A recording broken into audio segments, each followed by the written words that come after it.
I'll sponsor him to help him build his computer if that's what he needs. All right, guys. So, stream is live. Wednesday, Fade Touch, starting with last we left off. You guys had made way to an ominous lake. A lake with a rich history of piracy.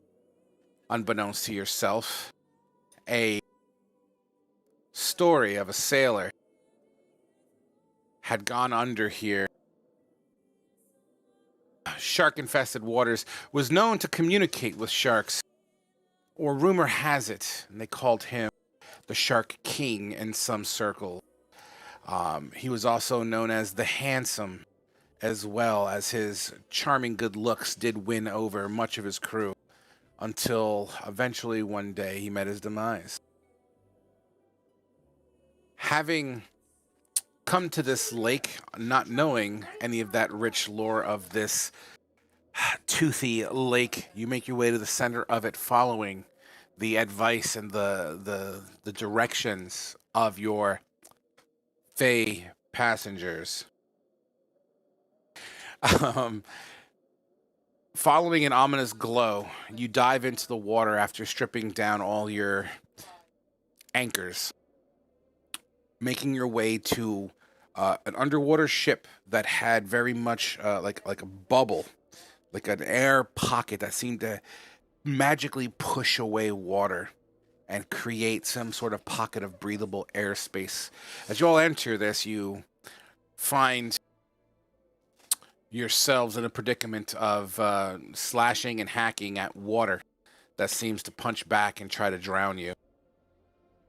After a pretty awesome encounter and getting beat up, you make your way down where you see Hansel the Handsome himself, looking like he's drawing powers from this random tree that grows through the ship and seems to be the source of why the water is being pushed away.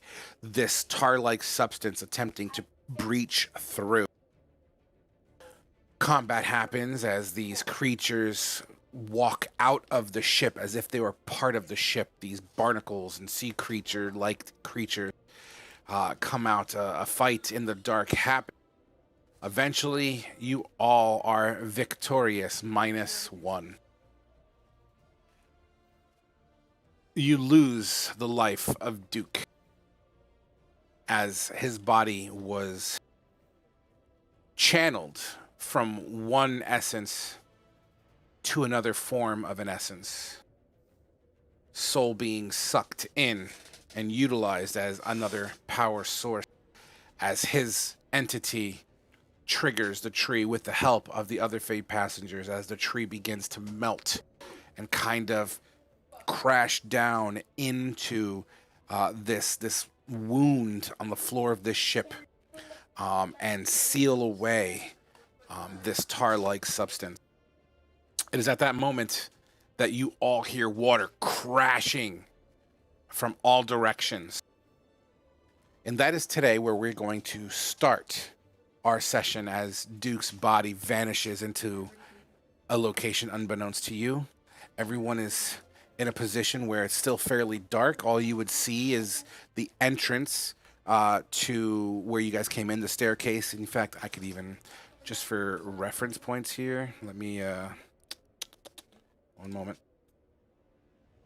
Plus, it's a cool fucking map anyway, and I would love to show it off again. If I'm 100% agree with that. If I'm to be fair here. Where did I put you? You are here? Yes. I ate it.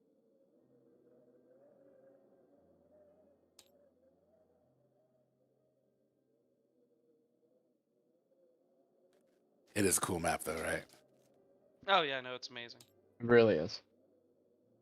Them some big sharks, though. All right, so as the water crashes in, everyone has only enough time to take a logical and reasonable reaction. This water's crashing through the cracks of the ship, coming down the staircase and out of the back darkness. Almost at the same time, this bubble just... You literally have less than 3 seconds to do something about it. Hold my breath and brace for impact. I won't be able to do anything because I just woke up. So very rude awakening you're about to have. Apto, Yep. what are you going to do? Yeah, I'm gonna do the same thing. I'm gonna take a deep breath and like hold on to the tree. Absolutely. What about Fedivin? You're muted. Muted. I guess if I'm near the tree, hold my breath and hold the tree. Where'd my token go? I do not know. Did someone move it? It's underneath, I think. I saw somebody accidentally drag it to the middle of the map. Oh. I don't see it. Sorry, one second. Yeah, I don't see your token. Did it drop off the edge? Wait, I think they might have put it away in one of the drawers.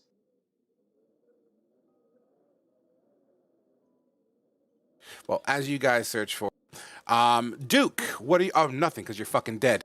So, No. absolutely. All right. So, as you all kind of dig your heels in, metaphorically speaking, and the water hits you all like a punch to your body, this massive fist of water knocking some of the air out of you.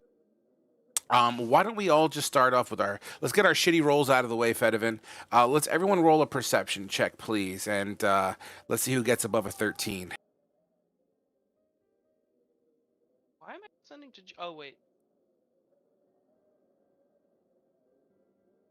Sorry, it's having me log in again for some reason. 1 sec.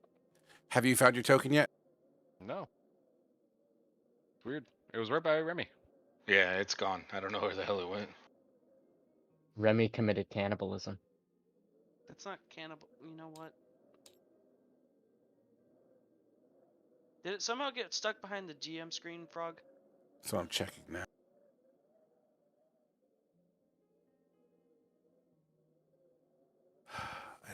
I don't see it. That is weird. Motherfucker.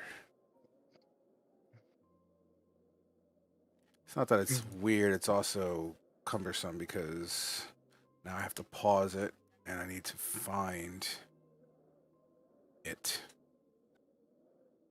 It was there a minute ago? I had it right next to Remy. All right, I'm just going to reload the table then. Sorry, guys.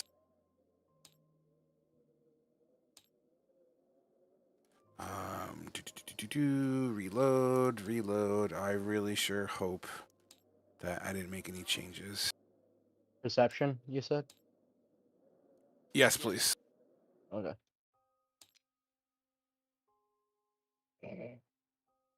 Oh. Whispering, just so you're aware.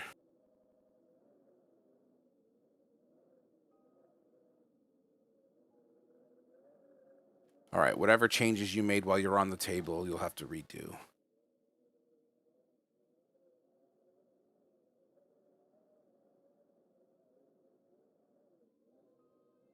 On computer. I'm on game table. Yeah, I'm stuck like 93%.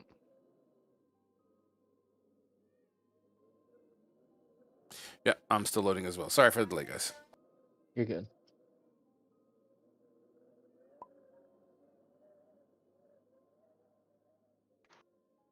He's back.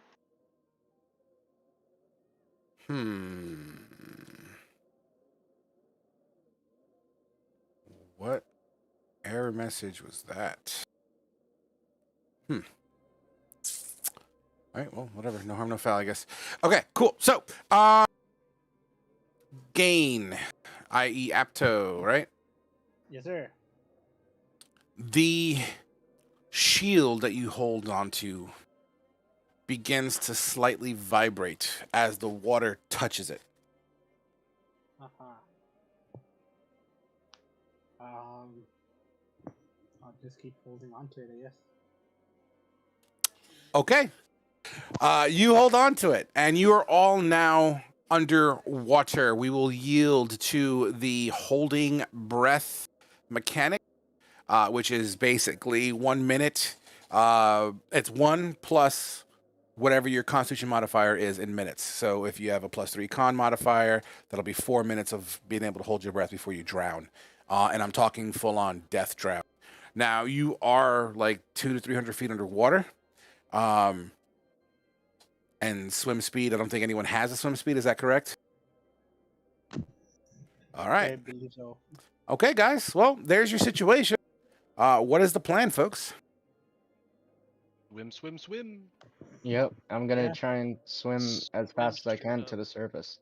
Just keep swimming. All right. As you all Shut up, Tori. start making your way to the stairwell that kind of led back to the top deck, the light from above begins to kind of, trickle. So it's no longer dark. You could see water rays or sun rays through the water, kind of obscuring your vision a little bit.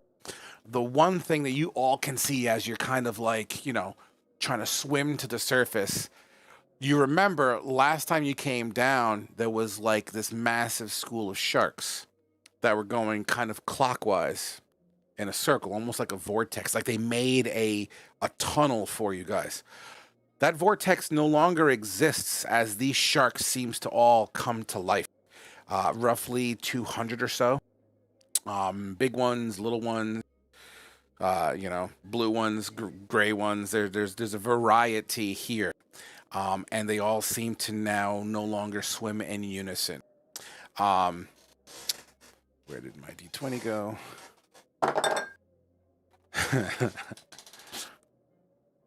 Apto, Hello. big fucking shark sees you, and after, maybe about 100 feet away, appears to kind of angle its body in your direction. Aha. Is it coming at me hot and fast? I wouldn't call it fast, as it literally just kind of changed its body angle. But I'll tell you what, give me an animal handling check or a nature check, whatever you feel more proficient with. Okay, let's see here. Well, they're both 0, so I'll go with that. With an 11, you feel as if it might be coming towards you shortly. In fact, Fedivin, I mean, everyone else would ideally see this. Apto, you're the one that's like, oh, shit. Can I try and intervene with my animal handling? How do you wish to intervene? Explain how that's going to work. So like I'd swim over and just try and just assess the situation, I guess. I mean, you're kind of side to side for the most part, so Okay. you could use your roll and we could flavor it. So go ahead. Yeah, I heard the tamale. I heard the ring. Go ahead and get your tamales. Yes. So Jaeger, as you make your way closer to Fedivin, to Apto, go ahead and make your nature check or animal handling. Never mind. You guys have this silent underwater conversation of As Jaeger is passing Fedivin, and since he read pretty much the diary of Captain Longstocking Silver or whatever, he's going to reach for the shark tooth circlet out of Jaeger's backpack. It's on his shield. No, it's on his shield. As you reach into the backpack, Oh, no, all I'm you sorry. see is a hole. No, it's not in the backpack. It's on his shield, right? It's on the shield. Oh, I'm aware of that. I completely forgot he put it on his shield. Yeah, It's he's just actually giving us he consequences right now. he kind of wedged it onto the shield. Now that so you put your hand in the bag, you realize, oh, fuck, it's not there. And you make your way towards the front side of the shield. And if Aptau was here, not stuffing his face with tamales, he'd be able to respond. But that's not the case here. So you witness or see a wooden shield with this circlet, this shark tooth circlet, wedged onto it. And it's decent, too. It's like 1.5 inches in. Did we just fuck ourselves with that? All right. Well, he's not here, and the shark's coming for him. Can I just grab? If I grab the circlet, I'm just gonna like reach and grab it, and well, no, it's not a fucking shield. Oh. All right, Diego goes. with Jaeger not here, I'm going to. I'm here. Or not Jaeger. Apto. Aptau.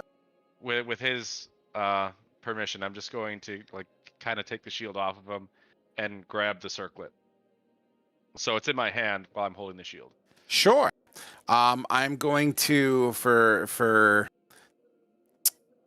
the peak of excitement, I'm gonna say that you grab it, and that's where your little fragment's gonna end for a brief moment as we move the camera to Sylvian. Sylvian, you are conscious. I believe you have 1 health, if I'm not mistaken.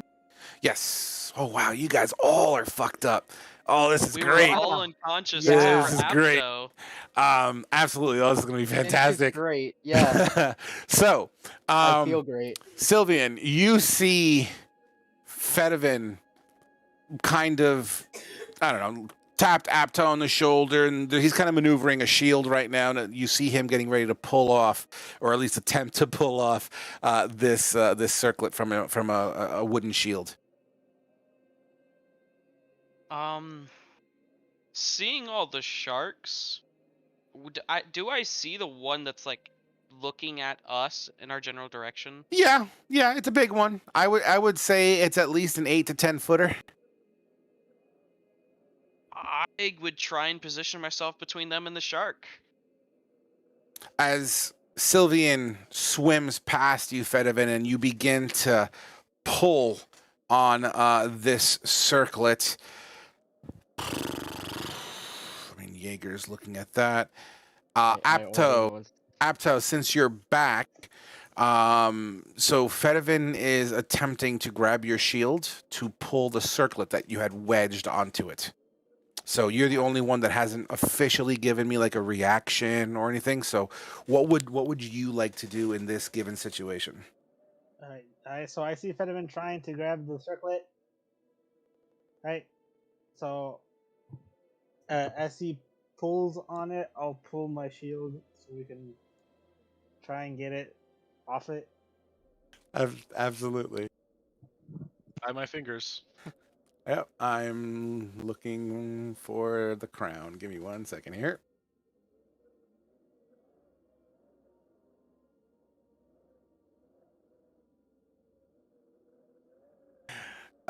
Please hold. I'm just looking for the crown real quick. Is it under unclaimed? Oh, I thought that was you. Good thing that it wasn't you. There it is. Okay.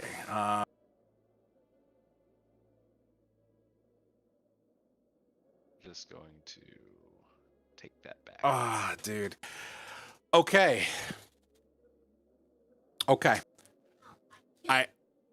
Give me a dexterity saving throw, Fedivin. Hey, 24. You remember specifically the last time you laid hands on this thing?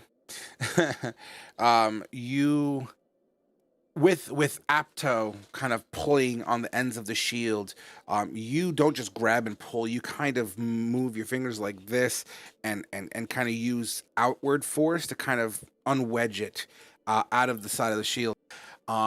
You avoid maximum damage when you pull this thing, as you do cut your hand, but you only take half of the die roll here, so you only suffer 3 points of slashing damage all around your fingertips, and blood begins to kind of spill into the water, which creates a frenzy in about 30 seconds.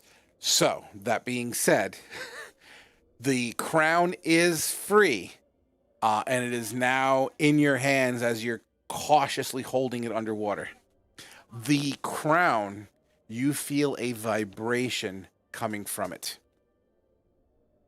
And I feel as if I do not have any control over sharks just by holding this crown, correct?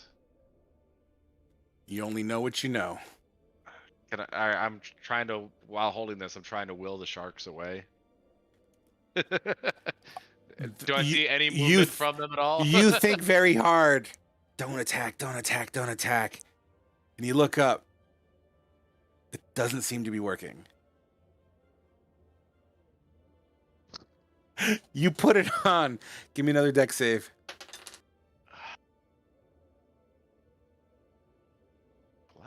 11. 11's the number of today. Yeah, an 11 is not enough to do half damage, but I only rolled a 1 for damage.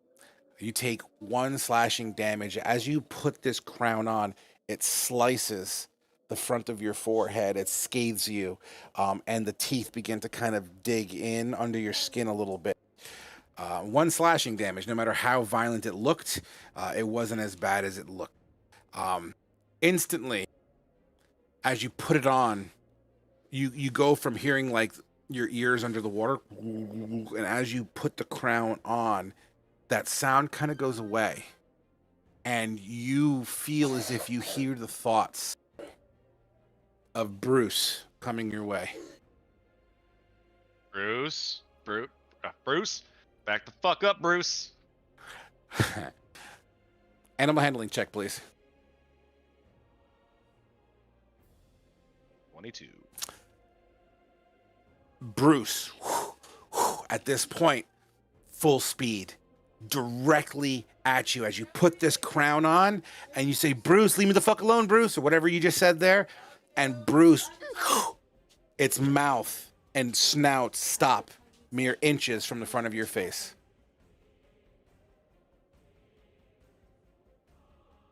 The water got slightly warmer.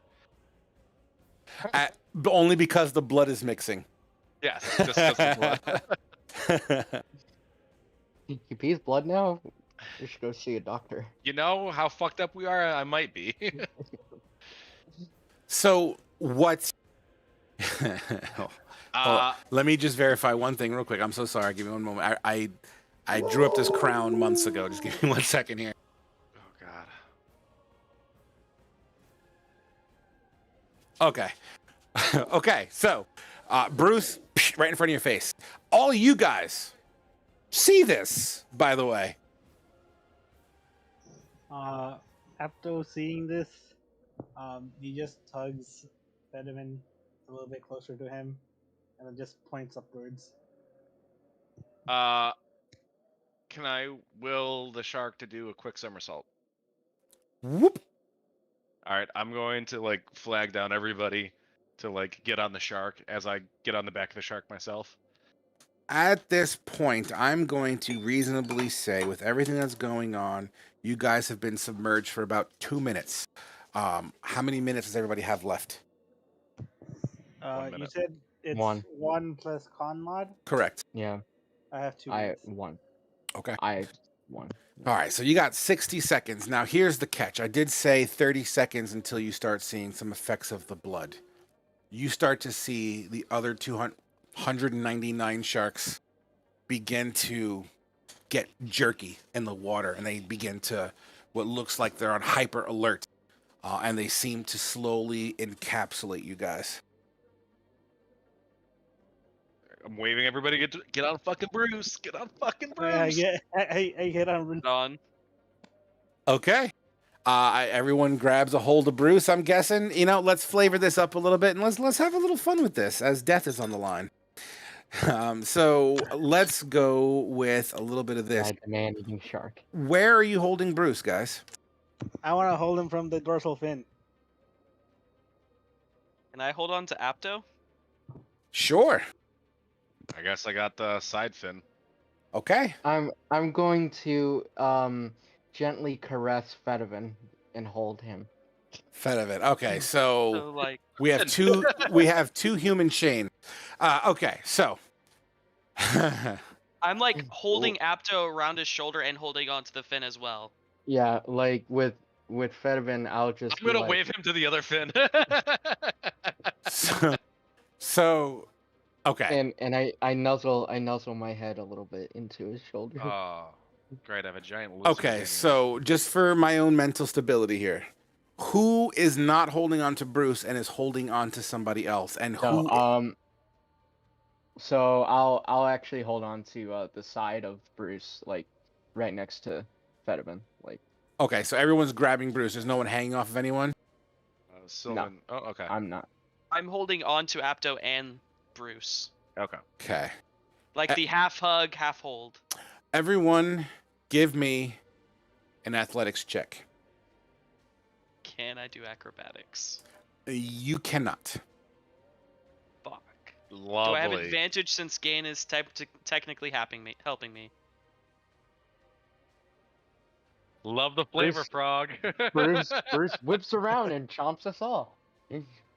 So, Sylvian, give me a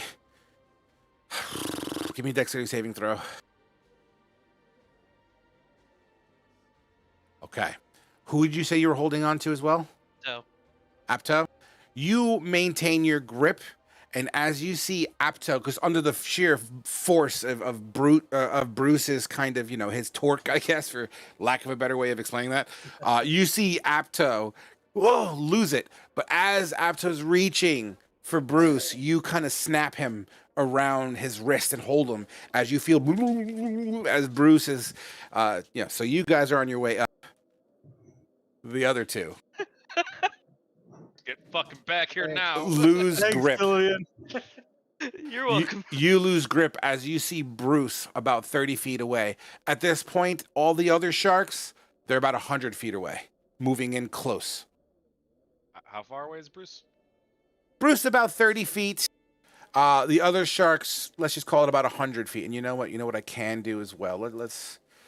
Boy, I didn't expect this flavor to be so flavorful. Be so. So let's say you guys are here. Spicy. Let's say I you would guys are dare there. say- 10, 20. Let's just say Bruce is this X. And let's just say this is the rest of the sharks. And they are on their way in your direction. So, as Bruce is kind of hauling ass with the other two, what are you guys doing? Can I? Oh, you were gonna say something? No, I was just going to signal to Fedivin to try and signal him to tell the sharks to just to halt. Can I try that? No. Yeah, I'll try it. Can I try it? Just a Sure. mass command of stop. Besides Bruce. Sure. What you recognize as you're like, oh shit, let me try this. What you recognize is all you hear is Bruce repeating the command that you gave him. What you don't hear is any other surrounding thoughts. All right. Bruce. Oh, I think we lost Fedivin. He's like derp-faced frozen right now on my screen. It's a screenshot if I've ever seen one. Bruce Yeah, got Dude. Bruce got him. While we wait for Fedivin, because I think he's kind of the key player here. While we wait for Fedivin, we're going to pause that highly stressful situation. Oh, there it goes. Ernest, Yes. you are on the road. You, to your right shoulder, as you are with your cart, to your right shoulder is a lake.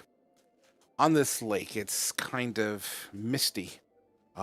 It's not like a deep fog, but it's lightly obscured, just like maybe 3 to 5 inches off the water side. As you know, it's the cold water, the warmer sun. It creates that kind of natural hum, so to speak.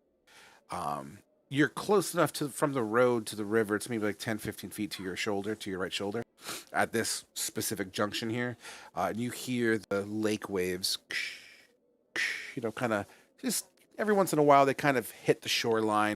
Um, give me a perception check. Why don't we start there first? Let's get your first shitty roll out of the way. Okay. Mhm. Fantastic. You hear, well, first of all, you see this raft about 200 feet away from the shoreline, maybe 300 feet away from the shoreline, and it's just kind of floating there. And it seems to be kind of spinning very slowly, counterclockwise, or clockwise rather. What you also see, which you find particularly curious, is a couple of dorsal fins every once in a while, kind of breaking the surface tension of the water. It's clear what they are, as everyone knows what a fucking shark is. So it's clear what it is. What you find peculiar is the quantity of that. It definitely piques my interest, and I'm gonna take a moment. I'm gonna stop my cart. That's next to me, and I'm going to pull out a book and document what I'm seeing. Fantastic. You stop the cart, you pull back on your pony, and whoa, pony, right? Yeah, yes. I'm not riding it. I'm not riding the cart. It's next to me. Correct. But you still pull back on the pony's Right, what's right. wielding Yeah, the cart. yeah. So you pull back and you woe the pony. What's your pony's name? It is David David. David Hasselhoofs. All right, David Jesus Hasselhoofs. Christ. Jesus. So I wasn't expecting that. give me a second. Did you say David? The name is David Hasselhoofs.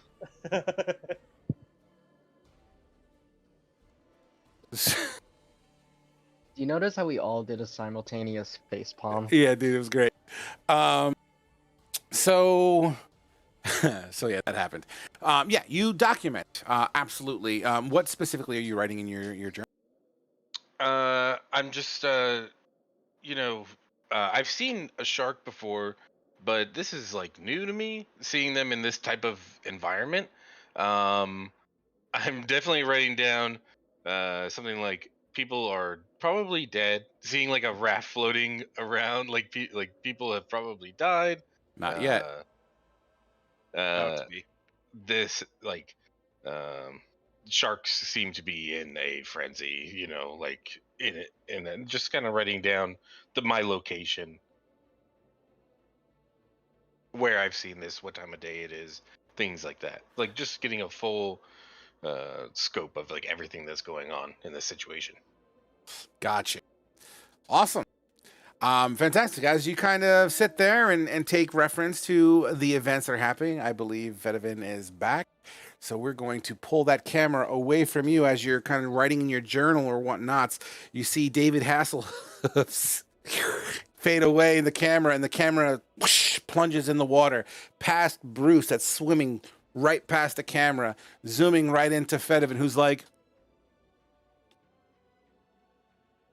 Sorry, this was when I told Bruce to come back. well, that's where we lost Yeah. you. You literally said, Okay. all right, I'm telling Bruce to go. All right. Yeah. I'm telling Bruce to come back, and I am going to hug Yegor. And Jaeger would go, oh. And I'm going to instruct Bruce to open his mouth completely wide, and he's basically just going to go like this and swim up. Okay. No deck saves needed for that, but I might take Whoa, it. whoa, you're going. So So no, I'm I actually hugging- do I'm gotta hugging get this you. straight. So I'm Yeah. hugging you, so our bodies are like this, and Okay. Bruce is gonna be like this, and then swim. So Okay, so he's not basically, gonna chomp down. he's using the shark as a bag of holding. Sure, we'll Is- do that. Is that what you meant? Is that what you said? You know what? I like that better. We're the shark is a bag of holding. We're inside. I was thinking he was meaning like a battering ram. I like that better. We're inside the shark. Jesus Christ. Okay. Jiminy Christmas. Bruce is a big ass. Bruce is a big ass shark, right? Yeah, he's like an Yeah, 8 and to 10 Bruce- footer. Bruce gonna fucking Mario 3 us and gulp us in his mouth. He may be an 8 to 10 footer. He's a decent sized shark. I don't think there's going to be room in his maw for both of you, if I'm to be legitimate. So if this was to happen, there's a strong possibility you both would be ramrodded by teeth. You guys are aware of this, correct? I mean, how much Just health gonna- does he have? Because I have 1. I don't think we have enough time to try and get back on this thing. I have 1 health point. Hey, Harry, you still got your rope, right? It was nice knowing you. No, I left you- everything on the shore. Everything. Abdo Everything's has the not- stuff, I think. Yeah. No, I don't have anything either. No, I no, think you you're all no, naked. you have your backpack on you. Everything was waterlogged. Everything was rope- waterlogged. A Wasn't rope it? can't get waterlogged. Can it not? Hold It's on. rope. If you still have your bag on you and you have a rope, Okay, hold on. Tinderbox rations, blah, backpack. No, I never had a rope. Yeah, no, You don't have rope? I only have a pouch, a priest pack, aim box of incense. Ah, he's a priest. So are you still calling Bruce back? yeah, I'm calling Bruce back, and my plan was to. So like he opens his mouth like this, and like we fit like right where his gums are, so his mouth's still open. So we're perpendicular to his mouth. I You- just remembered something. You're still going to take teeth. So either way, you're still probably That's- going to be taking teeth. I'll position myself where I take the teeth, and Jaeger doesn't. Okay. All right, let's do this. Let's have some fun, guys. So Bruce This is your death. comes Th- back this is your towards you guys. sacrifice. Bruce comes back as the other two are quickly kind of swished away, not away, but they kind of change direction. You both that are currently hanging on to Bruce feel yourself going back down into the water. You're welcome to make a reaction as a result of that. If you wish, speak now, forever hold your peace. How Feeling close safer are we on to the this thing? surface? I How close can are we hear. to the surface? How close to the surface are you? Yeah, You guys were 200 down, let's say 30. Let's just say there's about 100 feet between you and surface water from where Bruce is at the moment. And how close are we to the other sharks? They're closing in. They're closing in. Close enough that I would say at least 1 or 2 rounds they might be on you. Let's I'm see. holding on. Yeah, I don't think After can swim fast enough. I'll hold on as well. I mean, I Okay. could get out of the water in one turn, but I don't want to. Okay, Okay. awesome. So Bruce swings on down as the other two are still holding on for dear fucking life. Bruce comes back in, and you said you want to, you don't want to try to just grab on again. You want to take the teeth. Actually, you know what? Can we grab onto the sides of his mouth? Open mouth. We grab onto like the. I got it like that. Okay. We're literally gonna fish hook him. Yeah, fish hook him. I'll tell you what. Yeah, you could absolutely do that. So, both of you make your athletics checks again, followed by a dexterity saving throw because you're gonna have to fit your hands in a position where you're not gonna take full-on teeth.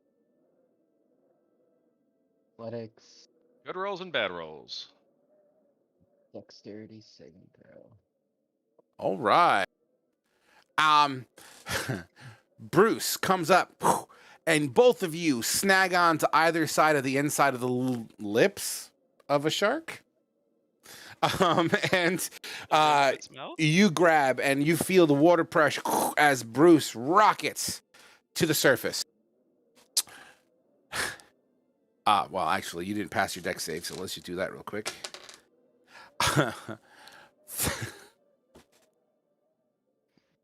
3 points of slashing damage on your hands and arm. Oh, hey. Are you I alive? I'm Is that alive. one? Oh, thank I'm- God. We're all at 1 except for Apto, who's at 4. All right.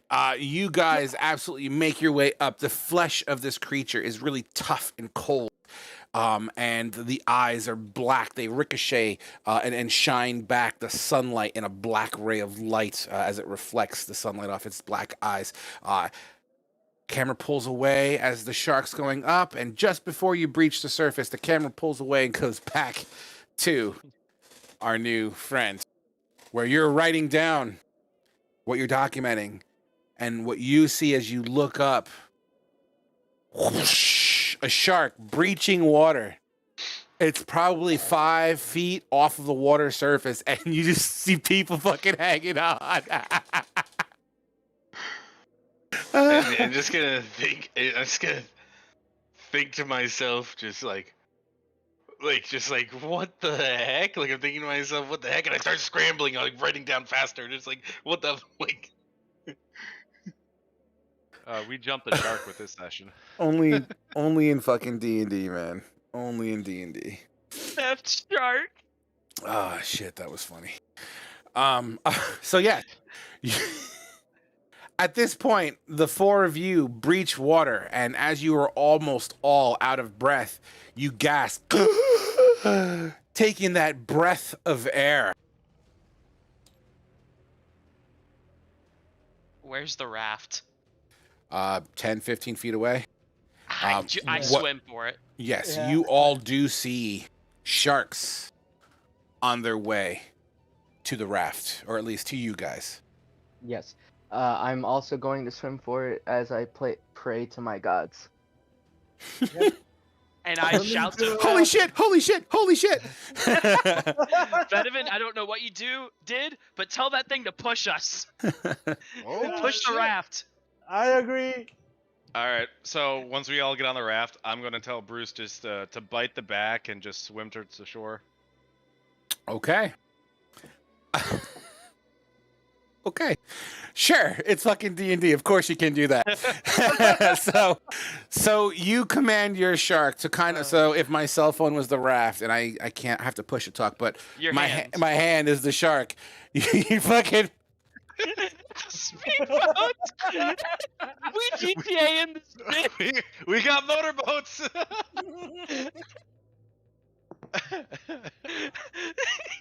Where's the druid when you need him?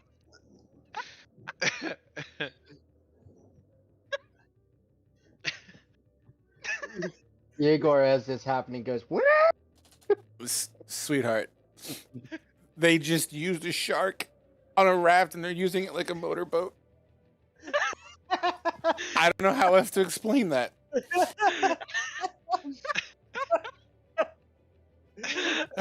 Shit. As Bruce Almighty fucking yanks onto the back of this thing, you know what?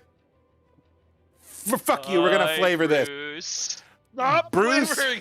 Bruce takes off with such, because it's basically channeling Fedovin's kind of commands and urgency.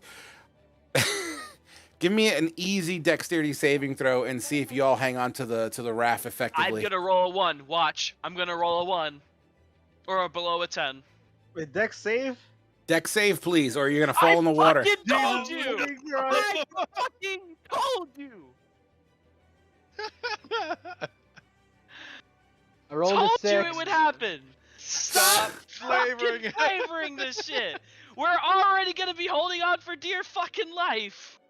What Can I So- argue athletics? What? So it takes some footage to actually fully lose your balance. So as you guys get on the raft, right? Bruce is going. Fedivin digs in, holding on for fucking holy shit, God and country. And, everyone else just slowly kind of the pressure and force. And you 3 fall back into the water. You're only maybe about 20 feet away from shore at this point, as you were able to maintain just enough to be out of the immediate danger. However, these sharks, sensing the blood dripping off the raft and the frenzy in the water, they're coming, man. At this point, Fedivin, you're on the shore, and Bruce is damn near beached at this point. You 3 in the water. Actually, technically, all 4 of you would hear that. Can I Wait just a start minute. booking it to the? Where's booking all my swimming it? gear? It's on the It raft. was on the raft. It might be floating now, but we'll see. Let's handle can I just the start issue at booking hand it? first. Yeah, you absolutely start fucking swimming for the shore. I have 60 feet of movement. Let's go. Jaeger, your circlet that you're wearing begins to feel cold around your skin area, right? Where it contacts. As you're swimming, your head was reasonably under the water as you're swimming, and you feel like if there's bubbles kind of coming off of your circlet. Out of curiosity, and mind you, you're behind the rest of the gang, so you're kind of like single file. So you'll have fucking Sylvian, who seems to have the better movement in water at the moment, followed by Aptal, and then you're kind of in behind. You hear, "Turn around, Yegor. Look behind." Okay. And I'll look behind. "Let me show you my power." and as you kind of turn, you see sharks coming in. And the circlet begins to create this swirling, and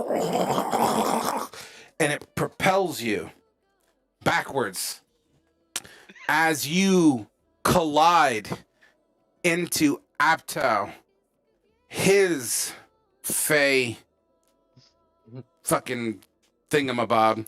I don't know the word we're using. The Fey, the elbow, yeah. It seems to gravitate and almost like by our powers combined kind of a situation. And boom, and you continue to push, eventually slamming into Sylvian. Boom. All right, I see what's gonna happen.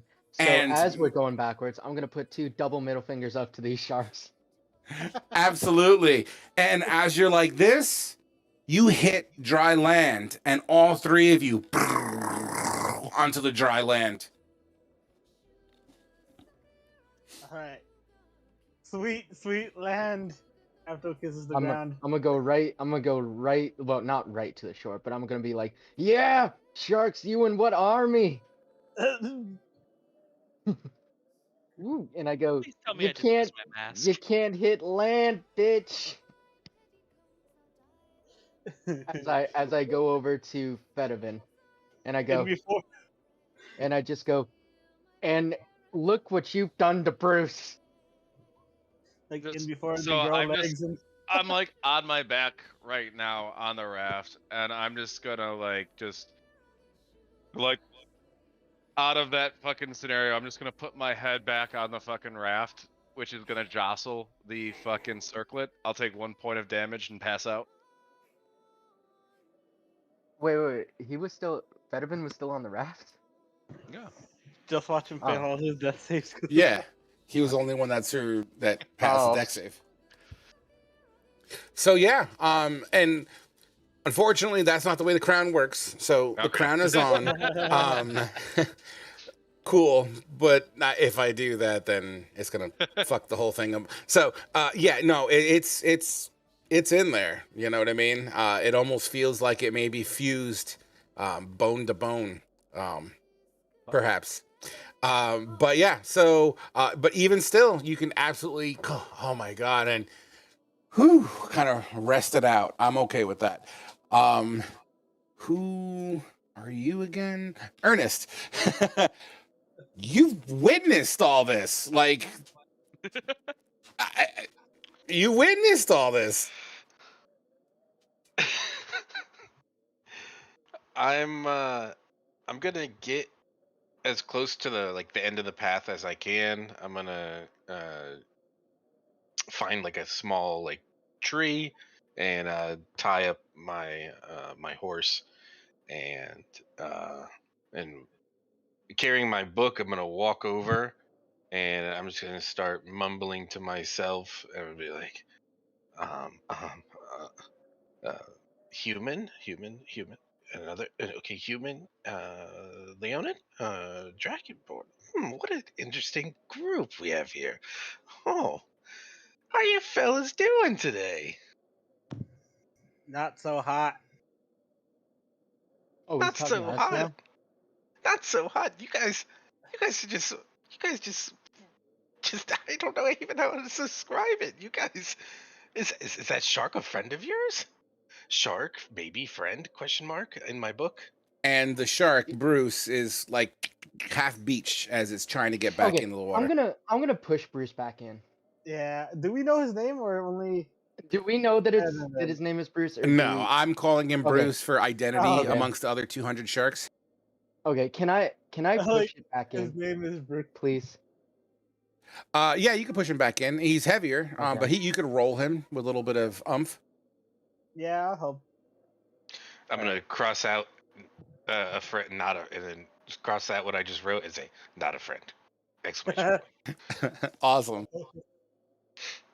Wait, who's not a friend? Bruce.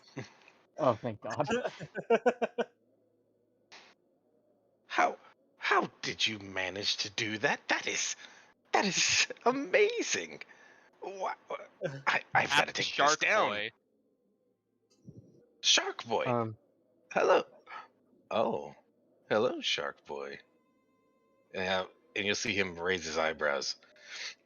Uh, how did you do this? Can I look at this man just to, like, with like? I'm who talking are to you? Fedivin. Look. I Oh, think they were calling Yeah. him Shark Boy. Well, even still, as you all are there, you would all see this individual. What do they see? So they see a human wearing black adventuring gear that has yellow highlights throughout it. He's wearing a golden circlet with a black emblem or a black stone in the middle of it. He is carrying a quarterstaff, and behind me you would see a miniature pony. As you guys will come to find, and you will see that is all white, an all white miniature pony, and it's got a cart attached to it. And on the cart, it looks like a bunch of wine bottles, and maybe some bags hanging off of it. Just some of my gear hanging off. It's a very small cart. It is like imagine like a wheelbarrow with like 2 tiers, and it's a very small cart. That is not anything spectacular, but and Ernest has long black hair and a bushy black beard. But yeah, he's standing about 5, maybe 5'7" to 5'10", depending on the the landscape he's standing on. Pretty skinny, not well built, but yeah. do we see the wine and drinks? So they're like the bottles are covered, like it's in a thing, so you'd only see the tops of the bottles. Okay, I'm gonna go just grab one of the tops of the bottles and take a damn drink because this has been stressful. Well, it's an empty bottle, so. Right. Oh, let me help you. Ernest, my name is Ernest Luckstrom. It's so nice to meet you. And I'll reach out to shake Jaeger's hand. Jaeger will shake his hand and go, and pat Ernest on the back, and I go, "Hello, sir. I hope you're not as annoying as our last friend who had just passed." Oh, your last friend. I'm sorry. I'm so sorry for your loss. I truly am sorry. I It's wish. okay. He was a major douchebag, but it's okay. That's funny. I hope you're talking about Democles and not Duke. Oh, that's very funny. But I hate to tell you this, but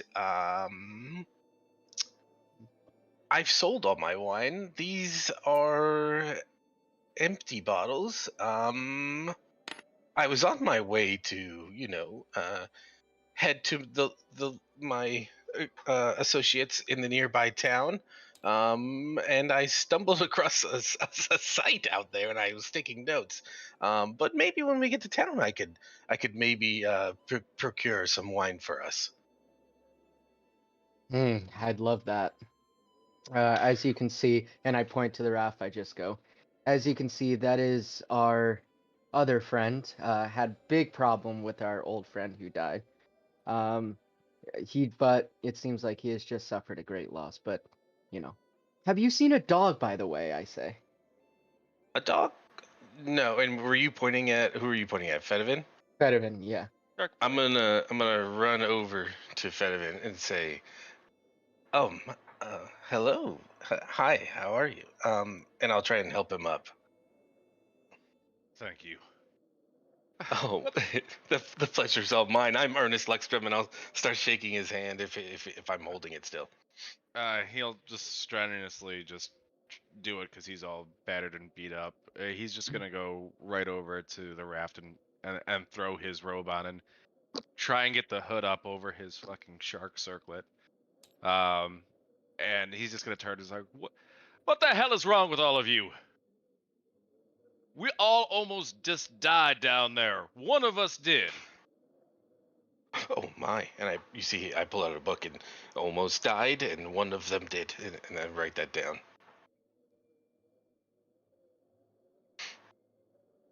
Are we supposed to do this every single goddamn time for these fucking fairies?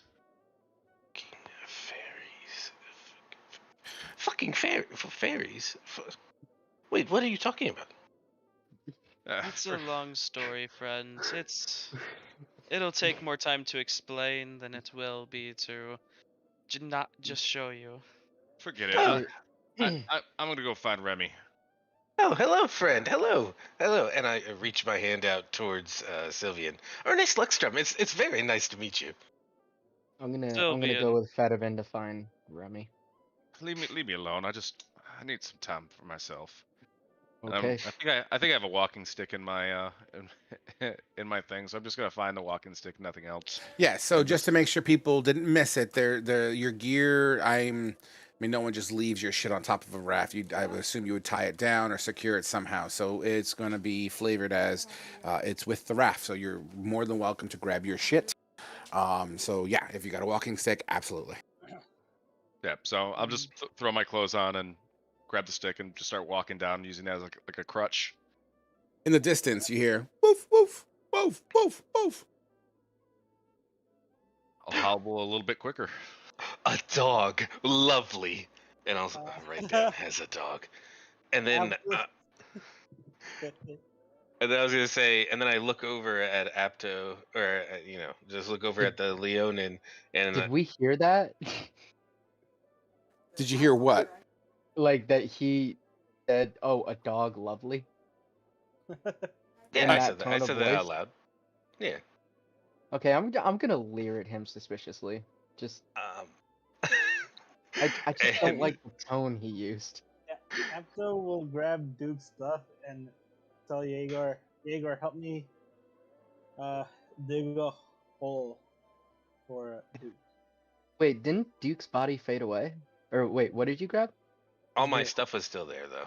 Yeah. All of his gear was next to mine. The only things I took down Oh. there were my were Duke's rapier and his lyre. That was the only things he took down there.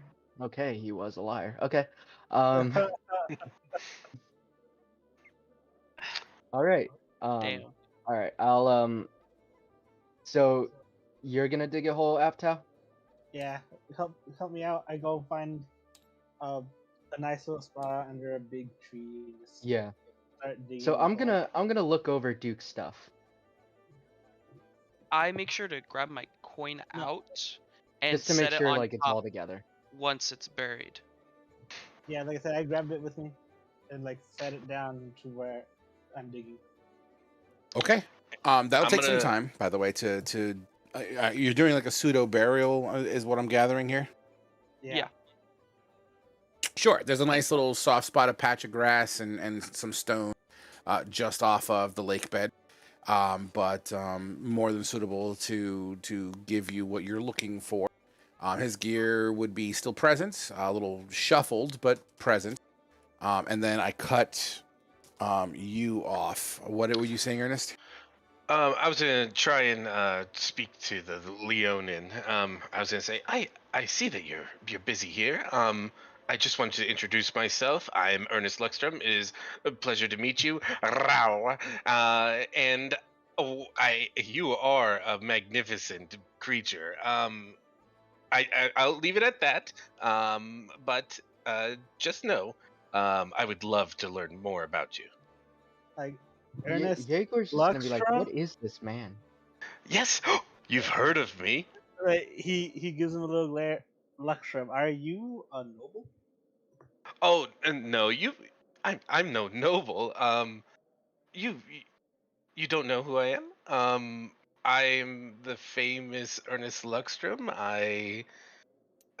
You know, I stand up, I pat make him the on the Luckstrom. shoulder. Not famous enough, buddy. Hold Not on, famous let him enough. finish his. Let him finish his thought real quick. Not famous enough. I'm Ernest Luckstrom. I'm the proprietor of Luckstrom Wines. You've never had my wines before? I've studied years and years. I worked in the with the Firefly Guild. I've been my family is well renowned all around the world. You've never heard of me? You see, I'm more of a mead guy. So Mead. Mead. Does his name sound familiar? Um, I mean, you tell me, man. How world renowned are you? You know what I mean? Like, you tell me. Do you know him? I just came out of seclusion in the past 2 years. I drink mostly bitter stuff. So no. I, I, I don't know, cause some wine is kind of bitter, but probably not his. Okay. So yeah, then no. Alrighty. I I understand the mead, but you have to try my wine. It is amazing. I can't wait till we can get to where I'm going next. If you want to come with, I would love to have you guys come with me. I could show you like how the whole process is done. We could it takes weeks sometimes months. We could become great friends over the time. Oh, you he's know rambling. what, I'm gonna go pet buddy? his horse. You know what, buddy? After the long day we had, I could go for a drink. So I'll Uh, take you up on that offer. so I don't know Ernest about is the rest though. sorry. Ernest is kind of self-centered a little bit because he's talking about himself right now, but he's going to begin to notice that everyone looks in pretty rough shape. Um, and I'm going to say, "Oh my, I'm so sorry. I didn't notice that everyone was so injured. I thought that was your friend. Here, let me help you, and I'll just start looking for whoever I can help." I believe the only person that stepped away, or at least in the process of stepping away, is Fedivin, which we'll get to in just a hot second here. But everyone else, I believe, is reasonably within your proximity. Yeah, I was just going to pet his horse. It is a all white miniature pony, mini boy. Oh, Aren't, you aren't they the found same? David Hasselhoff. Oh, that's here, please. And he has like a little. He's wearing like a little, kind of like bag saddle thing, where that holds his food and his rations in it. Please, if you'd like, you could feed it. You could feed him. Mm, okay, I shall feed David. Hasselhoof. It's a very weird name. I'll just grab some food out of it and put it to the pony. The pony graciously accepts it and just kind of munches away, doing that little slack jaw horse chew. As you guys mingle amongst each other, Fedivin, you make your way clockwise around the lake. You're not like far away. You're in the process, and you hear the barking of Remy. It's a little bit away, but it's not incredibly far. Thank God, boy. And he's just going to keep hobbling as fast as he can. as Do beat up do as he is. you whistle? Do you just let nature take its course? Just let nature take its course. I don't think Okay. he really has too much energy for anything. Fantastic. As you are continuing to walk, though, the barking's getting closer and closer. It sounds like your scent has been picked up on the wind. The crown in your head, every once in a while, kind of goes zzz, zzz, and you kind of just, if you feel it kind of embedded under your flesh. So it's almost as if it's growing out of your skin. That's what it kind of has, the visual aesthetic to it. But it's almost solid on your head. And every once in a while, you will feel a trickle of blood coming out of it. God damn. Is it like? This is very uncomfortable for me, right? It's painful. I mean, I wouldn't say it's painful. I mean, yeah, it sucks. You know, if you have you read the details of the crown yet? Have I given you that information? This is gonna be fun. Have I assigned it to everybody? Let me just double check. I have not.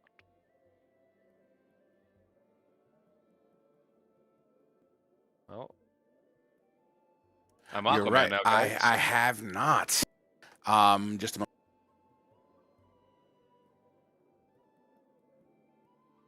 Whatever. I'll sign it to all players for now. I need to fix how I do the magic item things.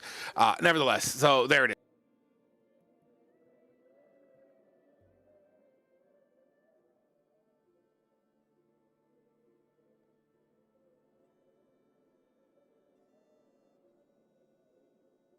I'll give you a second to finish reading it.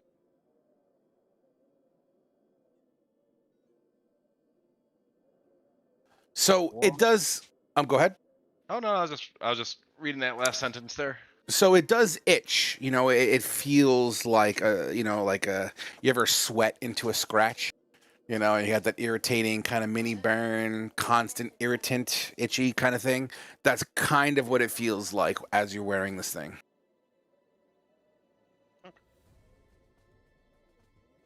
All right. At this point, another 2-3 minutes kind of fly by, and Remy comes up to you and starts kind of jumps up, paws on your chest, and starts licking your face.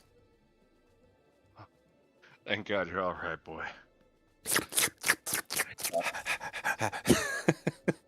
And Fennevin's just gonna fall to his knees and just fart, start farting. I mean, Remy literally pushes body weight into you, almost knocking you over.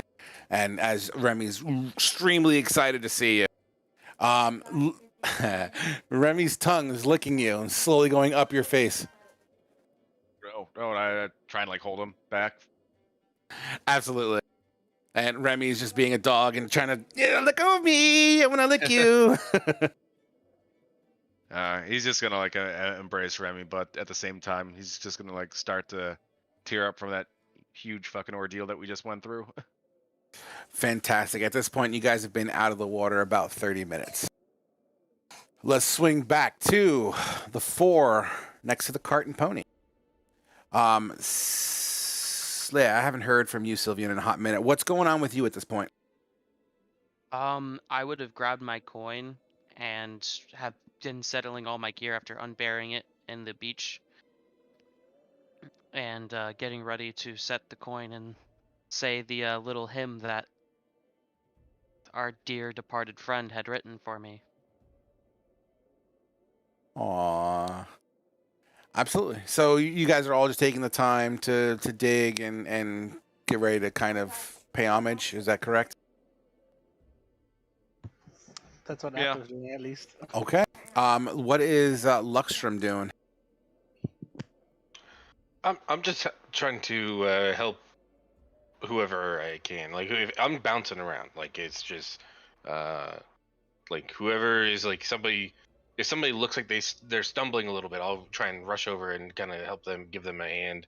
If someone's trying to pick something up, that's like or whatever, I'll try and grab a piece of something and carry it to wherever they're going. So I'm just bouncing around, just trying to help everyone.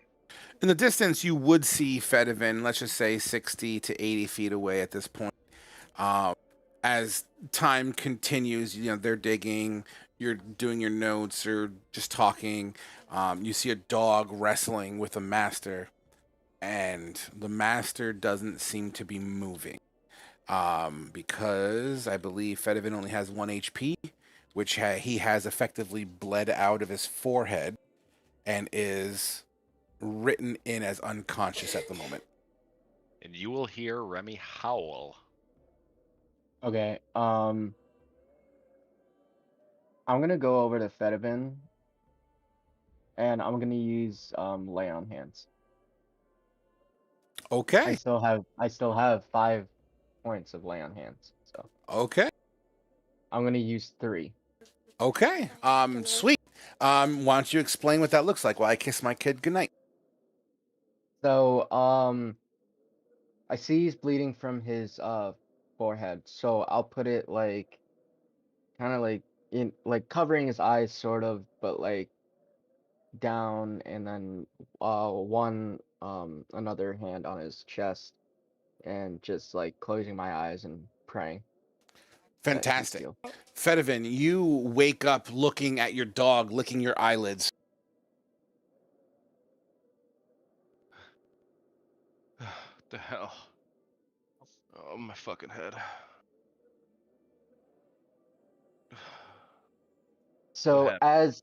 as he's waking up, I am going to I'm gonna say that crown's really messing you up, man. We gotta get it off. So um I'll say so I have this idea. I'll take my rapier, put it kind of in between it, and try and pop it off like a bottle cap. I don't think Think that's a that'll good work? idea. Well, it's either that or you're gonna bleed out again. Well, Don't think we have much of a choice.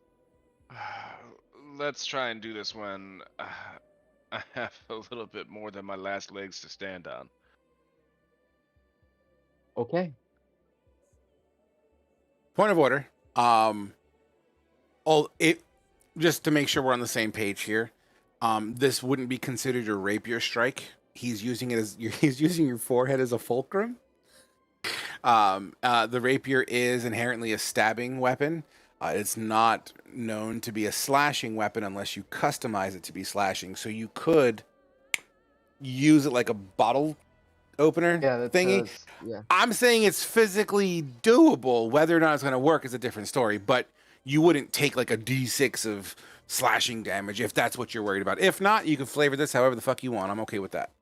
I was gonna plan on out of character. I was gonna plan on doing it like after a long rest, so that I have a little bit more than 5 health to try and pry this thing off my head. Because I'm pretty sure when we pry it off my head, I will be taking damage from the crown as well. Yes, exactly. Awesome. All right, guys. So the plan at this point, let's just fast forward about an hour here. The grave is acceptable. It is late afternoon by now. It's not sunset yet. Let's just say it's maybe an hour or two before sunset. The sky does kind of hue golden hour for those photographers in the party. It is kind of like a golden hour scenario where the light is very yellow from the sun as it refracts through the atmosphere, and it shines onto the tree canopies, and they glow and hum like a nice bright green, kind of giving this. It's almost like nature has lit candles for your service.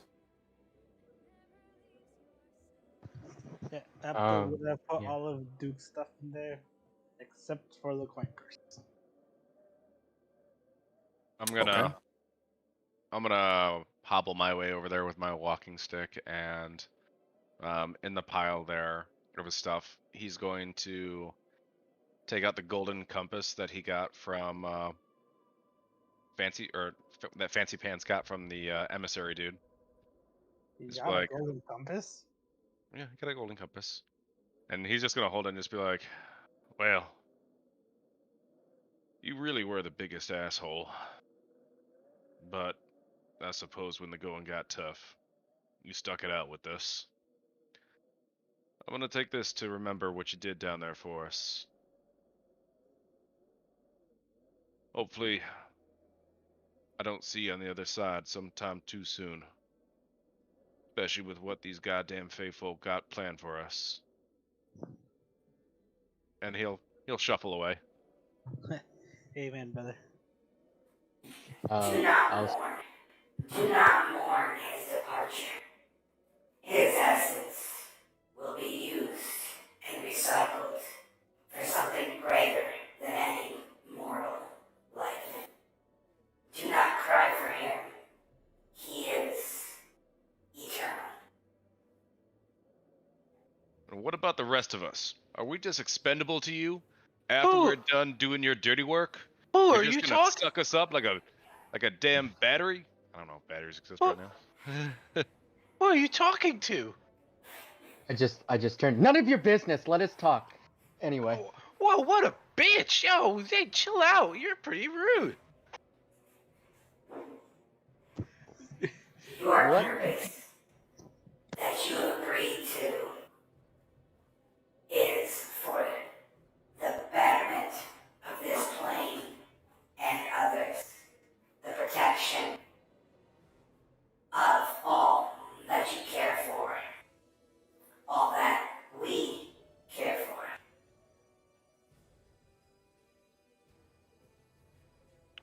So what does it look like for me when this is all happening? Are they just like The only thing you would see, truthfully, is wherever their armor pieces are, their fade saboteurs, whatever. What word are we using for them now? There's parasites, there's hitchhikers, there's symbiotes, and there's passengers. Passengers. I like passengers. Okay, just remind me. Passengers. Okay, got it. What you would see, their Fey passengers and their set locations, they kind of hum at the same time, as it's almost like they're. Well, you don't see it. What they see is like talking all at the same time. Like the four of them share one voice. So he hears them talking? Oh Or is that- no. That's Okay. all in your head. He's like, what in the holy fuck is going on? Yeah, he's thinking we're crazy right now. who? Sorry to backtrack a little bit. Who told me their names when I introduced myself? Did I everyone? I know Sylvia. I don't think Fedivin did. Okay. I don't Did think Apto did either. okay. So then I'm just gonna write down Sylvian, and I'm gonna put it. This is in my book. I write down Sylvian, wrist glowing question mark, and then I'm gonna put Yegor. Shark Boy. shark boy, sexy Hoo-ha-ha. accent, shoulder, and then I write Leonin, elbow, and I just write down everyone's stuff. Jaeger, circlet.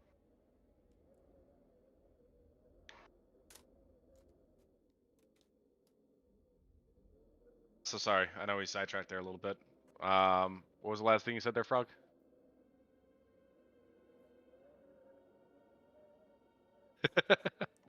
Sorry, my voice changer wasn't working there.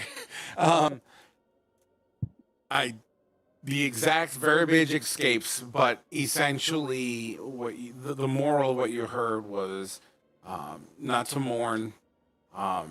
His essence will be recycled for something greater than any mortal can imagine, for the protection and safety of the world, I guess, if we're going to be cliche about it.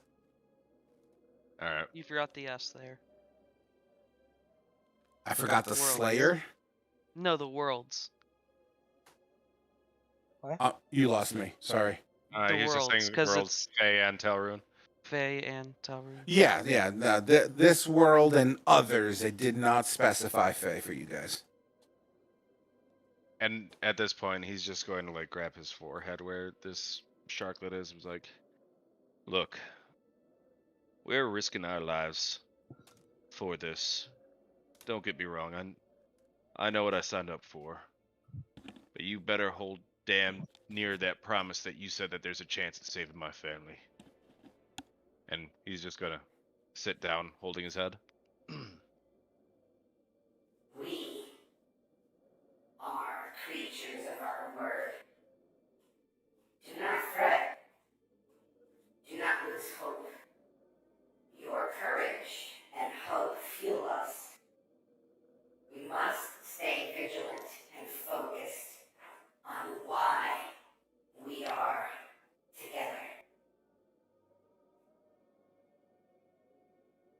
Yes, but you can't fault us for caring for our, and I put this in quotations, friend who has just passed away.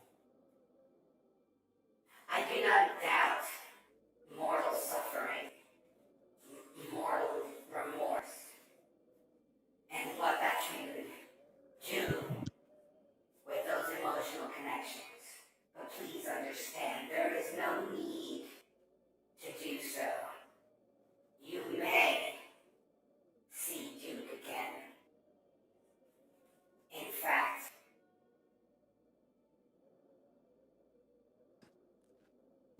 The symbiotes, the passengers, kind of begin to radiate a little bit. present your open palms together. Okay. Yep. After proceeds to. Okay, it's kind of funny because I was already doing that. Look, I was raising my hand to Ernest, trying to like say like 1 second we'll explain. So as you guys kind of circle each other and kind of, go team, but, upside down, um,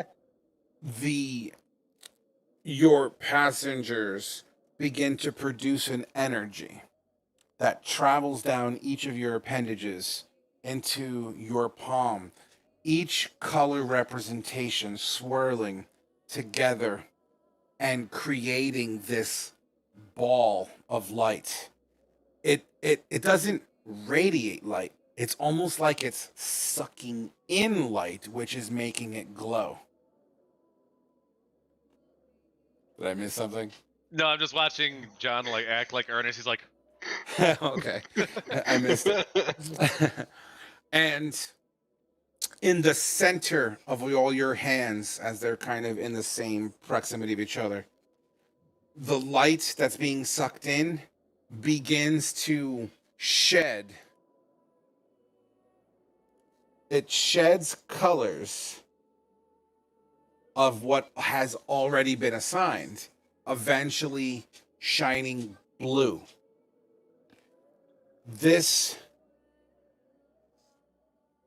Actually, I apologize, not blue, purple. This color is purple. And as the light continues to suck in, it glows purple, purple, purple. It begins to kind of solidify in midair, creating this gem about the size of a tennis ball. And it begins to float. We need you to find a suitable chosen for this adventure. Present who deserves our power, who shares similar goals in the protection of our worlds. Present them with our power. We will take care of the rest. Remember, if it is to fall into the hands of an unworthy, that can potentially lead to full catastrophe.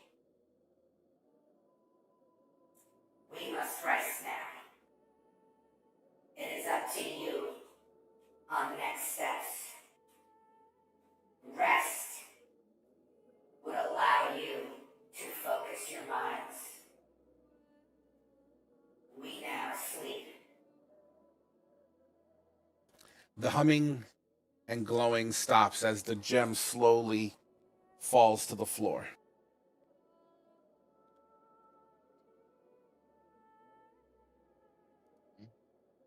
Ernest just is backing away very slowly and untying his horse from the tree, and I don't want any part of this right now. So, it was nice to meet you. If you ever see me, don't look me up. Don't if you see my wine, of course try it. It's lovely, but it was nice knowing you guys. This is way beyond me right now. My dear friend, what's your opinion on saving the world? Wait. who got the gem? It's just at our feet right now. No, it's like in our hands collectively. Oh, Well, it fell to the floor. It's slowly like feather fall, sort of. I guess I'll I- pick it up I unless somebody go- else does. No, I'm gonna do this. Ernest, touch the gem. Trust me. What the? No, I'm not touching the gem. What do you guys mean? You guys started talking to Look, yourselves. I'm a holy man. You You guys can started trust holy talking men. to yourselves, and then what are you something guys just doing? came out of nowhere. They Yeah, just Apple told just you. picks it up. They just told you that if you give it to the wrong person, it could cause catastrophe, and you want to give it to the first stranger you see? What is wrong with you people? Who the hell is they? What the hell is going I- on? Agree with Fedevin. We Look, don't know this. how big Ernest. how big is this cart? Again, so it's a miniature pony pulling like a wheelbarrow-sized cart. Like it's. Look, man. If you want to hear a weird ass tale, I assume we're about to make camp, right, fellas? Yes, Yeah. we need to rest. We can got tell the you. shit kicked out of us. We can tell you all about it, but I mean, if you want to carry on your merry way, I'm not gonna stop you. I don't have the energy to. Well, if you're saying that there's a tale to tell, then of course I'm interested. I'll get my book ready, and whenever you're ready, let's get this going. But just please don't talk to yourself anymore. That is really weird. And then you guys, kumbaya'd your hands together and made light. I don't know. This is look. I studied the arcane, and I have never seen anything like this. I've never studied the arcane a day of my life, and I don't know what the hell's going on. After we'll All talk it. all we'll say to you, sir, is that you have just seen amazing things. Well, maybe you guys could show me Amazing. some more amazing things. And I'd like to request that Shark Boy tells the story. I really like his accent. Oh God. Well, let me get some rest first, and I'll tell you all about it. Of course. Let me help. Here, do you need a hand? Do you need me to lay out your bedroll for you? Please. Thank you. I'll help him find a suitable spot for his bedroll. Sure. I assume everyone's just basically gonna start finding supplies, wood, and whatever. Get everything. I'm gonna go back over to the horse. Hold on. Do I have this ability? Hold on. I gotta see if I have Miniature this ability. pony. Pony. Yeah, it's I'm a sorry. miniature pony, guys. I'm It's a sorry. mini pony. It's the indoor ponies, guys. Come on. Are we making camp a little bit away from the lake that had the weird ass creatures come out of? I sure hope so. I vote we make camp near the road.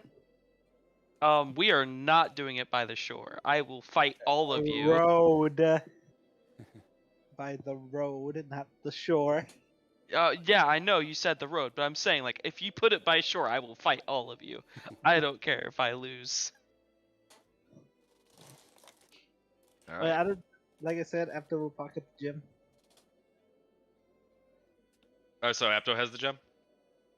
Unless anyone. I unless thought we- Sylvian picked it up. Was it Sylvian? Yeah, that I picked it said up? I was gonna pick it up if nobody else does. When you pick it up, although it's the size of like a tennis ball, it's when it's in your hands, it feels warm. It feels peaceful. Actually, one second. It also it appears that every once in a while it almost kind of flickers and almost appears as if it phases out of existence and then comes back.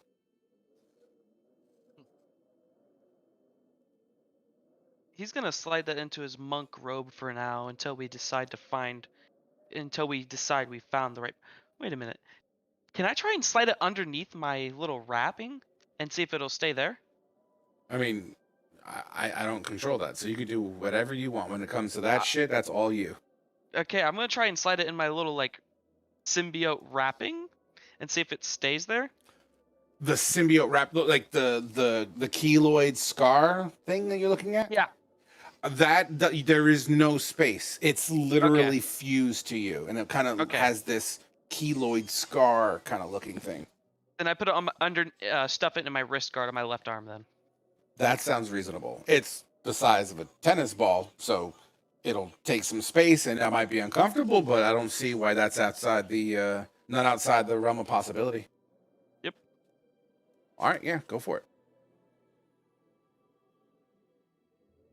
All right, guys. So why don't we represent getting everything ready for a long rest here by rolling some survival checks.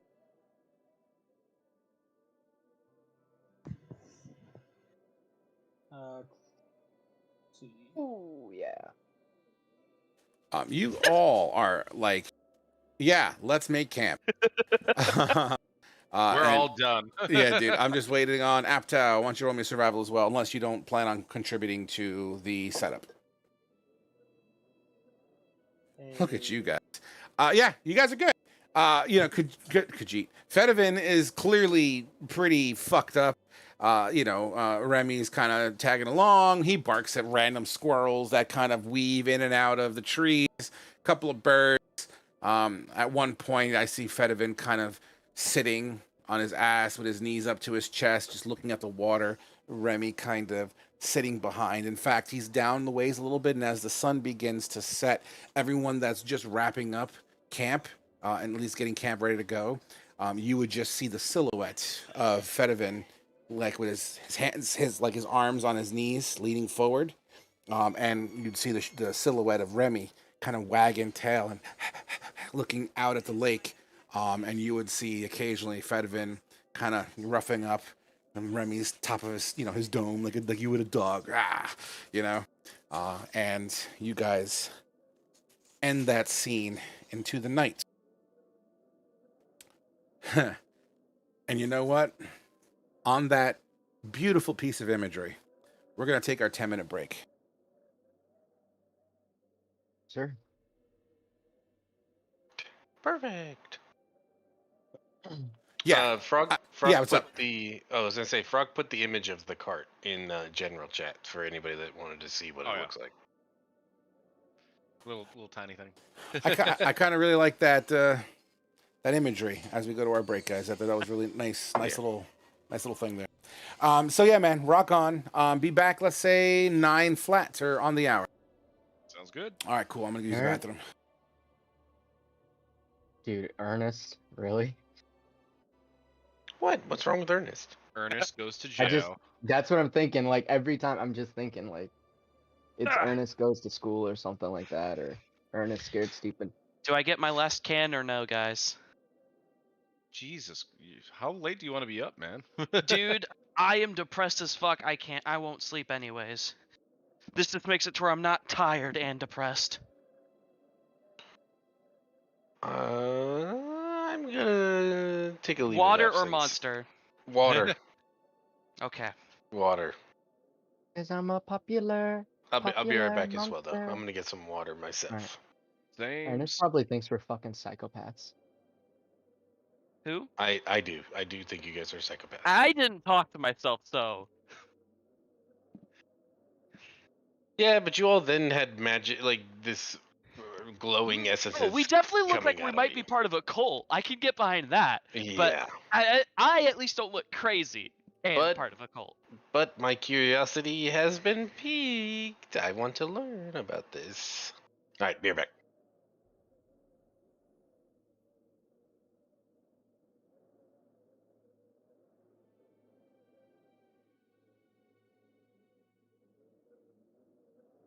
I didn't know water could taste depressing. The fuck?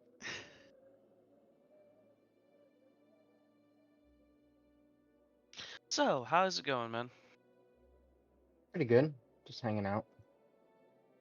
Hanging around downtown by myself.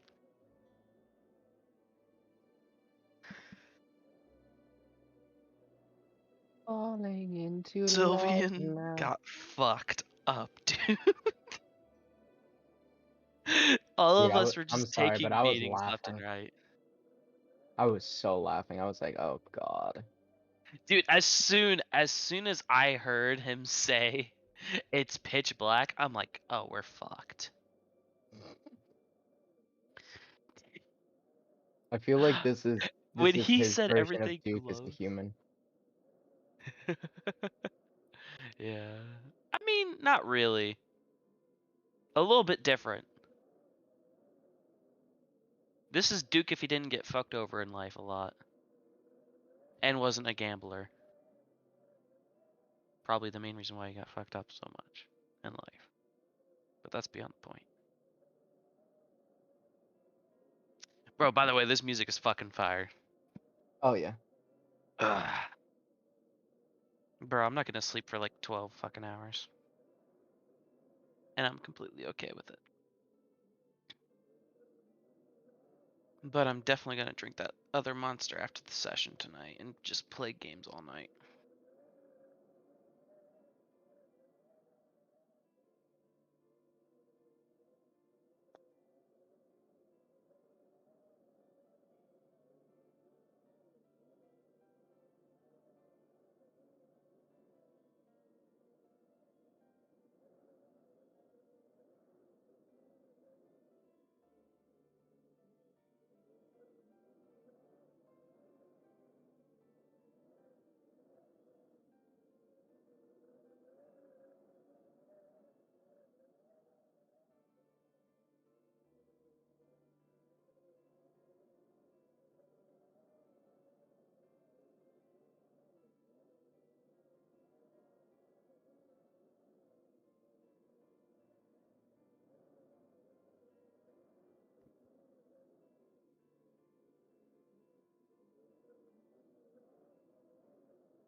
What's up, Steven? Yo. That What'd was you go and grab? my pub mix. Oh, that shit. Love this shit. Dude. I thought I- you were kidding when you said you were obsessed with it, but apparently not. Boom. I mean, this was my dinner yesterday, so Yeah, that's true.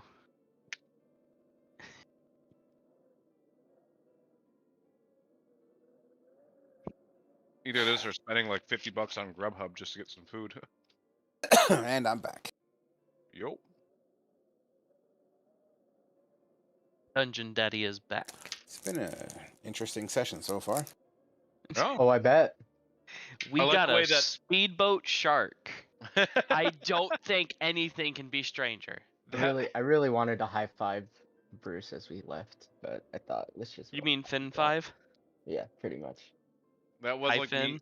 my most unique D&D experience. I'm sure it won't be the last. Oh, wait till you get Zarkul in water, dude. I'll make sure that is only up from here. Dude, Hey, I do could we still have fucking time use on our it. break? Yeah, Yeah, it's like 5 minutes. 5 minutes. Okay, 5 break. minutes. He's like, 1 second, I need to eat my tamales.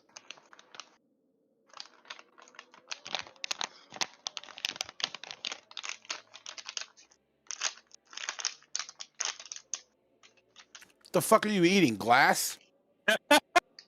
Sorry.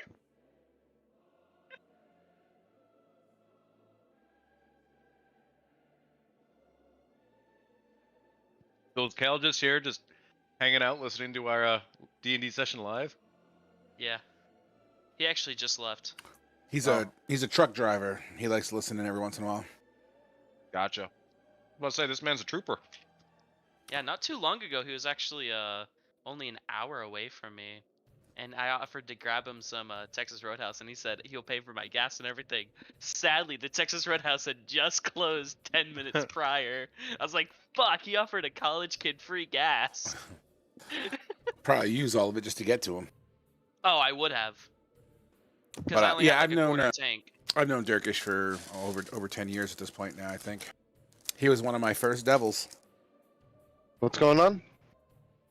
Oh, you're back. Buddy. Yeah. I We're was just just talking talking shit about about you. I was talking about how you were one of my first devils. Long ass time ago. Yeah, we were mere children then. Guys, I have returned with my tamales. Anyone want one? Bro, yes, please send one to Indiana. I need a tamale. Alright. I'll email it to you. I. What are you gonna do? Fax it to me?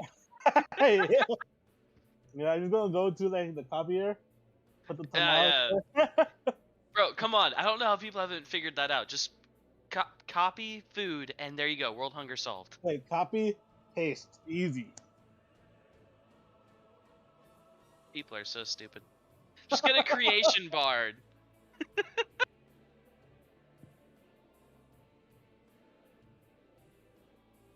I just figured out. I think I can talk to animals. So You think or you know? I don't know. I gotta look. Are you Oath of the Ancients? No, I don't even know. I gotta look because I really want to talk to this horse to make sure nothing Dependent. unto If is you're happening Oath of to the this Ancients, horse. you get to speak with animals. Frog just looked at me like, "Shut the fuck up." What you do you gonna- think I'm doing to this horse, man? It's a horse. It's carrying my wine. Listen, my I character have a is question. super suspicious of people by default. Okay. No, you're not, because you weren't suspicious of Fedivan. I haven't seen. He's should got see- a point. He's seems got like a you just point. got a point. I Seems mean, like you Fedivan had had a a- hard on for me. Fedivan had a dog. Okay. Fedivan had a dog. dog. Bro, even okay. I can't. I'm not gonna say anything. Never mind. I'm not gonna get that deep into this. I don't think anybody wants to hear this shit. By the way, Frog, I spared you. I didn't take speak with animals. I took animal friendship. You gain 2 levels. Yes. Frog, I have a question. Does it involve giving me a tamale? Yes. If you want one, then yes. Okay, deal. Go ahead, ask away. All right. Do we need to be a religious class to follow a deity? I'm sorry, say that again? Do we need to be like a cleric or a paladin or any of those other religious classes to No. follow a deity? I mean, that's like saying, do you need to be a Catholic to believe in God? I would say no. I guess it depends on the context of your question, because that's a very open-ended question. I just want Apto to have a religious deity.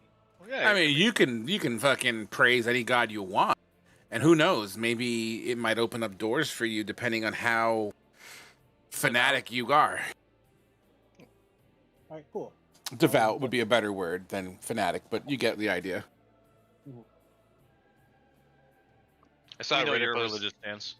I mean, so I'll even give you, for instance, right? Let's say you really, okay, so you're a fighter, right? Let's say you really lean into this religious aspect. On your level, I might make you take 1 level of paladin in that situation. You know what I mean? Oh yeah. It depends, once again, on the RP and if the story calls for it. And if I feel it's, because the story is always going to take precedence over everything, right? So if me initiating 1 level of paladin rather, I feel would be like this amazing component to the story, you know, it might happen. But it also is going to be based on behavior too. If I'm not going to randomly turn you into 1 level of warlock just because you picked up this fucking gem on the floor, you know? yeah. I saw this Reddit post earlier today, actually, that was saying that like atheists are the flat earthers of like D&D, right? Because it's like we're in this world where we know deities exist, right? So just like in our world, we know the Earth is round. So Wait, an wait. atheist, Hold on, you lost me here. Say it. Start that sentence again. I wanna really hear this. atheists in D&D, like, so if a PC wanted to be an atheist, right? It's opposite. They would be the like the same as a flat earther for us. Yeah, Right? yeah. Because we know gods exist. Like gods, like, you know, there's plenty of things that have happened that is attributed to gods or In D&D, things- you're saying. in D&D, yeah. Correct. But then that would be the equivalent of flat Yeah, earthers. the ones in that don't the believe real they're- world. Yeah. That's fucking funny. I never looked at it that way. That is funny. Good I times. got a perfect idea for my next character.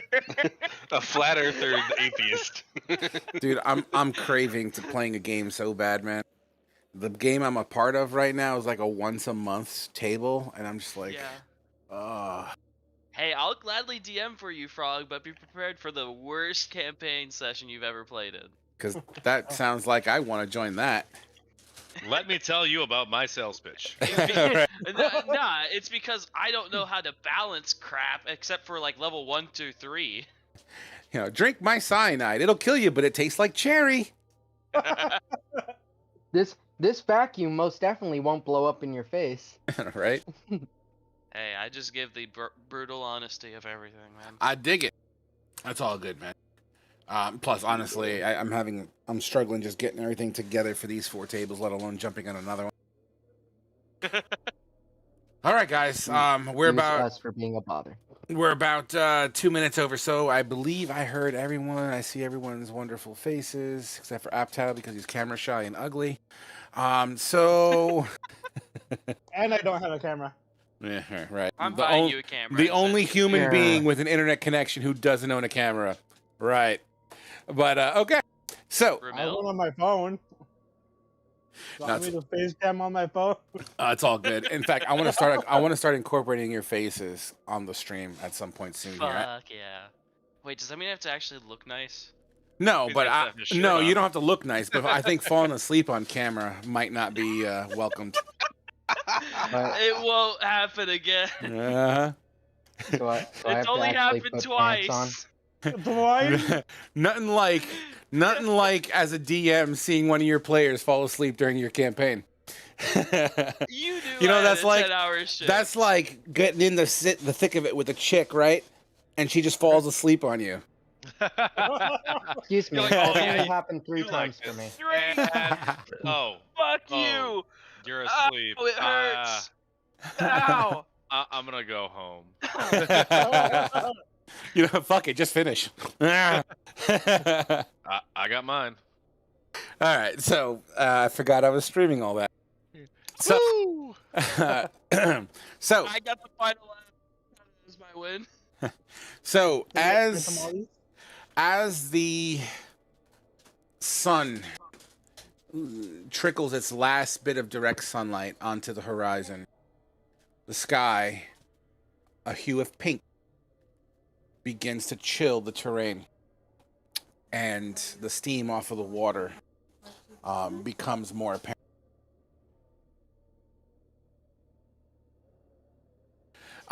The fog and the change in temperature allows the water to kind of dissipate more of a fog, and it's a thicker fog than it typically is during the daytime. Occasionally, as you toss and turn, occasionally you hear the whoosh, the flick of water. As you do know, these are shark-infested waters, and therefore occasionally they come to the surface and whatnot. You would hear wildlife. Insect wildlife. In fact, I have a sound cube for that. I may as well throw that fucker on.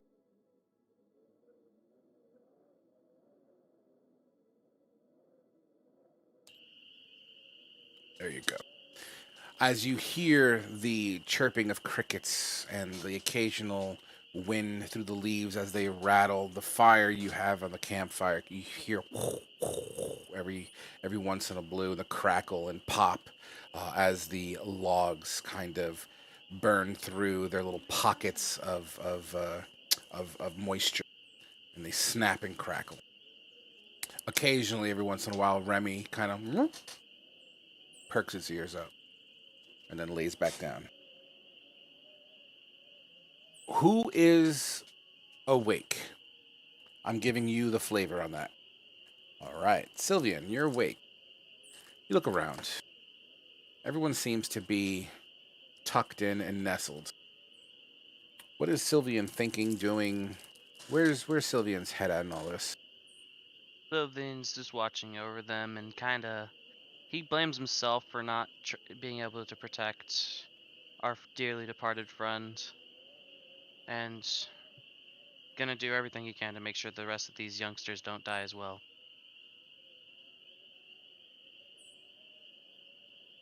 All good. Sorry, I didn't expect such a short sentence there. I apologize. He would also kind of be singing his little hymn that was written. Roll me Roll me performance. Oh shit.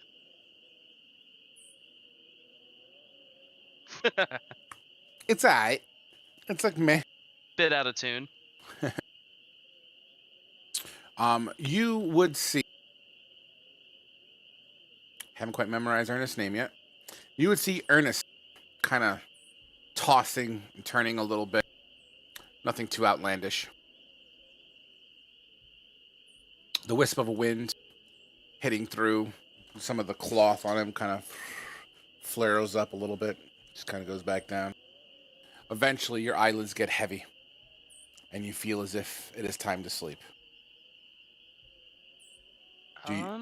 Do you lose the battle of eyelids? I try and see if anyone else would like to take next watch. I will. I'll wake up. I would just. Sorry, I'm just gonna. In fact, Yep, I'm gonna kick you, Jaeger. Not hard, but like nudge you a little bit and be like, I'm about to fall asleep. It's your turn to take watch. Okay. Well, I'm gonna turn over and go. Okay. I got it. Okay. Okay. all right. So I get my bedroll. you tuck yourself away, and Jaeger sits up. Your scales kind of slightly chilled and chilly to the touch. You look at your blade that's still semi kind of not covered in that tar, but it still has residue on it. It doesn't seem to want to come off, and it gives your blade a little smell of sulfur, a little teeny, little tiny hint of ass. You look around, it's dark, with no dark vision. Every once in a while, you'll see a star kind of flicker as clouds pass by. Where's Jaeger's head at in all this?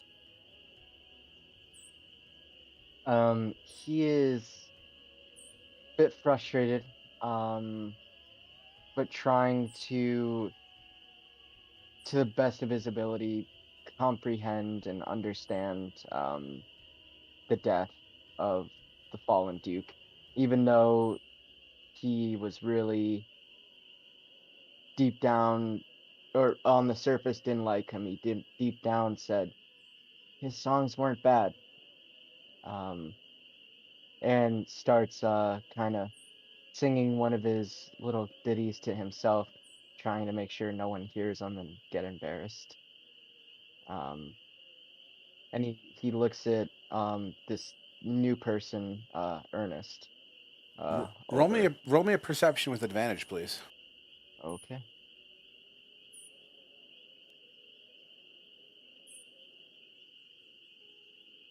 My God, why does it keep crashing? Sorry. Because your computer is made by Play School and Mattel. Yeah, pretty much. I 100% agree. Oh, the suspense is killing me. Right? I'm trying here. It's taking forever for the character sheet to load. Sorry about You need that. to make a drum roll button. Do I, though? For every time somebody lags, that way you can just press play. That's gonna be one long drum roll. Dude,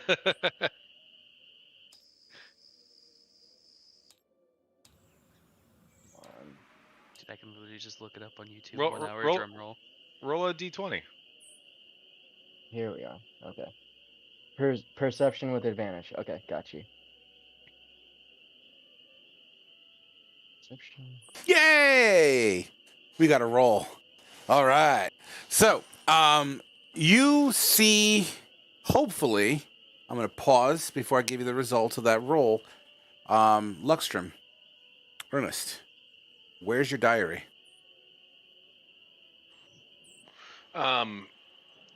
Probably near me. I just to backtrack a little bit. Did anybody fill me in before we went to bed, or did everyone kind of? You did? Okay. So, I'm going to go ahead and say, with a 17 perception, on his persons, kind of, let's just say he would have tucked it. Where do you typically keep it? So I'm consistent. I would say it's typically like tucked into my Like in your up here kind of situation. Yeah, but it's I don't wear. I'm sleeping. You know, I'm not Yeah. wearing it right now. So I mean, you'll see out of the dressings, like just like a book that's partially kind of revealed. You recognize it as the one that he was writing in earlier.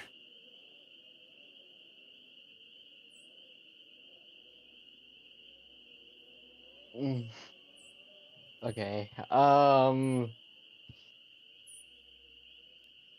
I sleight of hand it I don't see why not. and try and read it? Sure. Give me a sleight of hand with advantage as he is asleep. Okay. What's your passive perception there, Luckstrom? 12. Okay. Sure. I mean, you're able to kind of peel it away. You have his book. Is it tied off? Is it tightened by like a string or something, or is it just a standard? Just metal clasps that on Gotcha. the top and bottom. Sure. So I got it. I'm stopped. at a It metal is clasp. in your hand right now as we speak. Okay. Yes. All right. I'm going to slowly walk away, with it and just start reading from the front to try and get as far. Is it locked or are there just clasps? There's clasps. Okay, so keep it shut. click, click, Yeah. and you open it up. You begin to read from the pages. I assume it's written in common. Yeah. What does he read? Well, he's pretty much reading about a. Right now, he's reading about a turtle named Defrundier, and talking about what he did that day. He did his chores around the guild. He had a lesson from one of the higher up guild leaders, and one of the brewers, teaching him, talking about like things he needs to learn on, things he needs to improve on, and then then he talks about some of his practice with Defrundier. That talk about harnessing his arcane ability. And let's say he has enough time to read one more chapter out of this diary. What else is he reading? He would, so if he's just kind of skimming through, he would probably read about how there was an altercation between Ernest and a rival brewer, and he was kicked out of his hometown. He would also probably find out that that the Firefly Guild is kind of has things around the world,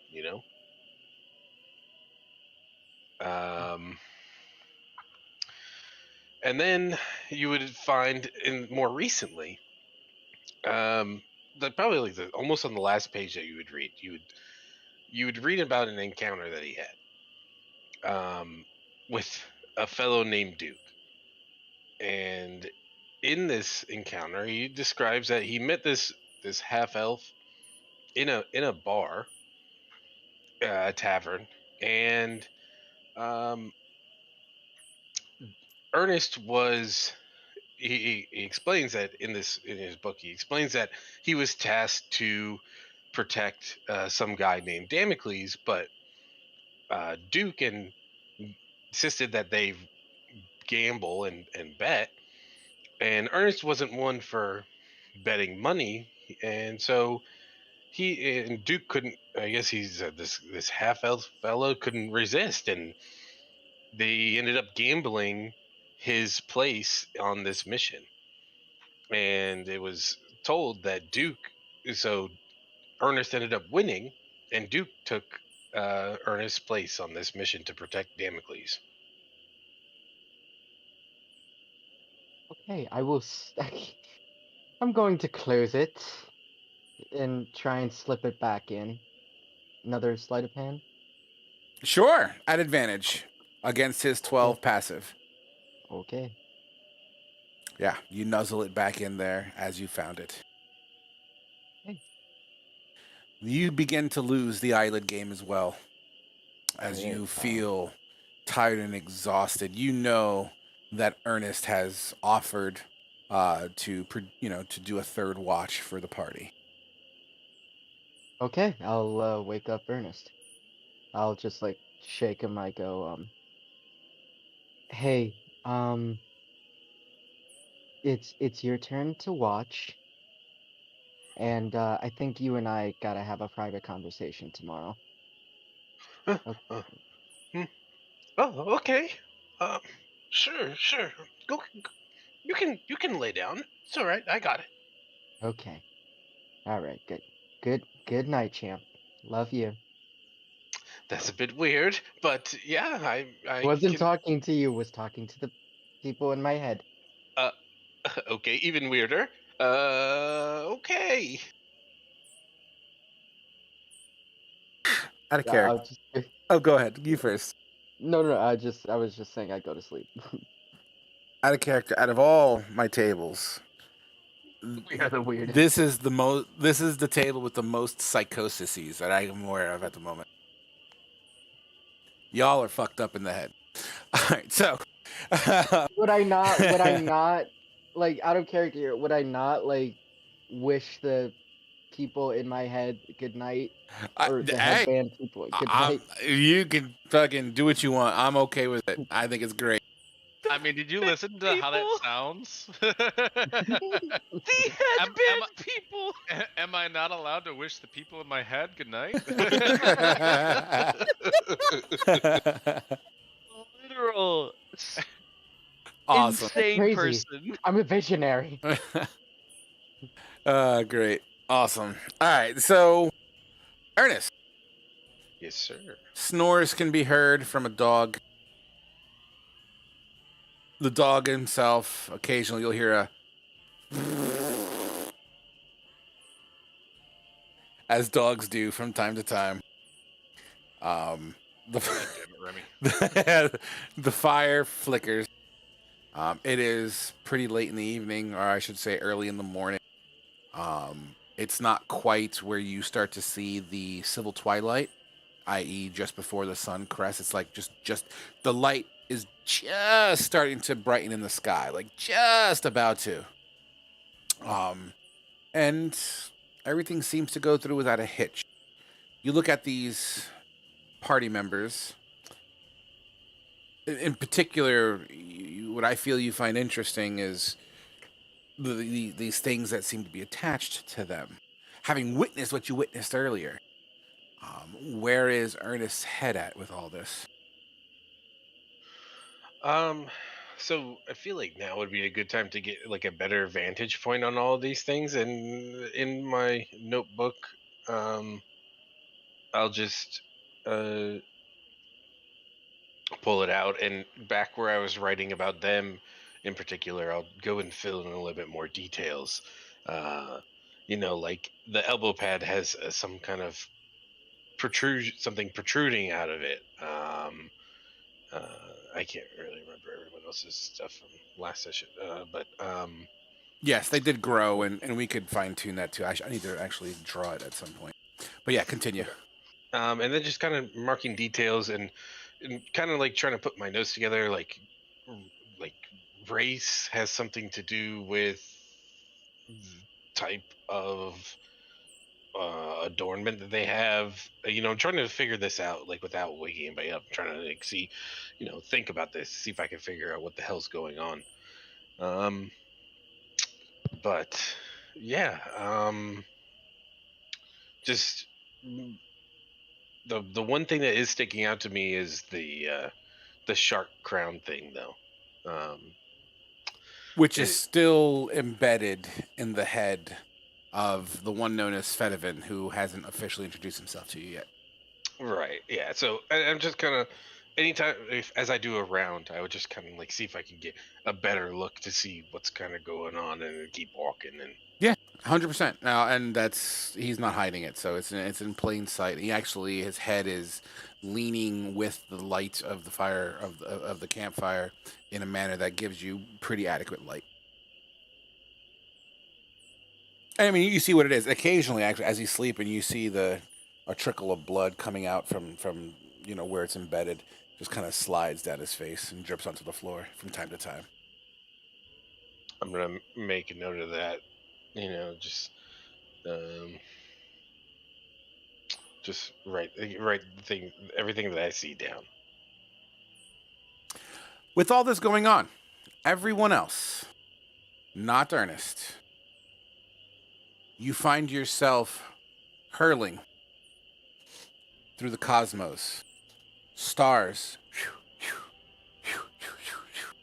flying past you. You look to your left and you see the three others, and this is equal for you guys. So you each look around. You see each other as you're all hurling together. You attempt to scream. In fact, everyone give me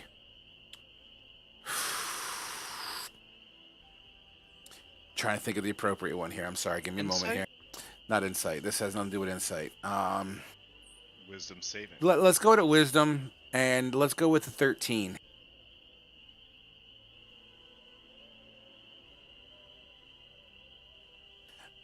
I'm going to use this as, you guys are hurling through the cosmos. It's not something that you familiarize yourself with it. So anything under a 13, you can choose a negative emotion with this, be it fear, screaming, whatever have you. People above the 13, you're just kind of taking it in, however you feel is how you feel. But the people that rolled under the 13 are going to, what's the word I'm looking for? When you fucking produce the emotion. What's the word? Whatever. You're fucking scared. Okay? There you go. You're scared. Yeah, you just act out your feelings there. So, okay, I'll go on an act. Hold on, gotta get ready. Like stars is scary. They're red hot fireball. I'm not okay with this. Help! Anyone! Please! Oh, there you guys are. I'm really not okay with this. Anyone know what's going on? I am so not okay. Awesome.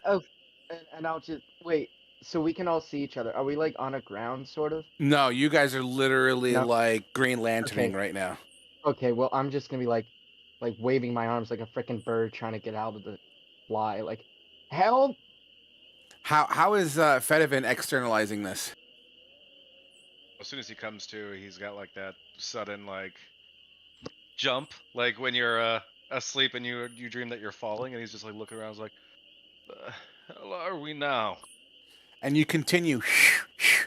You see a big blue ball in front of you, with speckled white and green inlays and blue around the outside, and you begin to hurl into what looks like an atmosphere, or what feels like an atmosphere, as you feel the friction surround your body, and you begin to kind of turn into some sort of like a meteor, where you kind of burn up in the atmosphere, eventually swooping down, and this is all, once again, simultaneously with everyone else. You slide down and you begin to kind of fly over water. It looks very similar to the location that you're in, but it's inherently different. The lake that you are sleeping next to should be water, but in this case here, it appears to be lava. The Whitestone Mountains in the distance, as you're flying closer, you know as the Whitestone Mountains, but you view them like they're made of pure obsidian. You continue to fly through, dodging treetops. You look to your left where you guys know the Brain Woods are. But where you see Brain Woods, you see, where you should see the Brain Woods, you see lightning cracking over these lush jungle-type environments, and these ginormous trees that seem to have bridges that kind of branch off onto other ginormous trees with little lights scattered amongst the main trunk of the tree. You continue to fly through. You all look down, and that lush environment begins to look like it's slowly decaying the further deeper you go, and these trees are wilted and they become leafless, and it looks like there's this tar all over some of these trees, and the mountain like a nice big giant like lump in the ground with this ginormous mound of tar and sticky and icky, and below you see these creatures that look like they have goat legs, and they're covered in this slime, and they appear to be kind of twisted manifestations of whatever the fuck these things are. You continue to fly. You see a lauma tree in the middle of this lake of tar, and you kind of zoom up and do a loop to loop, and you're heading straight down vertically towards the center of this lauma tree. You break through the bark and slam through to the other side. And as you go up and recenter yourself, you see the Whitestone Mountains. You see the lake in the distance that's no longer lava, but actual water yet again. You see the Brain Woods to the north. You continue to fly. You fly over Hagfen River Town. You cut left. You cut right. And just before you hit this tree, this ominous random tree in the woods, not a lauma tree, it seems to be a regular old tree, you hear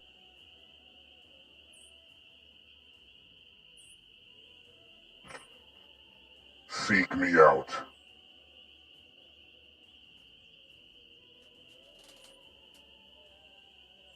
everyone wakes up at the exact same time in the camp that you left off at, and you see Ernest just jotting away.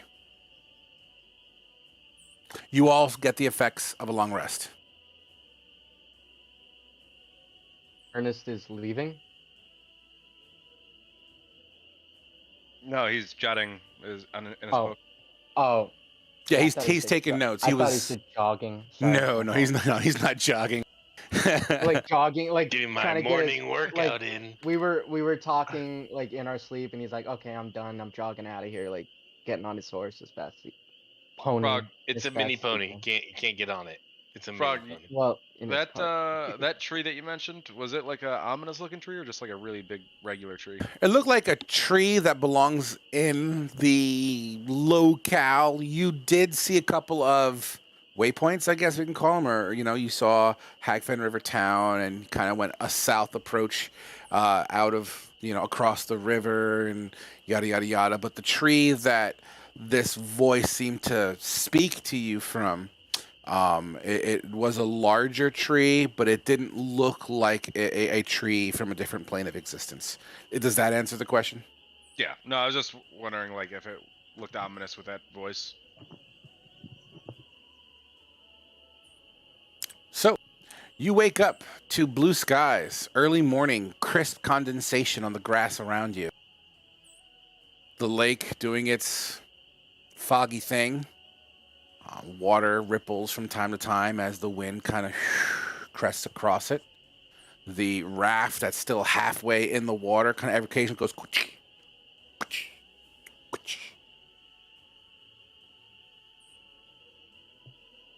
Okay. What's the plan, team? I am going to get up and go to Ernest and go see him riding. I go, "Hey, you mind if we go to your pony just for a sec, just so I can convo with you just for a little bit?" Oh, sure. That's fine. Okay. So I'll go over to, there. So. Still on us, or do you want? I mean, this is you guys wake up all at the same Okay. time. You guys just all shared a vision that you don't know was a shared vision, but you kind of feel like it was a shared vision, but you're not sure if it was a shared vision. I mean, you felt everything. You smelt the air as you were flying through these trees. You saw a location that doesn't look inherently familiar to you. You felt the crash through a lauma tree onto the other side. You saw a lot of stuff. While they're walking over to the cart, I'll turn over to Sylvan and Napto and just be like, "Hey, I had a really weird dream last night, and I saw the both of you in it. They involve a Lyoma tree. Yeah. I Did. don't think it was a dream. You think it's a vision from our Fey friends? Think it's showing us where to go next? I believe so. What are your thoughts there, Sylvian? I believe that our friends are finally able to guide us a little more directly, so long as we sleep. Little weird, but it gives us a better sense of direction. Tend to agree. Well, I mean, I saw Hagfin Rivertown in there. I suppose if we think back, we might be able to make our way to this other tree by getting Yeah. there first. Does anybody recognize that voice? First I've heard. Apto? No, sir. All right. Well, when they get back, we can kind of at least have ourselves a direction to go. If I had some arrows, I could get us some damn breakfast, but I think I have an idea. He's gonna get up and walk off to the shore. You do so. Are you Alright. going to command them to give themselves up? Say again. Oh no, Um, he's talking to. I'm gonna command a shark to bring us fish. Oh, one moment. Hold on. That one caught me by surprise. Hold on 1 minute. 1 minute here. First things first. I was Roll, meaning to tell you to roll a d4.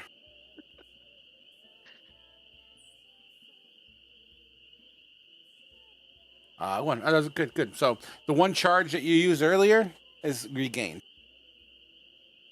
All right. Cool. So, yeah, go ahead and tell me what happens, buddy. What are you doing? Well, I try and do it from without sticking my head in the water, but I just do a mind command to hey, swallow up some fish and puke it up on the shore. What you feel as you try to kind of feel the proximity of a shark, as you can tell the cranberry does, and you kind of psychically grab a hold of one, and you command it as as you make this connection. It feels, doesn't manifest it physically, but it feels as if the teeth dig into your skull just a little bit further as you take 1 point of damage. Okay. You hear the thoughts. Fish, fish, fish, fish, fish, fish, fish, fish, fish, fish, fish, fish, fish.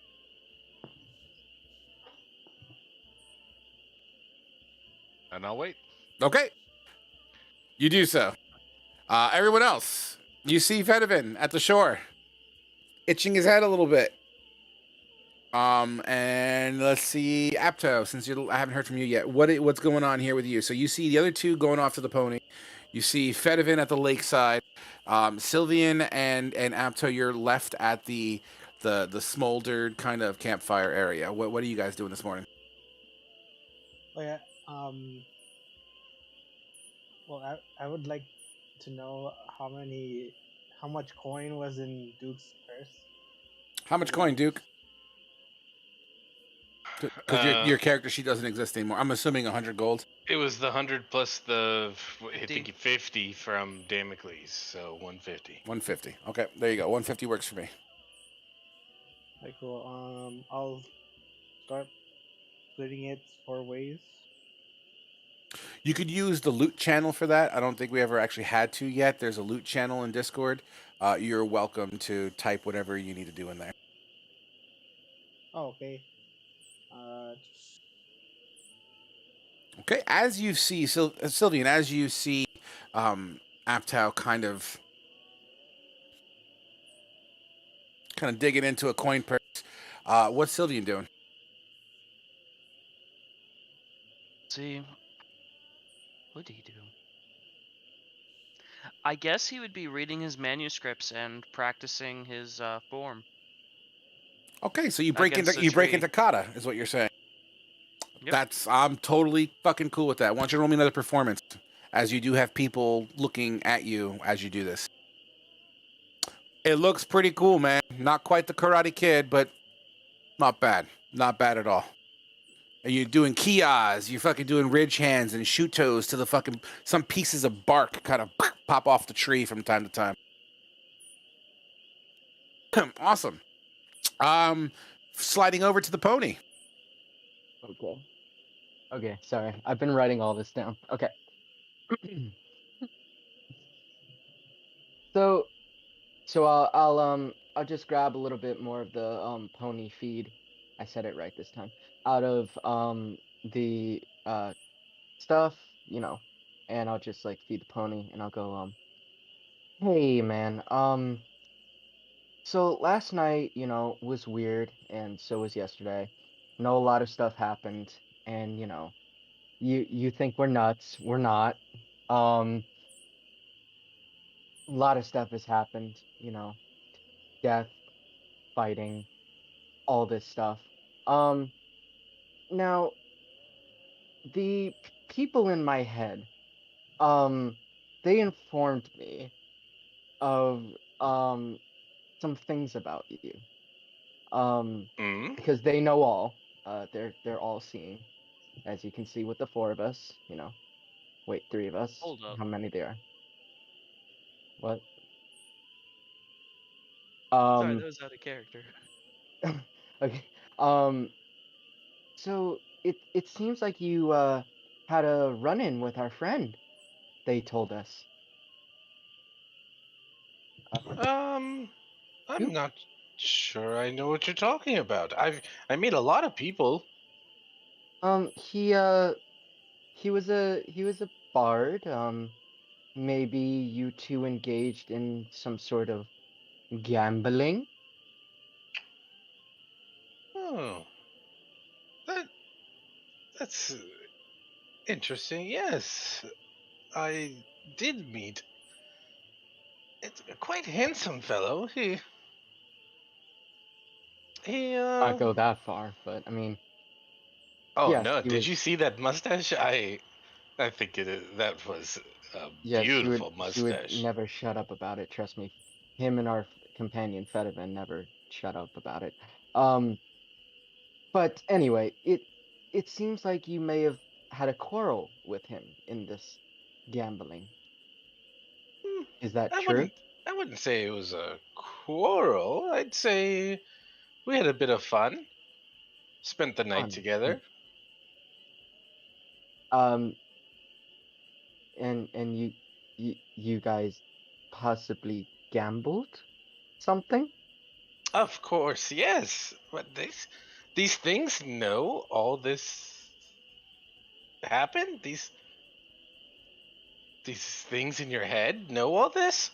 Yes, they do. Yes, they 100% know everything. Trust me. Um, they told me that you lost things of your empire of wine and kicked out of your own hometown.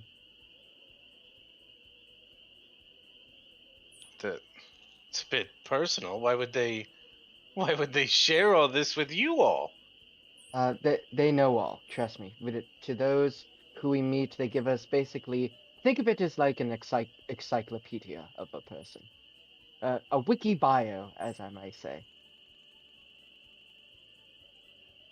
Too far? I don't know. Is that a wiki or a quickie? I don't know. Anyway, Well, I'm just hoping You know that. what? There's a fair point there. I want a deception. Okay. Because you're making that shit up on the fly. So let's Yes. absolutely portray that with a All deception. right. No problem.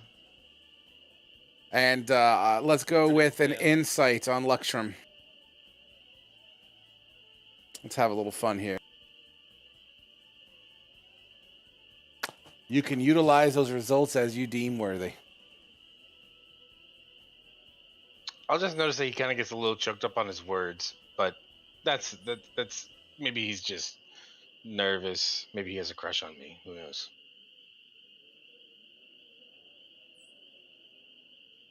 Anyway, Okay.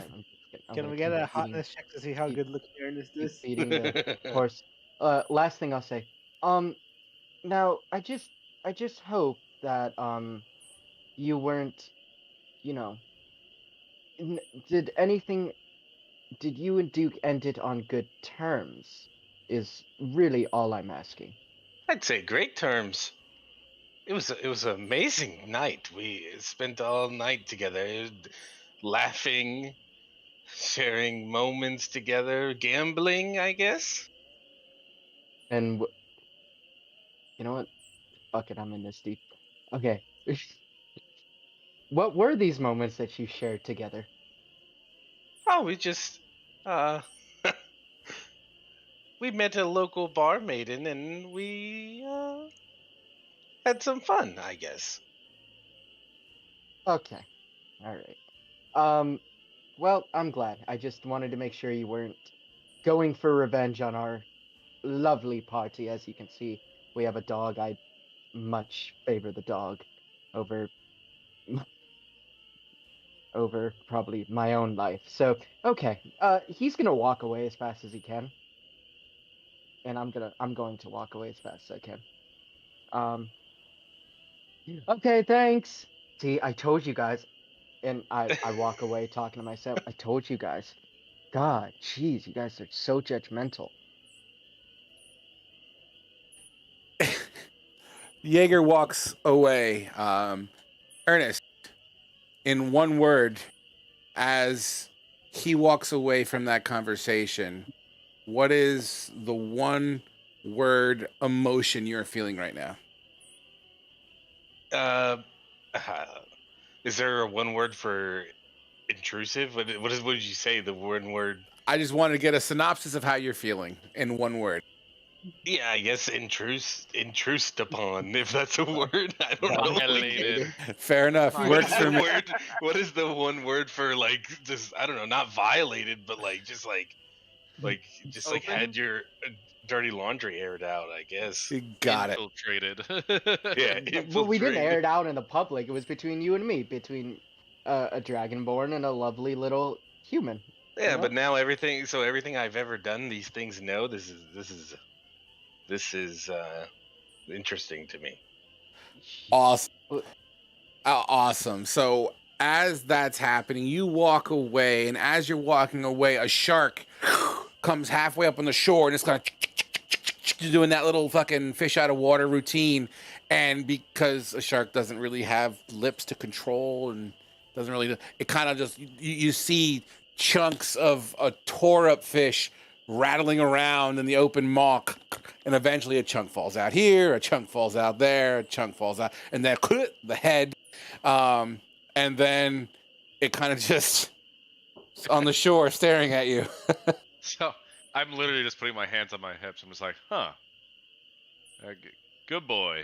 You can go now. The shark might be good eating. The shark is Actually, you know what? That's what I thought you going. meant by you were gonna go to the water. By the way, You know, that's not a bad idea. there's a couple hundred of them, so I I don't heard know. the fin tastes good. I have the rapier, so boop right through the brain. you coup de grace the shark, and its black eyes glaze over, and the tail ceases to flap. The gills lose all motion in it, and they just lie still. All right. Black blood kind of. Hey, does anybody want to help me out with breakfast over here? I'll help. Fucking a breakfast, shark steaks. You guys are eating like kings. Okay, I'm Bro, gonna. do you realize how expensive this would be if we sold it? I mean, and this shark, it's not Bruce, but it's definitely at least a 6-footer, man. So yeah, you're Thank God it's not Bruce. I couldn't eat Bruce. yeah, dude. No, yeah, you got plenty of meat here, guys. Fucking kings. I'm gonna go over to Sylvian. And I'm just gonna be like Pause. Hold on, I Yes, got some flavor here that I Sorry, was getting my to, but fault. this is the perfect segue. So, as you walk, fucking shark steaks, as you walk to Sylvian, he's doing his kata. Boom, boom, boom. He's hitting up on this tree, and you see he's fucking zoned. He's absolutely in it. Sylvian, as your focus is going on, now you don't acknowledge Jaeger immediately, but as you're, you feel the keloid scar on your hand, wrist, arm, as it's because it's grown a little bit. Boom, boom, boom. It begins to inflame, and you leave char marks where that one particular hand is hitting the tree, and it's leaving singe marks. Bah, bah, bah, as you're once again you're going into it, and even still you're so focused you don't inherently figure it out at first, and then when you see it, you're not afraid of it at first, but you kind of, when you go to punch the tree, you pull your punch like, whoa, what the fuck? But as you pull your punch, a firebolt careens across the lake.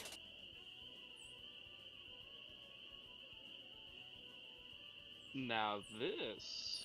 Not only do you see it, so does Jaeger. Technically, everyone would have seen it at some point, but the first two people within your proximity is you and Jaeger. They say you can't teach an old man new tricks. Jaeger will look impressed and go, "Wow, that was awesome." Okay, anyway, I can't get over the Karen voice. I'm sorry. Oh, then I'll keep doing it. Hey, Sylvian,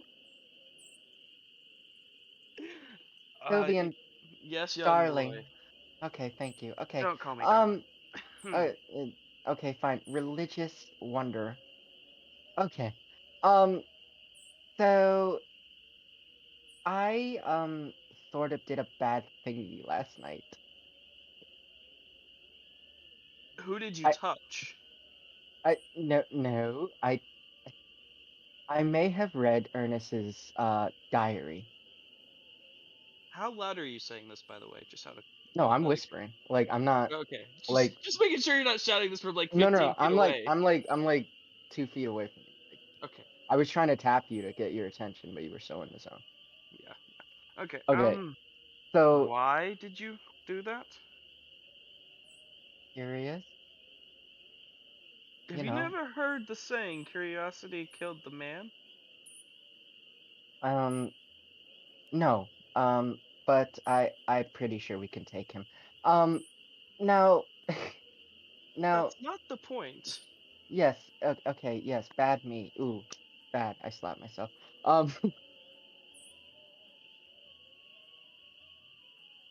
Well, get on with it, boy. What did you do?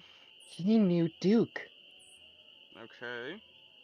They gambled, and then did something unspeakable with a bar wench. But the big point is, he seemed to have lost everything in his life. He was kicked out of his own town. Then he gambled with Duke, and it seems he told me that it was a lovely bet and they had fun. But I'm just, I just wanted to let you know because, besties, religious deeds, So just wanted to let you know. Okay, bye. As I walk away. He walks Kind of away. mumbling to himself. The fuck does he mean by besties?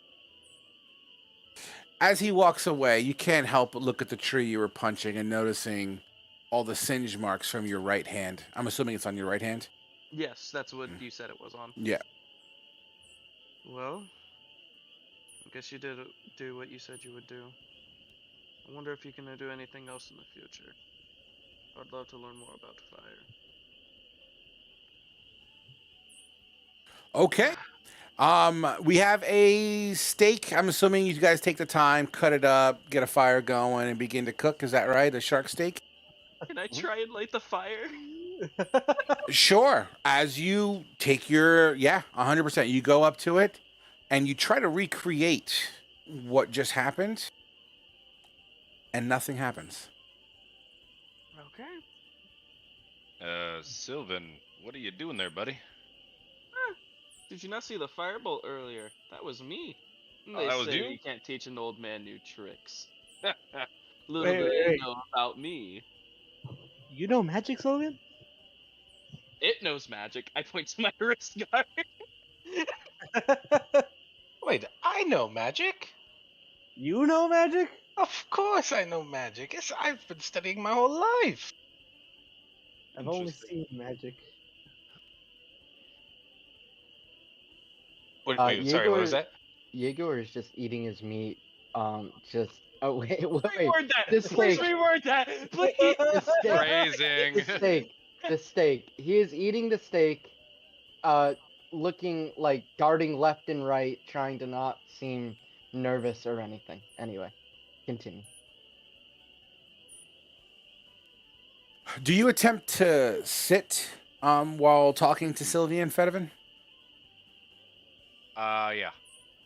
So you go to sit where you think there was a log, there, but I guess you're still kind of recovering everything that's going on, you're kind of out of it. And as you attempt to sit where the log is where you thought the log was, it's no longer there. As you attempt to sit, you feel your left shoulder begin to kind of latch onto your shoulder tighter. And the ground beneath your ass as you're sitting raises up, and you sit on top of it like a tree stump made of stone and earth. Abdul just watches it now, like, you know magic? I don't know shit. Apto, were you shocked to see that? Yes. Paint for me a picture of what gestures you did there when you were shocked to see that. Like, okay, well, he gets like a shocked look in his face, like his jaw just drops, and then like he points at the chair thing. Is like, you know magic too? So as you point to the chair thing,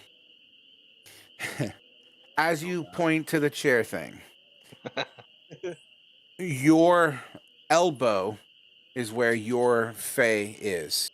And these 3 light orbs circle from your elbow, and they wrap around past your wrist and out of your hands. And it kind of, it's daylight out, but it illuminates the immediate area even brighter.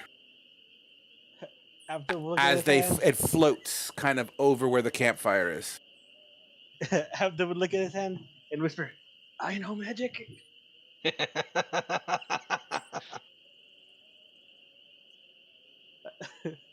Like, he's only ever seen, like, okay, after it was a soldier, it was an infantry.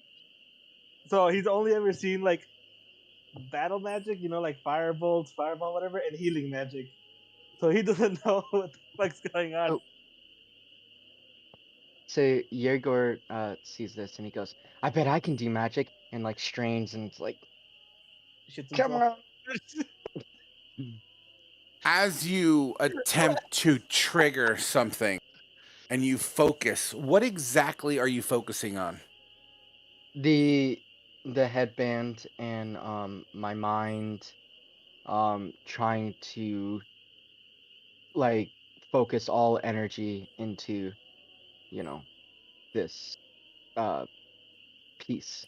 As your head is kind of facing the center of your camp circle, I guess, let's just say where the campfire is. I mean, you see these 3 orb lights kind of circling, illuminating. You see this this earthen stump that Fedovan just happened to be sitting on. You saw the firebolt, and you're looking at the fire like, come on! And the circlet that you're wearing, or the headband that you're wearing, gets cold, and you feel the cold travel to that point in the middle where the gem is, and kind of like a miniature cyclone of air puts out the campfire. You broke up. Say again. No, I just go, oops. relight the fire. I'll grab my tinder box and relight the fire. I can do magic too, Aptal. Yeah, we kind of figured that out at the bottom of the sea when you kind of smoke that fucking water. You know, and all the healing. I kind of figured you could do magic. But Yes, I've but I never mean from my seen head, these guys not do from my that. hands. Apto's not impressed by Yegor's magic because he already knows he knows magic. Remy kind of does that dog little. "Hmm." I go, well, thank you, young dog and canine. I bow to the canine. Fedivin does the. All right, guys. Ernest does a. Mm. The DM goes. "Oh." So, obviously, this comes as a shock to everybody. The one thing you all share in similarity right now is the temperature presence of each one of your passengers. Kind of like before, when they were weakened, you feel that same effect as if they're drained. Think of a battery that's about to just not work anymore.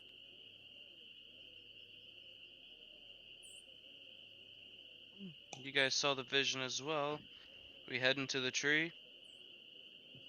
Yeah, I guess we can do that tomorrow. I would also start explaining the vision to our dear friend here. I Sure. call dibs on that. Thank you. I'd love to explain it to him.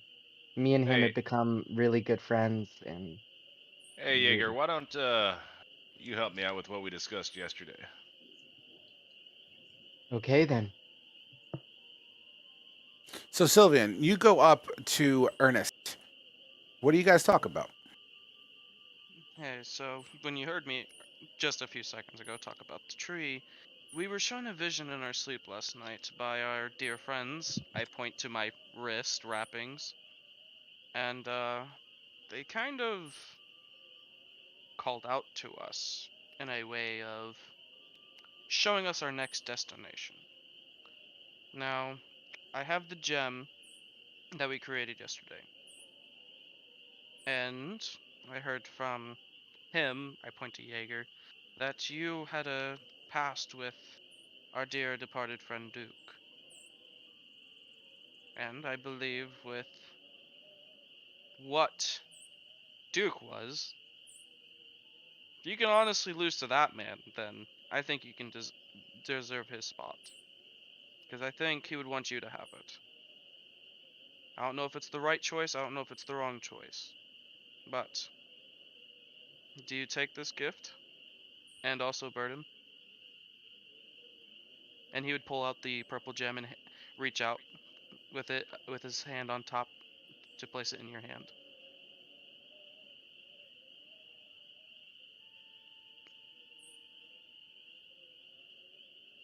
Um, I. It seems a little soon. And now wait, Jaeger is telling my business to you, but Jaeger said that these things told you everything about me.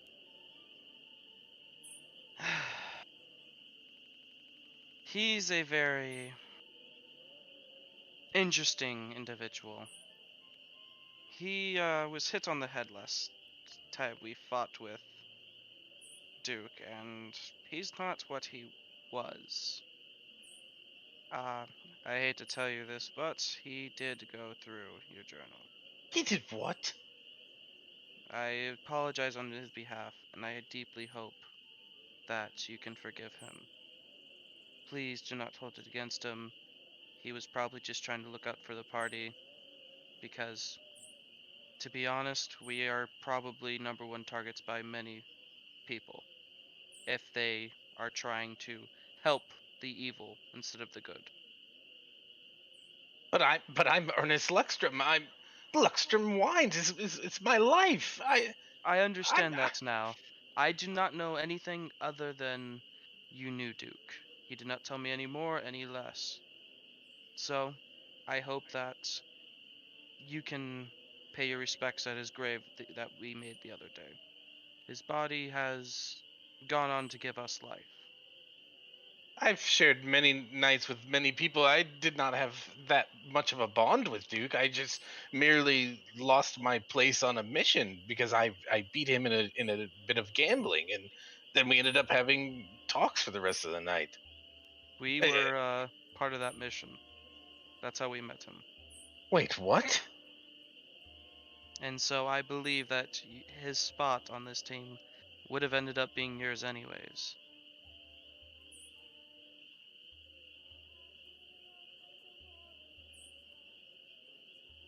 What's so?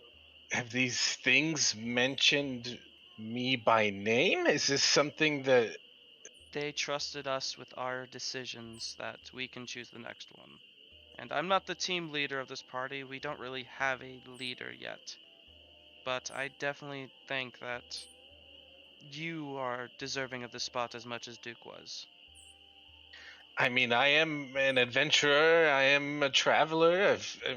I am down for whatever exploration comes my way. I am fascinated by this world we live in, and I've been tasked by my mentor to gather as much information as I can about everything that uh, that interests me.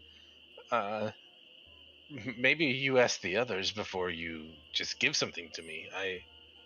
It seems that you know well, the Leonin has mentioned that you all didn't know magic before, and that these things have given you magic, and I know magic. So, what would happen when these things give magic to someone who knows magic already?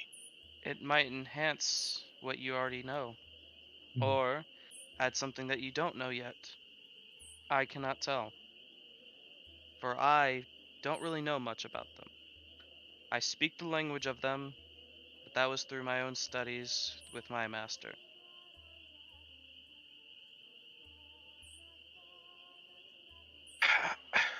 I say we. We can talk about it with the others as we travel. But, for now, I want you to hold this. You can decide once the rest of the party's decided. You can put it in your bag and never look at it again until we get finished. This is up to you. Sure. I'll. Like, are you sure that I should hold on to this? I mean, I hate to say this, but if you tried to run, I will catch you, and I will find you. I hope you catch me. He has a very Wait a minute. particular set of skills. Skills that make him a nightmare for mages like him. Yeah, I'll go ahead and put my hand out to take the thing.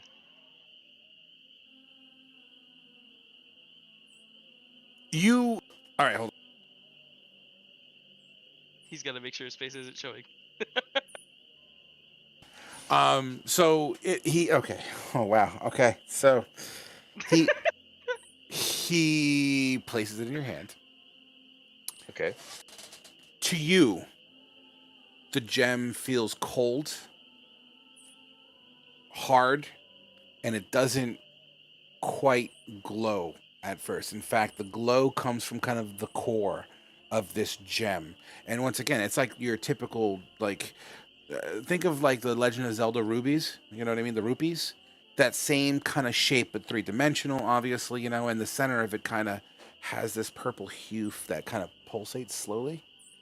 I need to know something about Ernest right now. Okay.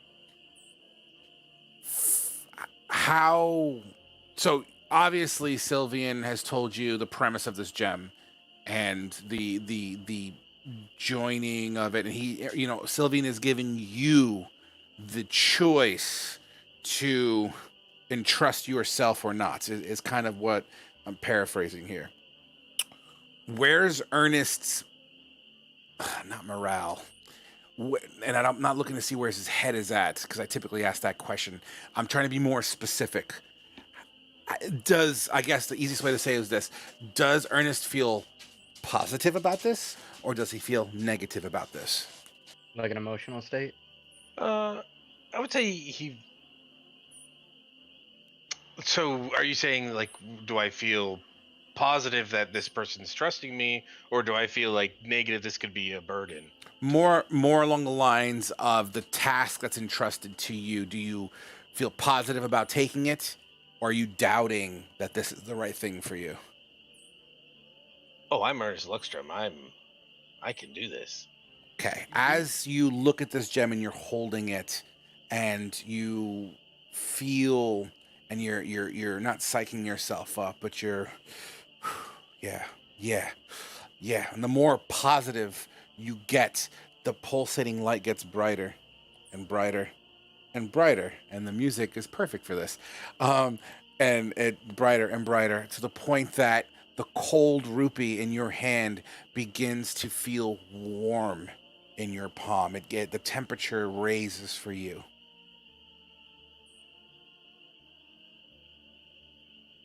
What do you wish to do? I'm gonna. Well, I personally, well, while I feel like I could do this, I still wanted to receive the blessing from the others. I don't want to. Okay. I'm picking up what you're throwing down. You know what I mean? I'm picking up what you're throwing down. So this is not outside of a visual perspective. If anything, because you're not that far apart. Yeah, you're in the water, but the water's only like 10, 15, maybe even 20 feet away. So in particular, Aptau Sylvian, 100%, you see him holding this gem or this rupee, and you see the physical changes in this rupee as it starts to glow, for reasons I guess you don't quite understand yet, but yeah, boom. The other two by the lake could potentially, if you choose to, look over your shoulder, and you would see this glow. In fact, it almost as if your Shoulder. passengers, thank you. They begin to hum at the same time. Did it choose its next chosen person already?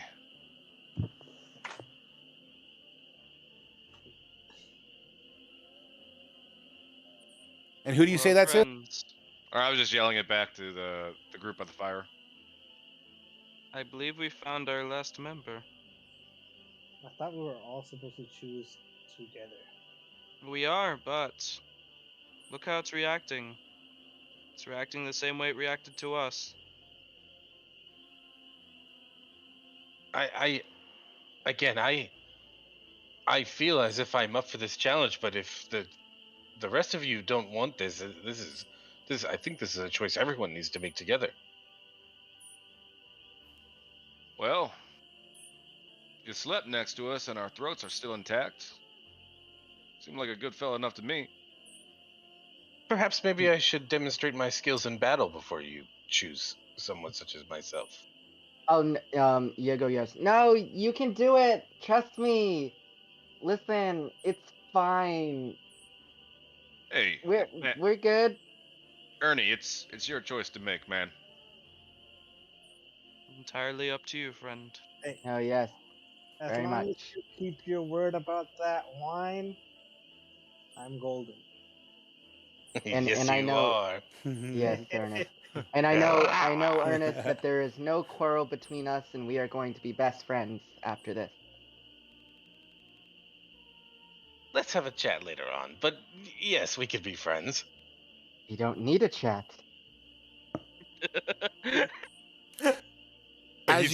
Go ahead. I'm sorry. Is he like casting a spell on me, or? I think he's trying to persuade you. He's using the force. These are not the droids you're looking for. This is not the chat you're looking for. As you hear all of these teammates or the rest of the party, you look down at the rupee as it's glowing, and it's bright. It's bright enough in a purple hue that you almost have to squint. And as you squint your eyes a little bit to kind of compensate for the amount of light going into your retinas, it's almost as if everything around you fades to black, and you feel light in body and light in soul. Dear Ernest, allow me to entrust myself as a part of you and allow your inner fire to swell,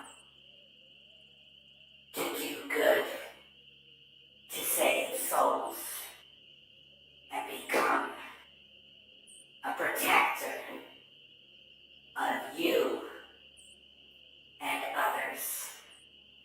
Do you wish to take my power and use it for these purposes? Yeah, I guess I'll say in my head, right? Because this is in my head. I'm going to respond in my head, and I would say, "Yeah, yes, this is absolutely something I can do. I'm made for this moment." Then accept me. Open your heart, open your soul to true potential.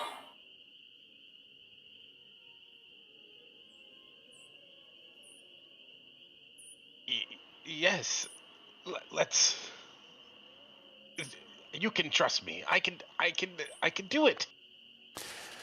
The world, the house lights come back on as this glowing rupee. Now, mind you, nobody else heard this. Typically, you'd share these thoughts, but this was specific to Ernest at this moment. And my voice changer is not different, right? No. No. Mm-mm. All right, good. What you see as if he kind of like blacked out for a moment, holding this rupee, it begins to float off of his hand, and it kind of begins to create a little bit of air pressure and wind as your hair kind of gets pushed back a little bit, and it goes right under your throat and like right where your soft spot is here, where your rib cage is.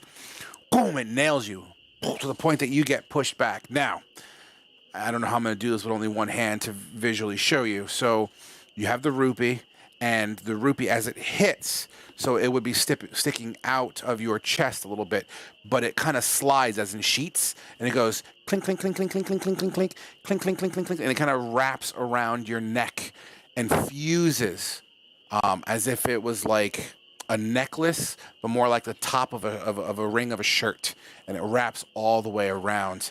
And as it does that, every occasionally it kind of like obscures itself and kind of goes opaque, and it kind of pulsates like it disappears for a moment, and you feel powerful. What thought is in your head right now, Ernest? If it was to manifest in a physical form, what thought would that be? What object would come to your mind? Oh God.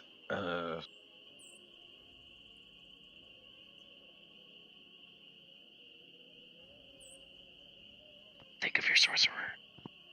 I mean, yeah, I would think of my mentor, right? Like he would be like, I guess this is.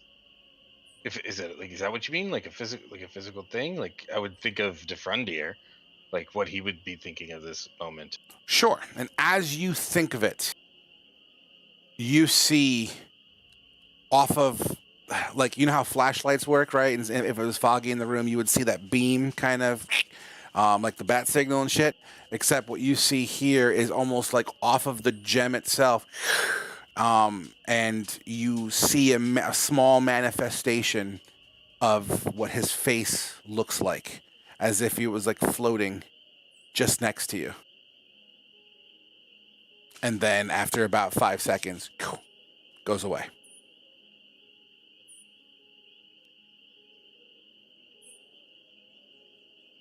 I've never used magic like that before. Uh, this is amazing. This is. Oh, I'm ready to. I am definitely ready to try this out. Well, Good. you're stuck with us now, for better or for worse. Oh, welcome to the party, stranger. The character here. The music's syncing up so good with this, though. You all have chosen.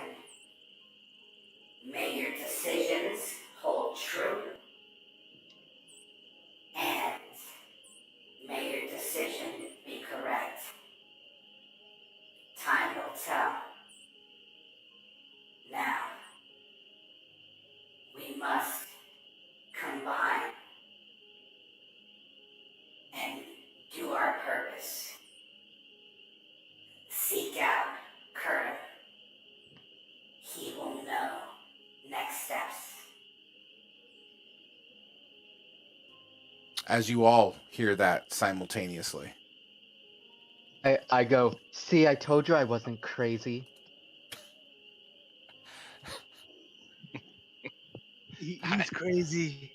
As he whispers. He whispers. You're over- definitely a little crazy, my dear That- friend. I think he was shook a little too hard by that feature.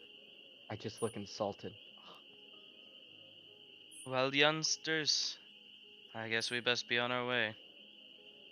Not so fast. All right, Jaeger. Let's try and get this thing off my head. Just be ready with that touchy-heely thing. Yeah, Wait, sir, no wait. problem. Hold on there. Just a second. Oh boy. Alright, Ernest, you said you know the arcane arts? I do. Our friend Duke knew Mage Hand. Do you know that as well? I've heard of such a spell. My mentor typically used it to keep me in line when I wasn't reading. It was almost a bit of a slap on the wrist, you could say. But it's not. It is not familiar to me. I must admit, my training was cut short. My mentor taught me how to defend myself. A lot of the spells I know and have practiced and perfected are self-defense or offense, because the best defense is a good offense, I guess. You got a point there. So, Alright. so you don't know Mage's Hand. Uh, no, I do not know. Okay, Mage's moving Hand. on. Anyway, ready, Fedivan? Oh God. Good luck, fellas. Go for it, man. All right. I pull my sword out and I put it right through the crown thingy, avoiding Easy. his head with no hesitation and trying Easy. So, follow me with this. So, he's wearing a crown. And you put your blade under the crown and you try to bottle pop it off. Yes. Well, that's absolutely gonna leave a welt as you pop it off. So, follow me on this. Following, sir. All right. So, it takes a good degree of strength to use Fedivan's curvature of his skull to get the angle. I just said curvature of its skull, by the way. I've never used that sentence in my life. I want to acknowledge that. I'm very proud. So as you do it, the blunt end of the blade sinks into your skull. You're taking at least 1 point of damage just from the blunt force trauma that's kind of popping. Your skin slowly separates. It's nothing crazy, but it fucking hurts. You feel, actually, give me a strength check, Jaeger.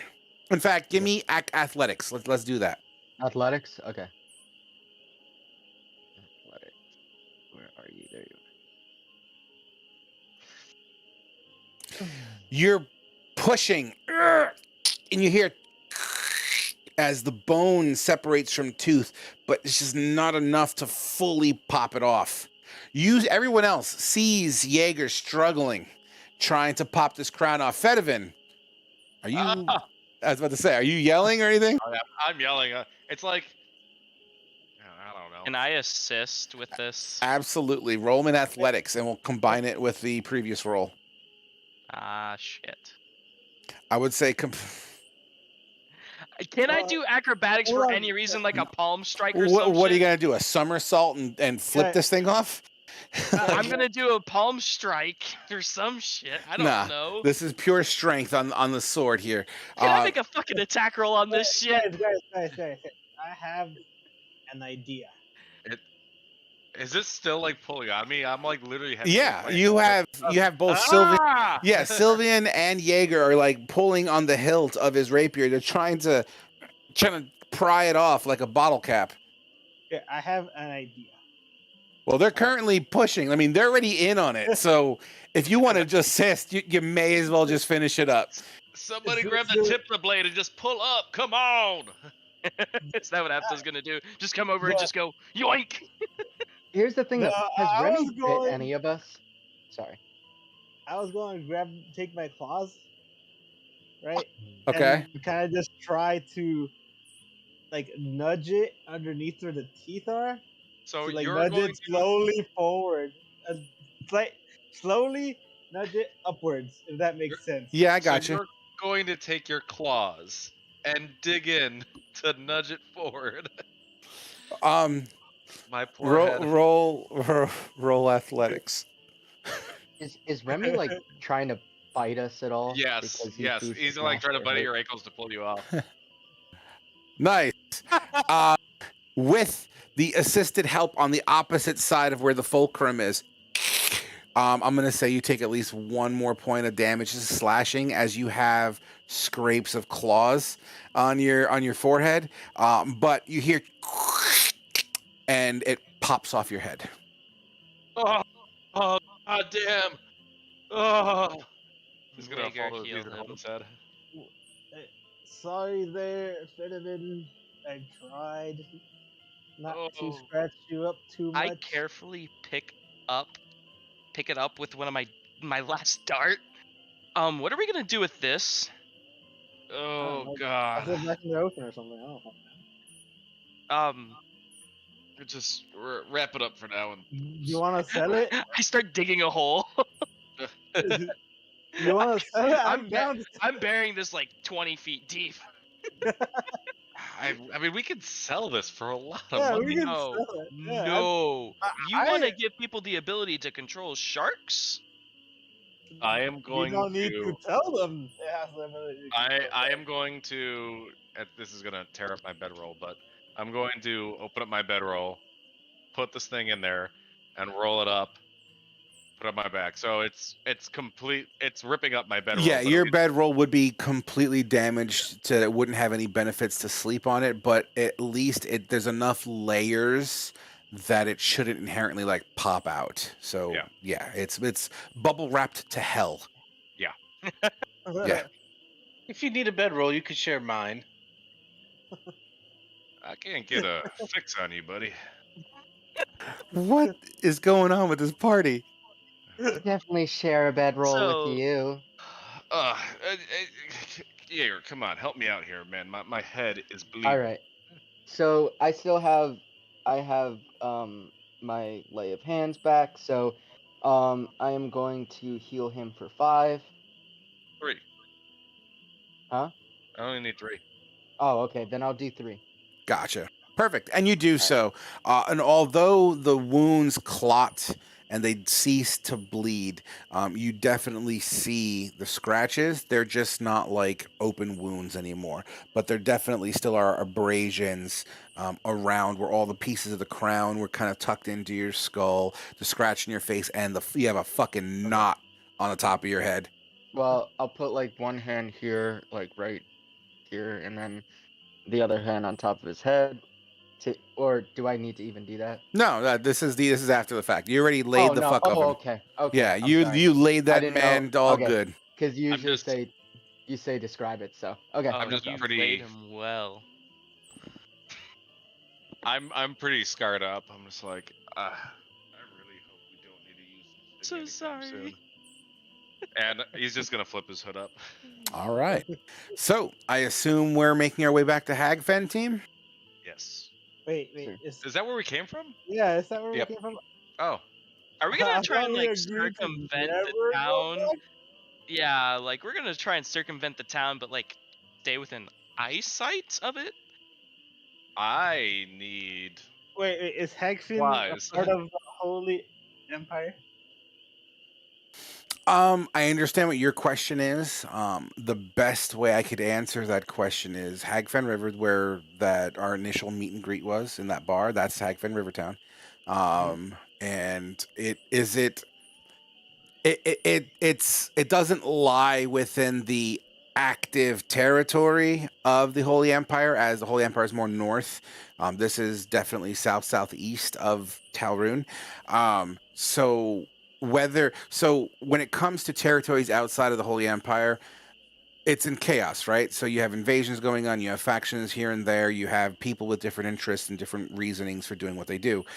So even though Hagfen, last time you were there, appears to be a lawful town, it doesn't necessarily mean that they're lawful in a manner that is inherently in the perspective and views of the Holy Empire. It could be their own little thing, their own little management government group that might be just for now being the governors until somebody bigger fish comes over and takes control or what have you. But you know what I mean? So it's not inherently Holy Empire, but its roots at one point in time were absolutely Holy Empire, as the Holy Empire did once control like 98% of this realm. All right.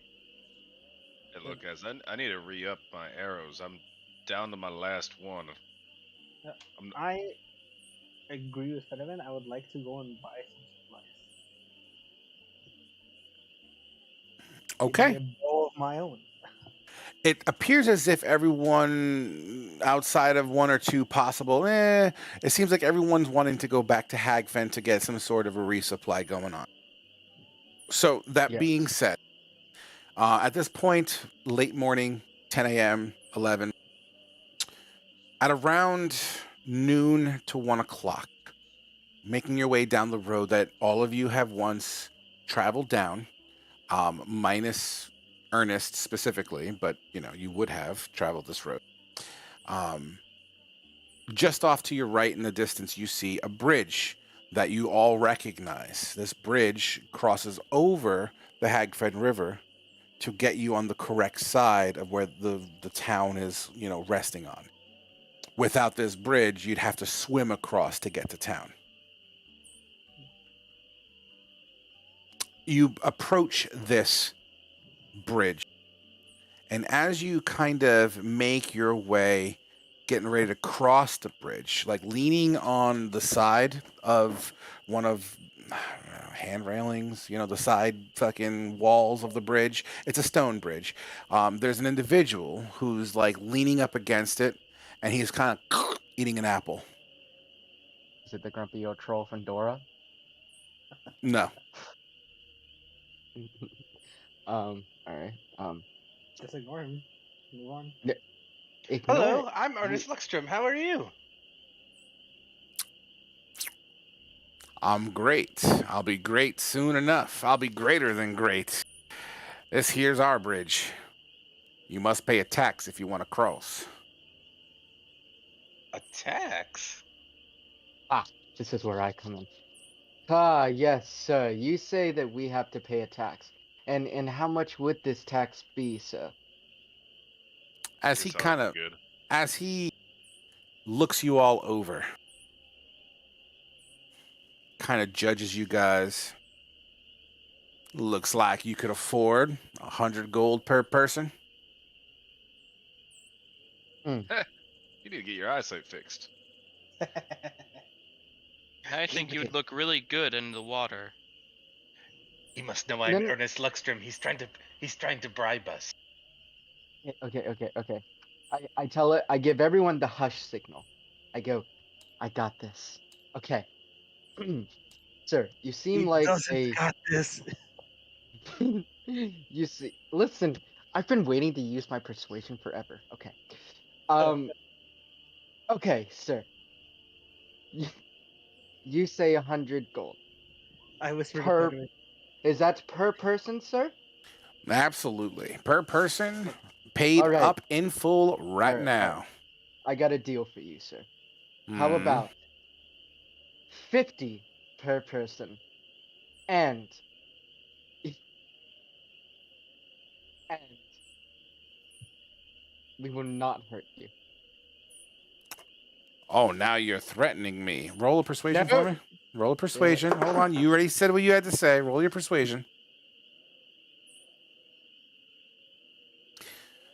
So, not only are you telling me what you're going to give me, you're also threatening to kill me? I don't think you understand the gravity of the situation you're in. It's either you give us the 100 gold freely, or we kill you and take the gold and everything else you own. Okay, Sylvian. I fucking punch him. Okay, absolutely. One second. Not what I was expecting, but I okay. was just trying to introduce myself to my fans, guys. You guys. Just a moment here. Let me Ernest. let me accelerate my plans. Hold on. I don't think you have that many. Accelerate. No, Threatened he's my absolutely friends. He's He punching. Hold threatened on. my party. Jaeger, you have a way with words. Listen, Not, I Um, almost not in a knocked good it way. down. I So almost did it. you make your punch as your punch hits him square in the jaw. Roll damage. He takes the hit to the face and kind of falls to one knee and holds his cheek and jaw. He kind of looks up at you. You made a terrible mistake. Everyone roll initiative. Fuck me. I take that. I take that. Oh. Oh my god, you all rolled horribly. How do I refresh Roll20? You just click that little refresh button on your webpage. No, I meant like refresh it for the dice. Yeah, I knew where you were going. I was trying to think of something sassy. All right, guys. think I did it So right. you I believe you guys. click exit game. I resign. All right, Which side so are we on? you guys are on the side with the dot. However, the people that are absolutely 100% not negotiable on the bridge is Sylvian and Jaeger. Now we don't know. Like, listen, we may punch them, but they can still be negotiated with. Maybe a little. Ah. No, I'm knocking these people out. I'm not gonna kill them, but I'm definitely knocking their fucking rockers. How far on the bridge? Like here or Halfway. halfway? Halfway. Okay. Oh fucking hell yeah! That makes us a whole lot easier. I'll say I'm right there then, because I'm like right back here. I was in the front because I was trying to negotiate terms, but it didn't really work. I'll say I'm like right at the Dude, foot hold of it. on. I gotta turn on all these fucking tokens. One moment. You know what's happening? By the way, how many people are there? Like, I just Frog want to know how many Net sets people I'm is gonna simple. piss off. Frog had sent. We both did. We both pissed him off, but you're the one who took the initial swing. Oh So yeah, I feel no. like I am no longer at fault. No, I only no, threatened. I think Sylvian fucked up. I mean, they're He they're threatened bandits, guys. he threatened my friends. I have considered myself as your guys' protector. I'm not gonna let a threat go by. You don't have to justify yourself. You did what you did. I know. I feel like Yeah, I I'm threatened just them pointing more out of first. character why I did Bring what I yourself did. over here, buddy. Get him, old man. Yeah, by the way, my character's like fucking 50 by No, Yeah, 40, my bad. Wait, I think we've all seen your face, Yeah. right? 'Cause, maybe except Ernest. I don't know if he saw your face. Yeah, Dude. not Ernest, but I'm just excited. I get to use this map. This is one of the first maps I ever made. I never had a chance to use it. hey, I'm giving You're you a welcome. complete reason to use your map. I think you showed this to me when you interviewed me. Yes, this was Yeah, my same. showcase piece at the time. Yeah, you showed Same. it to me too. Damn, I really. Oh man, my All right. buff did not work. So, Jaeger, you're not on the table yet. Get yourself on the table, Oh. please. Yep. So sorry. Set initiatives, folks, if you didn't already. Yes, please do. Please do. We are running kind I'm of short. Right here. We are running kind of short on time. So Okay, what hold on. I'm going to do for no, because that wouldn't be fair, because that could absolutely fuck you guys up. All right, what it is. I'll just try to be as efficient as possible. Hold on, give me 1 sec. Sorry. Initiative rolling, mod 1. Oh,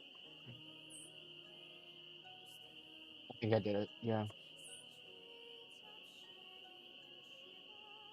All right, is everyone ready to go?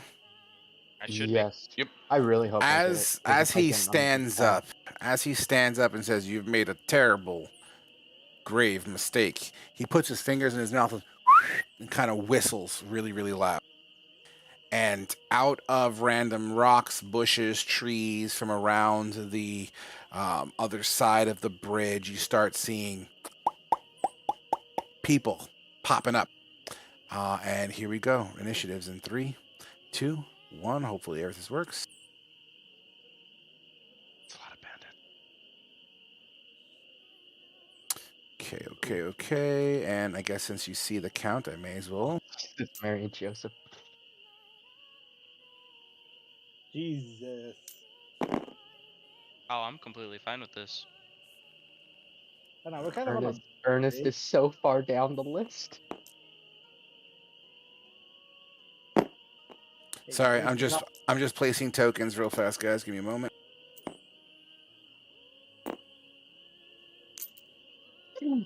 Excuse me, I'm so sorry.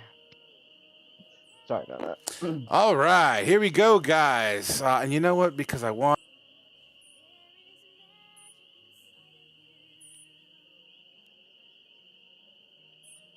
I'm happy there's magic inside of me, but I'm changing the music. It's probably Ernie's magic.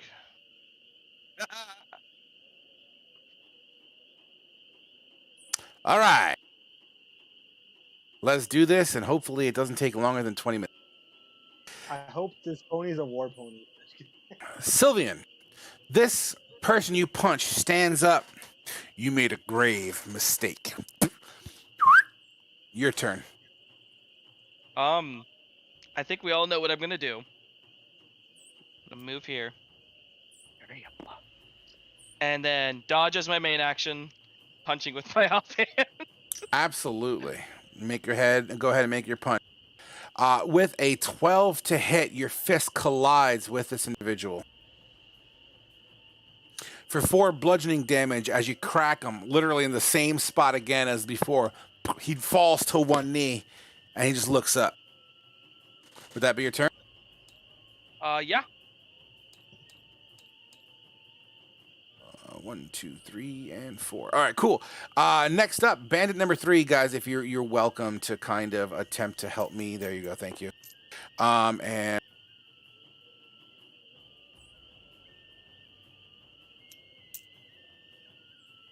just fixing my screen real estate here. I am sorry for the delay.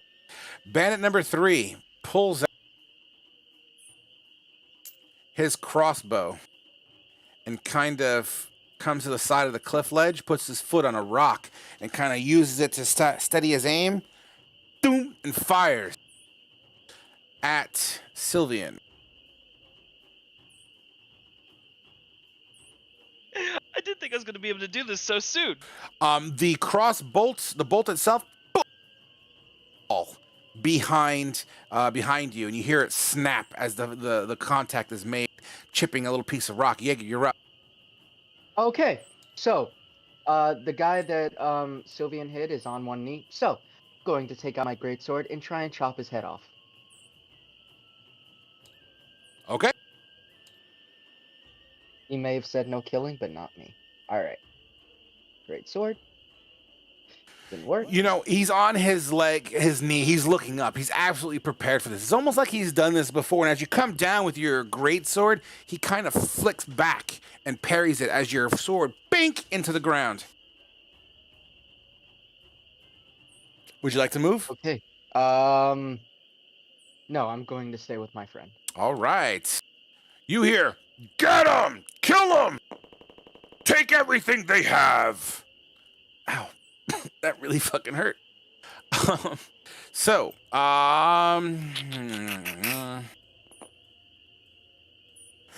This individual pulls out crossblades, a dagger in his offhand and a scimitar in his right hand, or in his main hand, rather. With the dagger,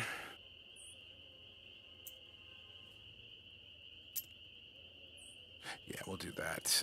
With the You're dagger, ugly bandit. he throws it towards Sylvian. 24 to hit. Was that with disadvantage?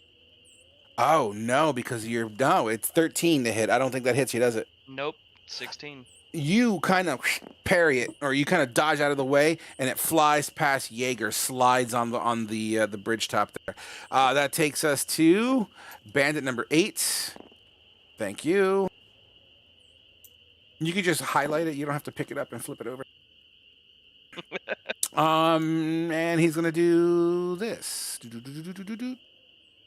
And he is going to he's going to attempt to grab you, Sylvian, in a grapple. Okay. Give me a athletics or acrobatics check, please. Okay. Does dodge action give you advantage on? Okay, I didn't think it did, but just double checking. Oh, damn! I thought I rolled a 15. I was about to say yes.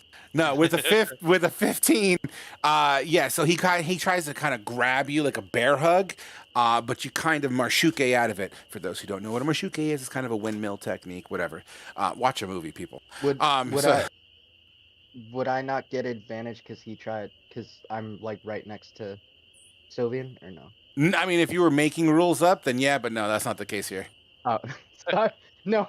I'm sorry. I actually didn't know if like. No, you're good, man. I'm half fucking with you. Bandit number 6 is up next. Thank you. Who will also use his reign, and he is going to produce a scimitar and take a swipe with disadvantage. Doesn't quite work as you actually it comes vertically at you. You take both your open palms and you kind of catch it and kind of throw it to the side. That takes us to bandit number 1. As soon as my shit. Oh, he's the guy right in front of you. He is going to attempt to grapple you, Sylvian, as you punched him twice. He's just kind of going all in. Fuck you, barroom fight. Fuck. With a 10 on my side, he grabs you and he starts pushing you to the edge of the bridge with his movement speed. He's pushing you. I'm going to put you down here for now. But you are effectively being dangled over the side off balance. You're not over the side, but you're like, oh, as he's holding on to you. It looks like he's getting ready to kind of push. Throw me. Yes. Little drop.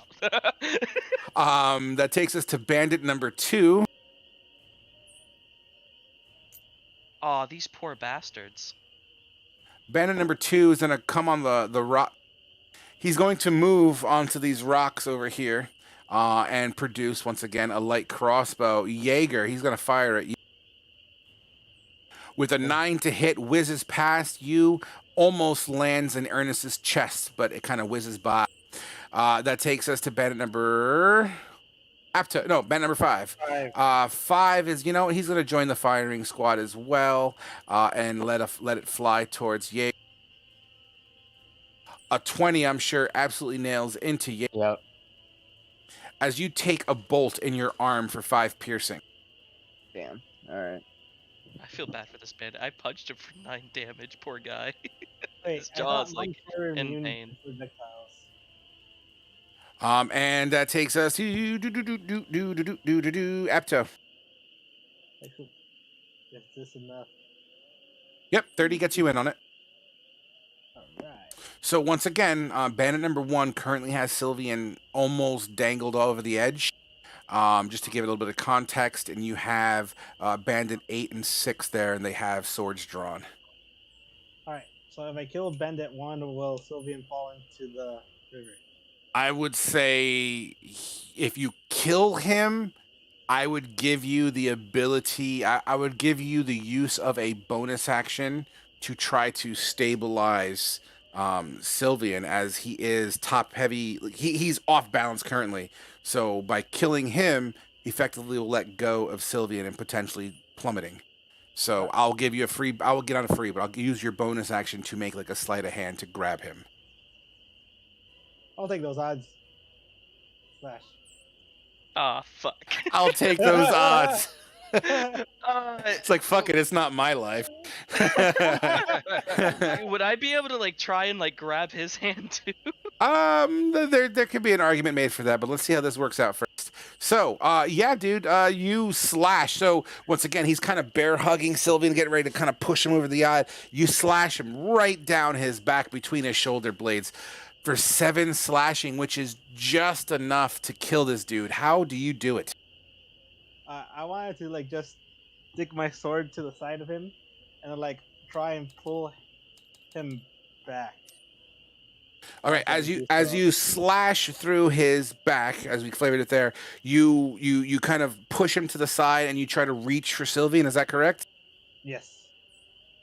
All right, so you're setting the DC. You raise your hand out. Roll me a sleight of hand to represent this quick grab. All right. Okay, with a 19, your hand is out. Sylvian, acrobatics check, please, to receive this hand as he tries to grab you. Motherfucker. Well, we see what I'm looking for is a DC of your combined numbers, which has been exceeded. As he reaches his hand out, you kind of fireman grab, you know, and he pulls you up balanced. You're back on the bridge, right over here. I'm on difficult terrain though, right? Because the body. Just that one square. Yeah. Yeah. Okay. Yep, Wait, absolutely. So that took up my bonus action. That was your bonus action, 100%. All right, and I'll end there. Okay, Fedivin. Yeah, sliding right over here. Well, hopefully this little guy hits. I'm gonna hunter's mark bandit number 8. And I'm going to sharpshoot him as well. Oh my god. 15? Or, sorry, 14. 14 is enough. All right, and then hunter's mark. Wait, hold on. So, wow. And that was for number 8? What's and that? This was an arrow, right? Yeah, this was an arrow, so it's 10 from sharpshooter, 4 Yep. piercing from the arrow, and 3 for hunter's mark. Your arrow whizzes through the air and lands true on its target. You one-shot this guy. How does he die? Boom. It's gonna just hit him like right in the sternum right here and just like drop him. He kind of acknowledges it and goes to grab it and kind of falls over the edge into the water below. All right, I still got it. Hey, Ernie, you don't happen to have any arrows, do you? No, it's not really my thing. That'll be my turn. All right. Bandit number 7 is around here. Thank you. He will... Fuck it. He's going to take his crossbow right from here, and he's going to fire it directly at Sylvian. So who's still technically in a dodge action. Dodge action. A 12 does not do it, as it kind of skithers across the floor. It's just a bad shot in general. Which takes us to Ernie. Yes. I'm gonna go ahead and I'm gonna cast. Oh, okay. I'm gonna cast Frostbite on this guy. It's a DC 13 con save.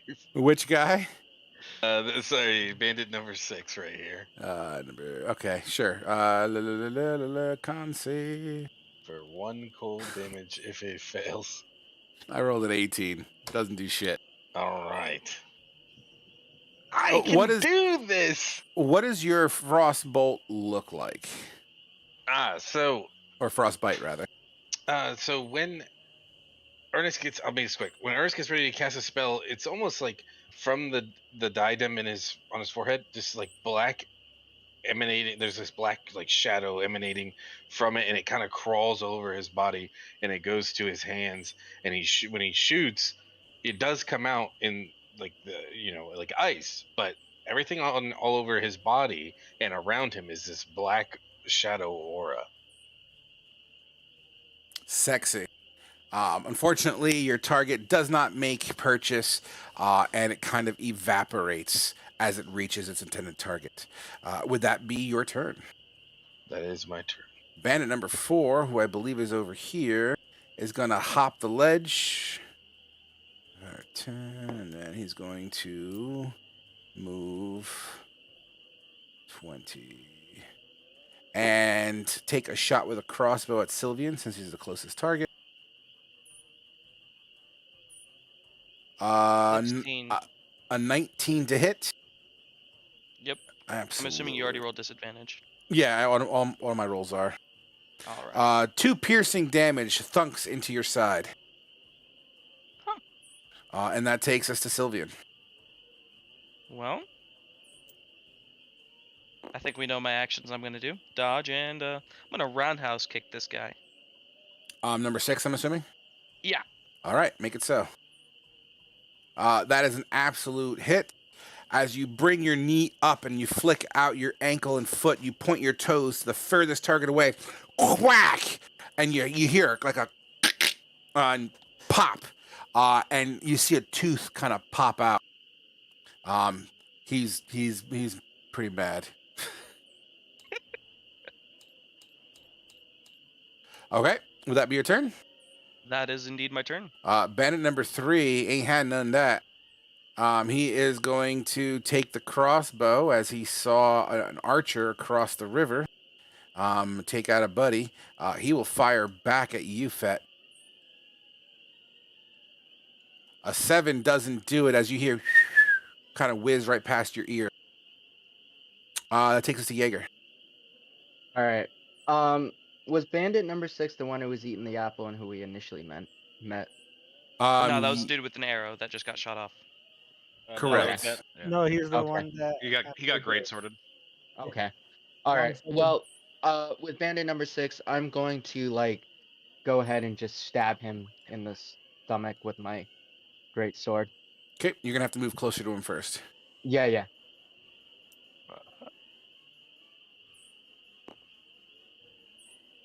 All right, make your attack happen as you charge in, both hands on your hilt, and you kind of lunge it forward. Yes. That absolutely makes purchase into the belly of this guy for... Oh, sorry, my fault. There we go. How do you kill him as you thunk your sword headfirst into his gullet? All right, so this is how it goes. I charge and I stab him and into his stomach. And as I'm just thrusting it in, I grab his head, I pull it forward, and I go, "Your friend should have taken my offer," and throw him off the bridge. He careens into the bridge. I'll erase this dot. And you hear as he hits the rapids below. Would that be your turn? Yes. I gave a good threat. Bandit Captain's turn. Ah! He comes in. 2 swipes with a scimitar. Kind of like he's doing the number 2. And then he follows up with another dagger that he pulled out of his hip when he was charging. So 2 scimitars and a dagger. Gonna get hit twice. All right, so you are still defense stance. So a 13, a 15, and an 11. None of those hit. As you're just kind of woo, cling, and you kind of parry. It's looking pretty damn impressive. That takes us to bandit number 2, who I believe is a crossbowman, who's going to continue to fire at Fedivin. A 19 to hit. What's the range on crossbows? Crossbow, I could tell you in 2 seconds. 80 feet to 320 feet. Okay, yeah, that definitely hits. 2 piercing damage slams into your upper torso. Followed by, and that was bandit number 2, correct? Bandit number 5, I believe, is also shooting, who will also shoot at you again, Fed. This one, you hear a clink, and the bolt shatters with the force that the crossbow was trying to push it out of. Looks like the bolt itself was faulty or cracked, and just debris falls into the river. He rolled a 1. So, Apto. Alright, cool. I'll move up here. As a bonus action, I will use my daunting roar. Oh. That's a wisdom save, right? Let me make sure it is creature choice goes into wisdom saving throw. DC save equals 8 plus your proficiency bonus plus your con. So it's 13, I believe. 8 plus 2 plus 3, yeah, 13. Got you. So as you roar, bandit number 4 is like, ah, ah! And he runs away, right? I believe that's what the... Can you link it, please? I think this is how you do it. Yep, daunting roar, bonus, yeah, managing run creature, yeah. Becomes frightened of you in the end turn. Okay, frightened. Not a common thing that we get. I should probably memorize it. Frightened, disability, disadvantage on ability checks and attacks when the source of fear is in sight. Okay, cool. And you can't move closer to the source of fear, but it doesn't say I have to move away. Okay, cool. Right, so he doesn't have to move away. He said, Would that be your turn, or are you gonna do something else? I'll take my longsword to the guy in front of Sylvian. 16. You feel as if this was going to connect, but the bandit captain flips his dagger around and kind of on the inside, he kind of flips it down so it's guarding his wrist, and he kind of like blink and kind of blocks your longsword away. Oh, okay, that will be turn. All right. That takes us to Fedivin. I am going to slide back over here 30 feet, and I'll just yell, and I'll take out both, or well, my rapier and one of my hand axes. I'm like, hey, clear the way so I can make my way up there.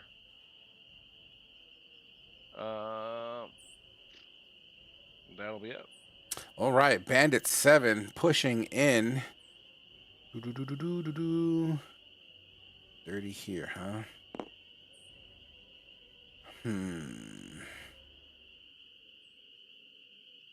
You know, he'll do 30 here so he can actually get a better shot. He's gonna fire a shot over at you, Apto. An 18 to hit. What do you have for AC? 19? 19. My lord, as you bring your shield up and you hear boom, a bolt sticking out of it. That takes us to Ernest. I'm going to attempt. Sorry, let me measure this.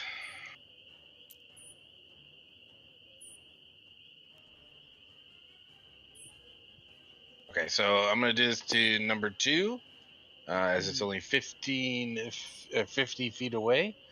I'm going to cast Chromatic Orb. Ooh, okay. And a 22 to hit. Absolutely hits.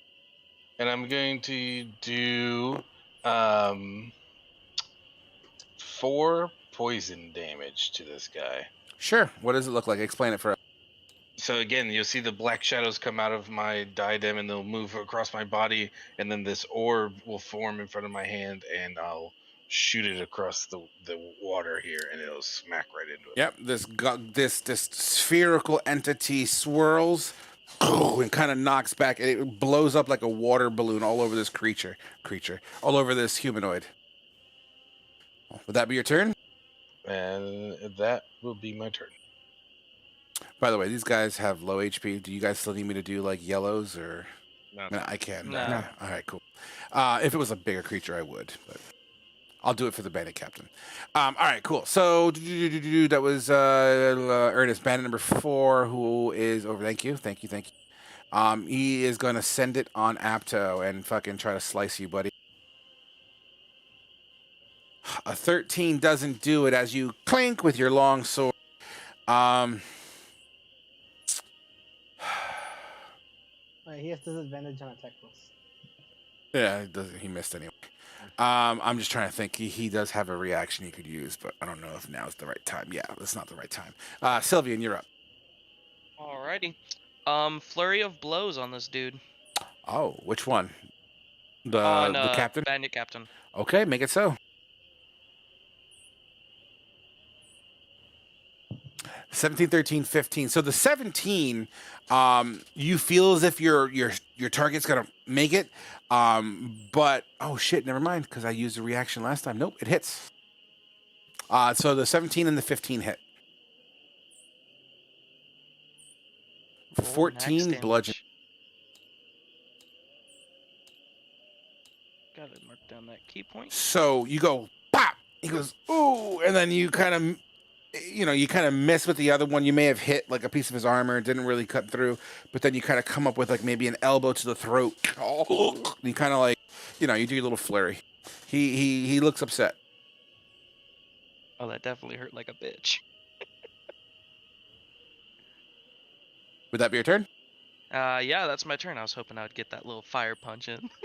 No, as your little dude is feeling not so charged up at the moment. Bandit number 3 will load another crossbow shot and is going for Diego. All right. A 21 that absolutely hits you. Yeah. You get hit again for only 3 points of piercing damage, as now you have 2 bolts sticking out of your body. That takes us to Jaeger. All right. I'm going to move towards the bandit captain. And I'm going to grab him by the throat. Okay. As you are initiating a grapple, give me a athletics check, and I get to use either or.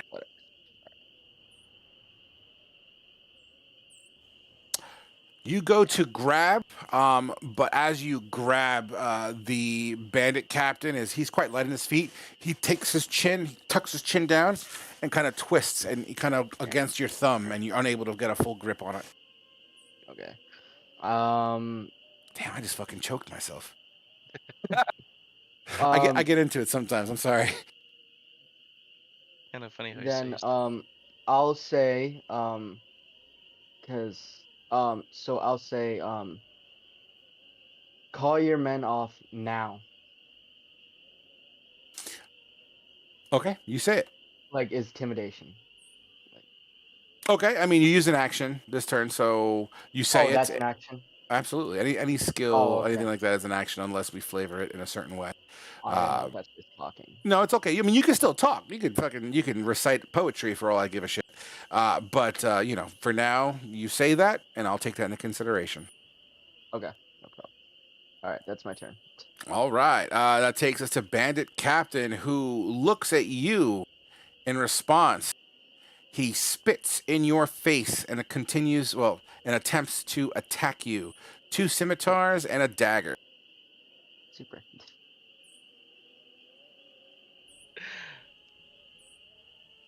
Is that a crit? Sounds like multiple crits to me.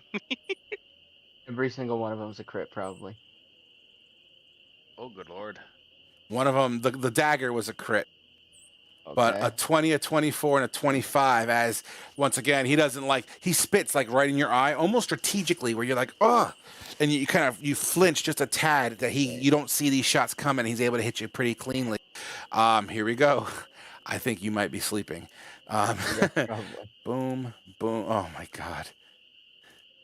Oh my god. 10. You with the fishes. 10 plus 2 is 12 plus 8, 20 slashing damage in total. Yeah, I'm down. Boom! As this flurry that this bandit captain does, just he cleanly, man, like surgically gets you on any kind of open spot that he can see on your person. Sylvian, you see your friend just flop to the ground. As his armor has taken so much damage and he's kind of trickling a little bit of blood off of like the nape of his neck up here. Absolutely. So that takes care of Bandit Captain. Bandit number 2 is a shooter, I believe. Yes, and so is Bandit number 5. So I'm just going to shoot them both simultaneously. Hey, look at that. They see a sorcerer. And they're both going to fire at you, sorcerer. A 7 and a 14. 14 hits. A mighty hit as this thing lands right in your belly. Boom! 8 piercing damage. You felt that. Oh, yeah. Apto, you're up. I'll take my longsword to bandit number 4. If I can find my character sheet, please. Oop, 11. With an 11, does not make purchase as it's parried away. I'll action surge and try again. Make it happen. 9, yet again. The clink, clink. I tell you what, it's quite a display of sword work. I'll be bitching. All right. Fedivin. All right, moving on up again. Where is it? 30 right here. Okay. Jaeger's down, so I will throw my offhand hand axe at the bandit captain. I should have a line of sight right there. Sure. All right, so let's throw it and hope it doesn't go off the edge. So it's gonna be thrown, so I'm gonna use my longbow for that. So 12 probably doesn't make it. Are you proficient in hand axes? Throwing, ranged. Yeah, but the weapon itself is still a hand axe. Oh, then no. So then. So -2 on that? Yeah, -2 on that. So 12. Actually, no. Why is that only +2? It looks like it's your roll plus your fighting style, which is archery. Oh no, never mind. I got it. Yeah. Yeah. Just 10. Just 10. Okay. It roll a d2. If it's 2, your axe goes on the other side of the bridge into the water. If it's a 1, it falls into the bridge.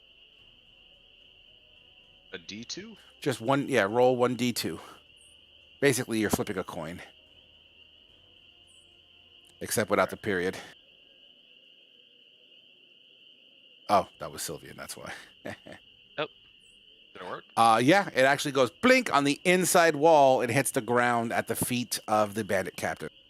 All right. And since I can't really make it over there, I will do a medicine check on Jaeger.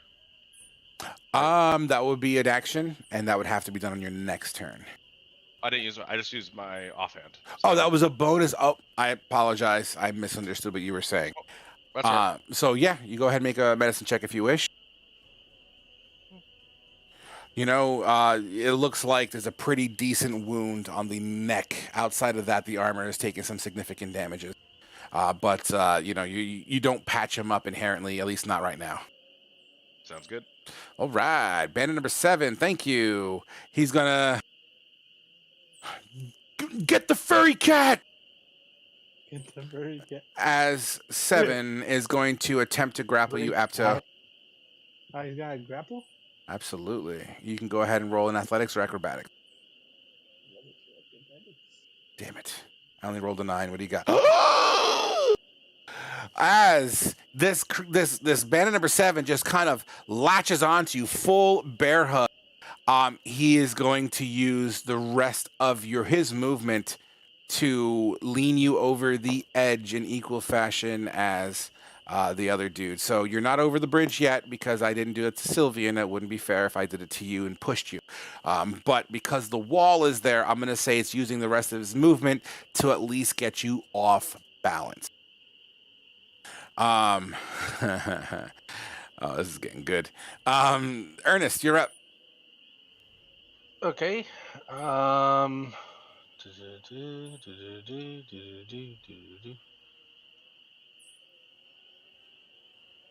gonna target number 2 again with a chromatic orb. Okay, make it happen. I'm going to. Sorry, but I'm going to lucky this, Yeah, absolutely. and Good I will shit. roll Big again Lucky in his amazing feat. with a Best feat in 23. game. Oh my god. What For element? 12 damage of. I'm gonna burn this fucker alive. Okay. Fire. He's dead. How does he die? So again, this shadow just emanates around me, and then this orb, you see it forming, and there's like the shadow wrapping around the orb, and then as it gets thrown across, it just is just like just like a fastball, just and just blazes through this dude and hits him in the chest. And it leaves a burned hole in whatever armor and clothing, and you see just like a small indentation on his chest that's been cauterized and burned clean. He falls over onto the rocks. His two friends, you know what? Okay, they're chilling. But yeah, that was a hell of a thing to see. But his friends are aware that you're a pretty big badass. Would that be your turn? That will be my turn. All right. That takes us to bed number 4.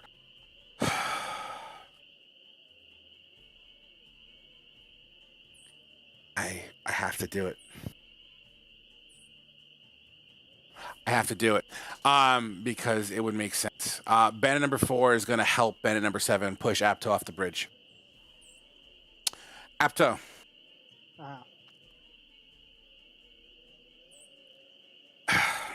Hey, isn't he still frightened of me? Well, I'm getting to that. Don't worry. I in my head I know what the aftermath is going to be. I'm just trying to initiate something here. You're already grappled. Give me an acrobatics or athletics checks with disadvantage, please. Acrobatic or athletics? Doesn't matter. I rolled a 25. Yeah, dude. Okay. You got bandit number 4 is helping push you over with bandit number 7. Hold on. Wait, you said he rolled a 25, or Oh, motherfucker, I looked at his number as my number again because it came first. I'm sorry. It's fucking late, okay? I'm tired. I'm sorry. Never mind. No, it does matter because I did say a disadvantage. So he rolled a 16. Hold on. If Bennett number 4 is taking an ability check, he makes that disadvantage because he's fighting. Oh, okay. Hold on. Jesus. I wanted to let you guys know that I ain't flubbing this. This is legitimate. So yeah, 18 beats your 16, so he's pushing you over. But here's the one thing. Bandit number 7 has you in a full bear hug. You can make a check. And I'll even give you a dexterity saving throw. If you beat his AC is only a 12. I'm going to say that you grab him and take him with you. On a dex save? Dexterity saving throw. Alright, where's the shot, right? Damn. At advantage? All right. 5, 10, 15.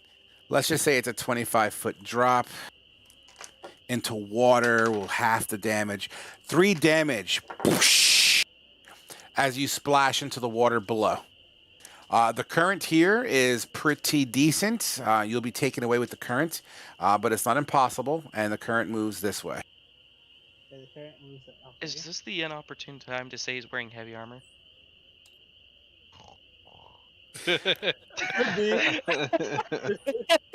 So technically, I mean, technically, he would just sink so he could walk across the ground. So yeah, I don't think gravity works like that with armor on. But that's what I'm trying to fathom right now. We'll cross the bridge when we get there. In the meantime, so that was band number 4. So Sylvian, you are up.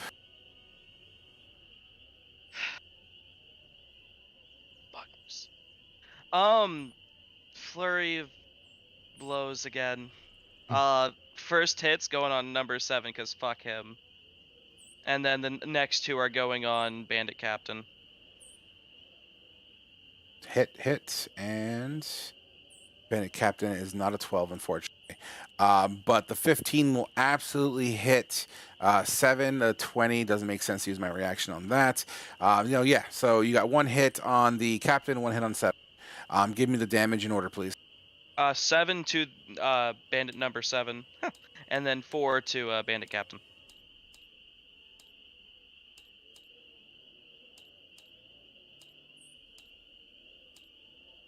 Okay.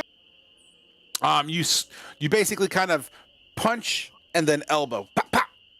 And you make contact with those 2. The third one kind of biffs a little bit. Would that be your turn? That is indeed my turn. All right, bandit number 3. He's the shooter, I believe. We'll cock another one back and fire at Ernest. A 16 to hit. I'm gonna look it. Okay, how does that work for me? I just re-roll that. I have to roll a 20. You have to roll a 20. Why do you have to roll a 20? Yeah, it says roll a d20 and then choose whether your attack uses the attacker's roll or yours. Oh, okay. I rolled a 16, so whatever you roll. Okay, well, I guess I I'm think going we to. know. I guess I'm going to choose your attack roll. One time you want to roll now.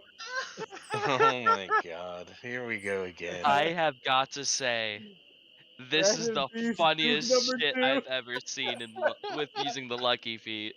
Oh my god! Only you, Anatanda. My bad, Ernest. Ernest. God, you got me Only- fucking crying, man. Oh my god! So You know what the lucky. funny thing is? I don't understand at all what's happening because I don't play this so much. So. Man. All I Let's know just is say, either something good or He- something bad happens. so he used something called Lucky, and it was literally like the worst outcome he could have possibly got. Well, we knew Ernest well. So 16 hits, I think. Yeah, the 16 will hit. Had to throw the punch. 4 piercing damage. Boom! Into your body yet again. Oh, Jesus, that was incredible. So we have a drowning man, Jaeger, you're up. a downed man. I'm down. Oh, and Jaeger's down. I gotta roll a death save. Yes, you do. Make sure you're at 2 GM. Just make Yeah, I sure did. to roll 2 nat ones. Why did you have to say that? Why did you have to say that? Oh. All right, so next up is Bandit Captain. He's gonna say, "So are you gonna pay the toll?" As he talks straight to Sylvian, with his blade pointed at Jaeger.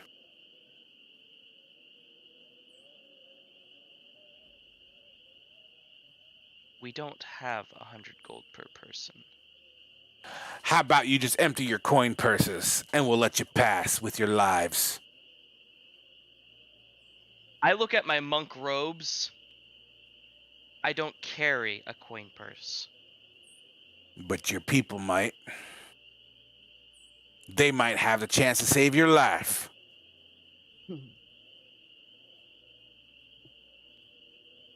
You promise you will let him go? I will let you all go, but you must pay the tax. As Apatow's like, Fine. Glub glub. Actually, wait, who does have all of our gold? Oh fuck, it's the drowning man! I kind of point to the... over the water. Well, he's the one that carries the coin. I'm sure you got valuable things with you. You know, my men haven't eaten in some time. I see you have a pony over there with you. How many men are there left? As far as you can see, you Yeah, see that's what's what on I'm saying, just seeing. You see 1, 2, 3, 4, 5. I pull out my rations and hand them to him. You must be joking. Put down your weapons, or meet the end of my blade. It's Remy.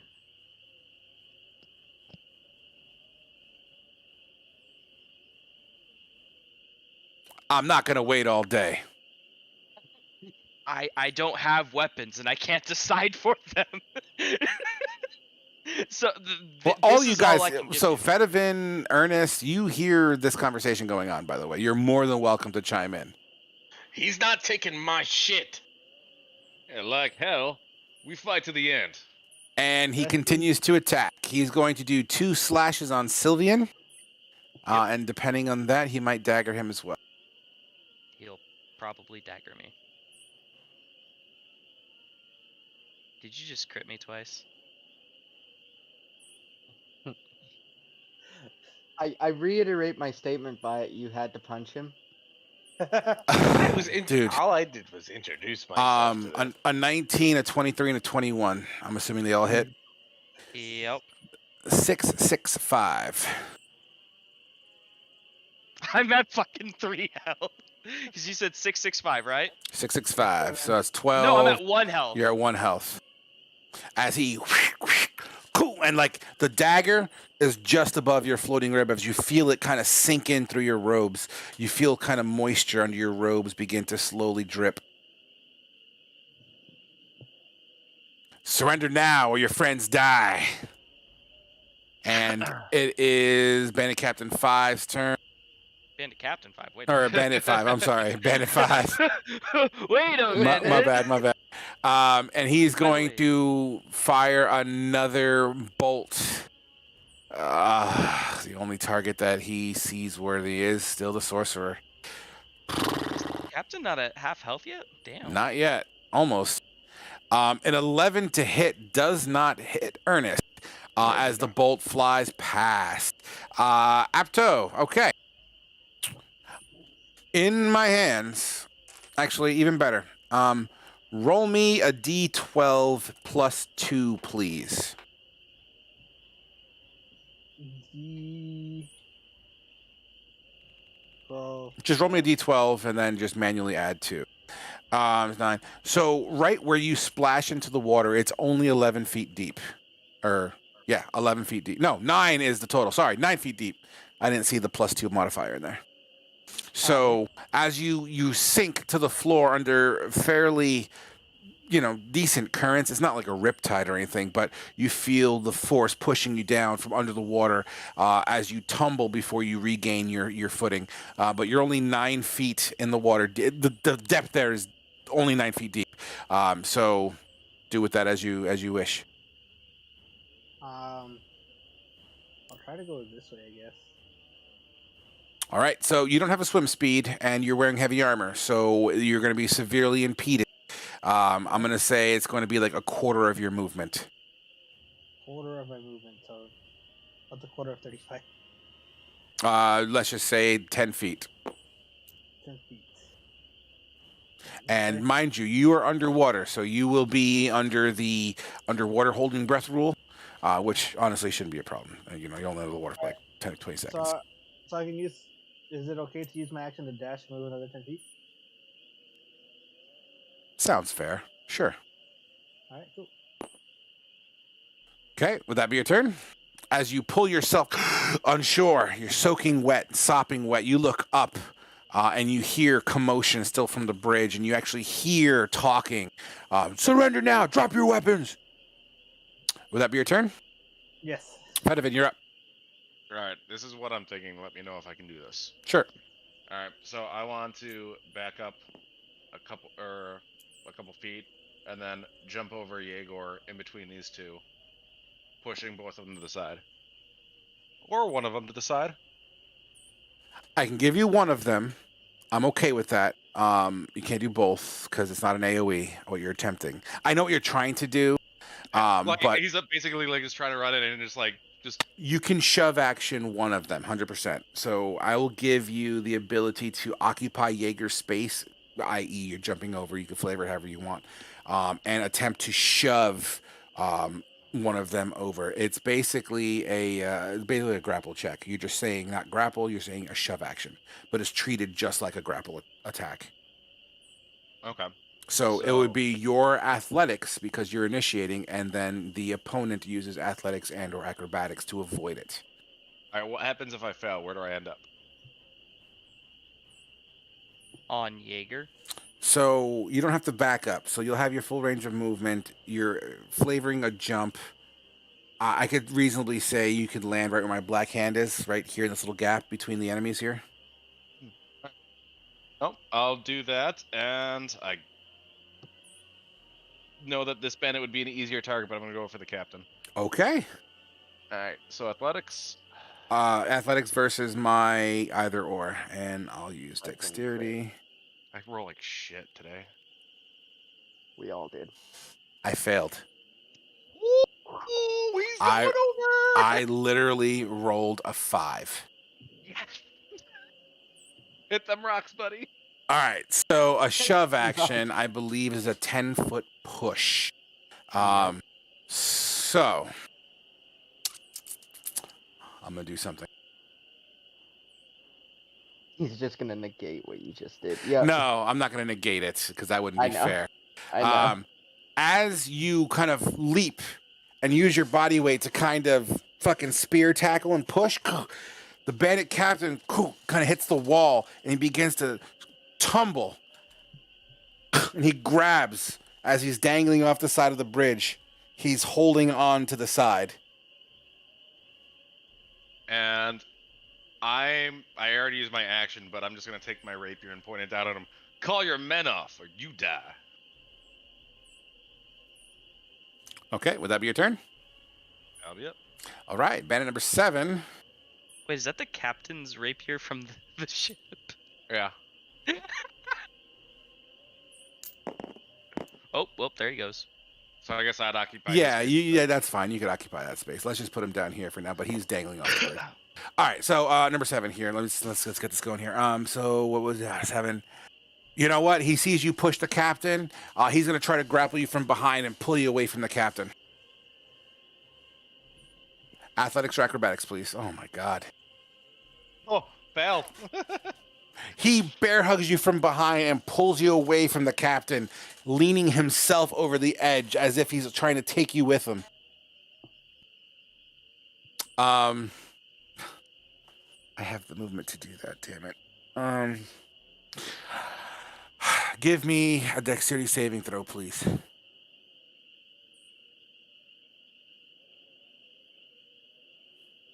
And you know what? Let's do that with an opposition check on my side. So he pulls you, and he kind of, you both begin to tumble.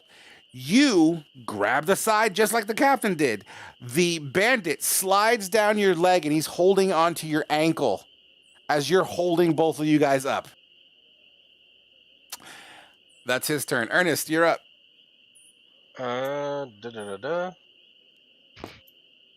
I'm going to.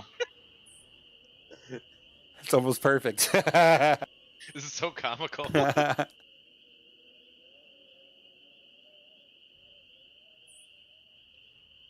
I'm gonna do this. Shocking Grasp. 15 on. This is on bandit number 7 for 7 lightning damage.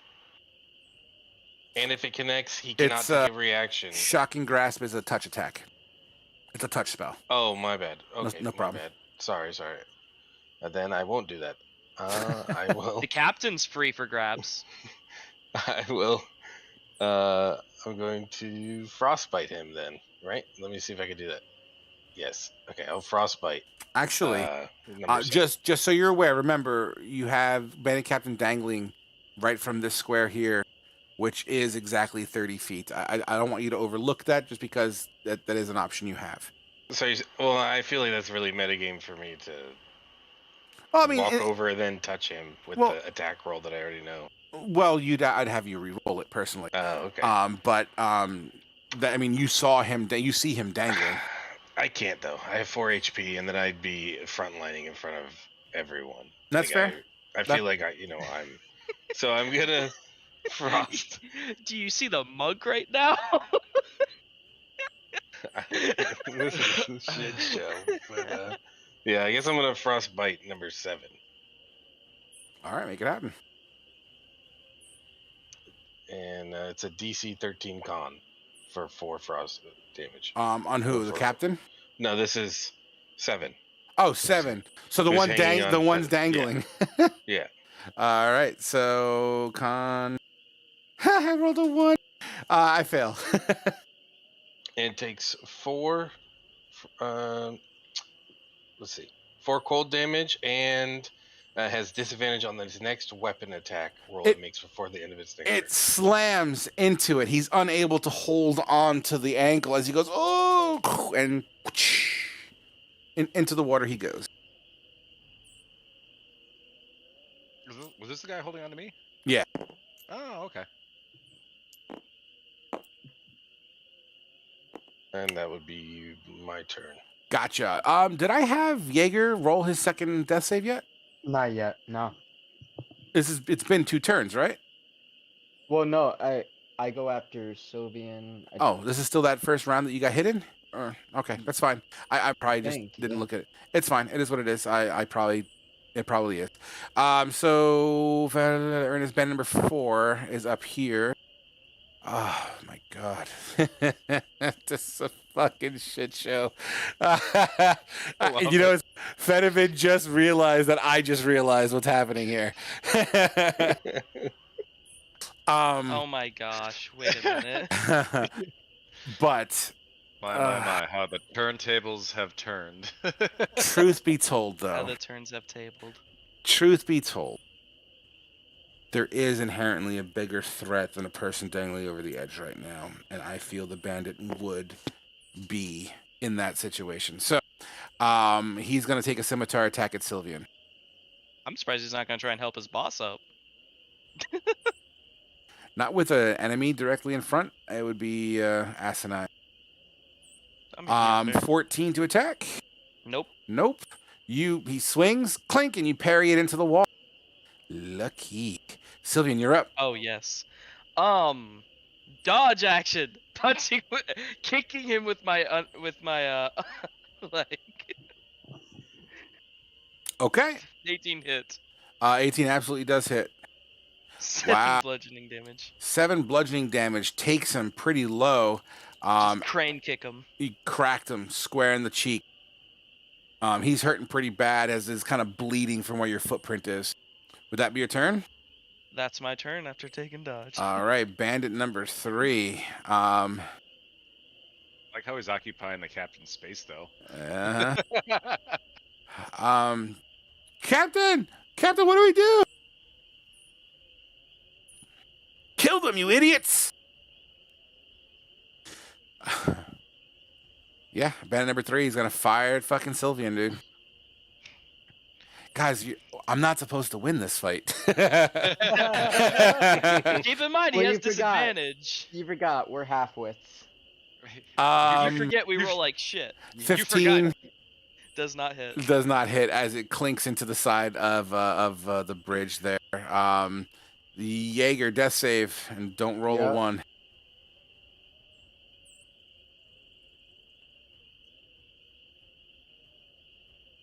Okay.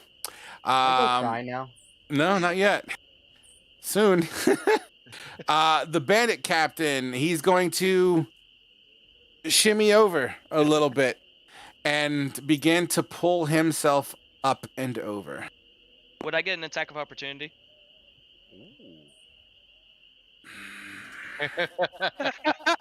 Stomp on the fingers. That's what I'm asking. You know what? Palm strike right down on his hand. Rules as written, he did leave your engagement bubble. However, there's going to be a caveat to this because all he has is fingers to you. So technically, he's behind cover. So I will give him a bonus to his AC. But go ahead and make your attack. Alrighty. Not 20, come on. Nope. You stomp, and as you put your foot where his hand is, his hand kind of shimmies over, and you hit the wall. Good try, though. I tried. Good try. That takes Do I us. have advantage because he's prone? No. Bandit number. He's like, wait a minute, does he? All right, hear me out. How does my fat ass get out of a pool? I don't just pop up, you know. I shimmy my belly up on there. I mean, I'm That's logical. And I told you guys in your interviews that I always err on the side of logic. I would, because he doesn't even see you coming either. He's dangling. There's no way he could have timed that in a way. So I will give you advantage on that attack.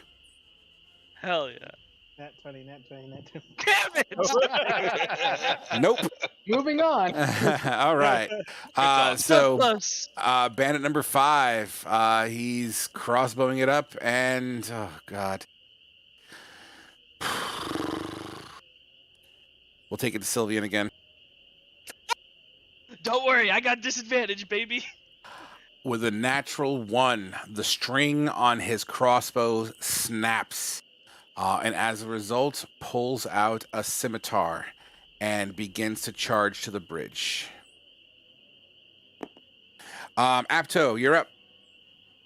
All right. Is it possible to climb up this wall? How steep is it? Absolutely. It's a rock wall. I mean, it's eroded and cut away. This river's probably really old, but it is climbable and scalable with a successful DC 10 on an acrobatics check if you want to climb. Acrobatics, not athletics? You could use your athletics too. That's fair. All right, so I'll use my athletics. 11. 10. You are gonna. I'm gonna say you climb at half speed because you don't have a climbing speed. Unless you can correct me if I'm wrong. I'm pretty sure you don't have a climbing speed. You do not. So you can move half your movement up the wall. The wall is 20 feet. So my movement's 35. So what? 15. You're on the ledge on up. I'll give you like you just pulled yourself up. All right, awesome. Okay, but the athletics check is also going to take your action as you have to think about what's happening as you're climbing. So that will be taking your action. All right, I'll take. Then that'll be my turn. Okay. Where are we? Fedivin, you're dangling off the edge. You can pull yourself up for half your movement. Shove the band.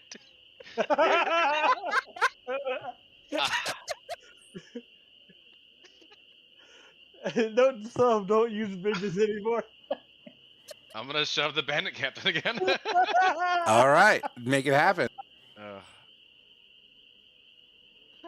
5 again. Roll a 1, please. He just gets a 20, a nat He's like, 20. no, I rolled like a 20. no, I actually rolled a real dice. Unfortunately, he sees it coming this time and kind of shoves you back. All right, last hand axe in my belt. Take it out for the rest of my movement. Okay. Get him. Hack at who, the captain or the severely damaged bandit number 4? Oh, hey, I didn't realize he was severely damaged. Yeah, go for him. Absolutely. How do you kill him? Just right in the neck with a hatchet. Blood squirts over the captain. Captain's blind, attack of opportunity. Would that be your turn?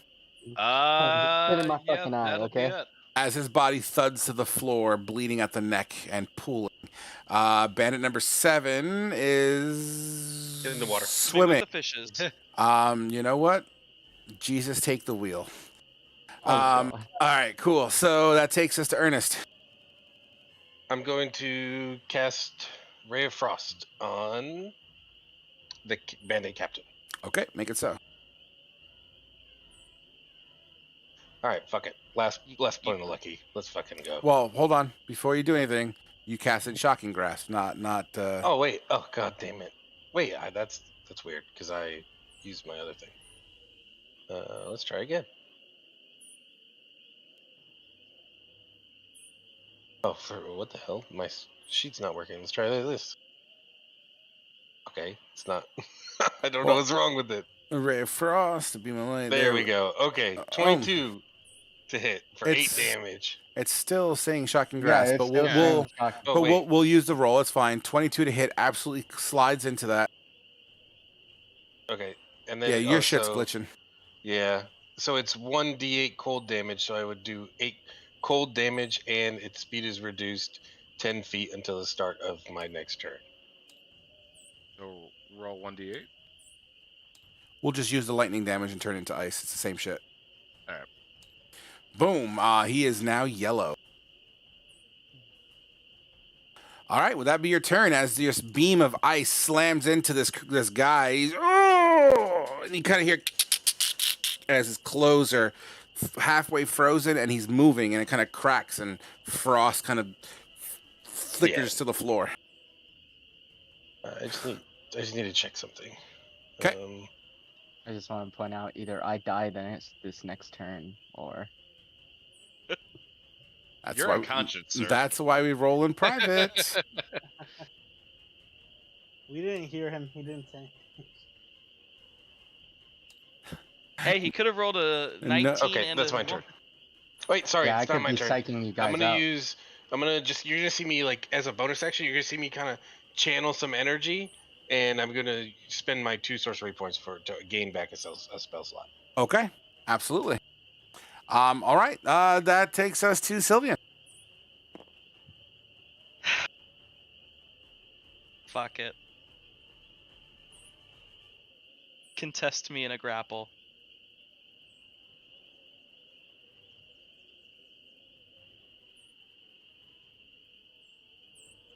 Damn it. You attempt to grapple unsuccessfully. And then I'm gonna take an offhand jab at him. Make it happen. That absolutely hits for 4 bludgeon.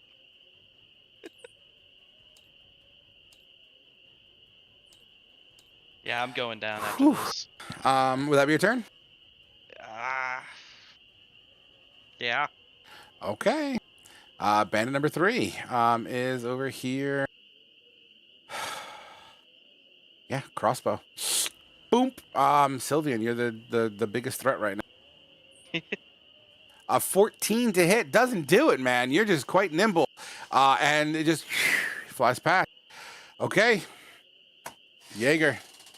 Moment of truth, buddy. Natural 20. Natural 20. Natural 20. All right. You could really use that nat 20 right about now. Hey, you want to use your lucky Bandit Captain. Bandit Captain. Oh, never mind. Will attempt to grapple Sylvian. This is gonna be a grappling party now. It's just a wrestling. We're wrestling at this point. He grabs you and holds a dagger to your throat. Surrender now and give us what we demand, or you will die. He seems to be speaking to Fedivan.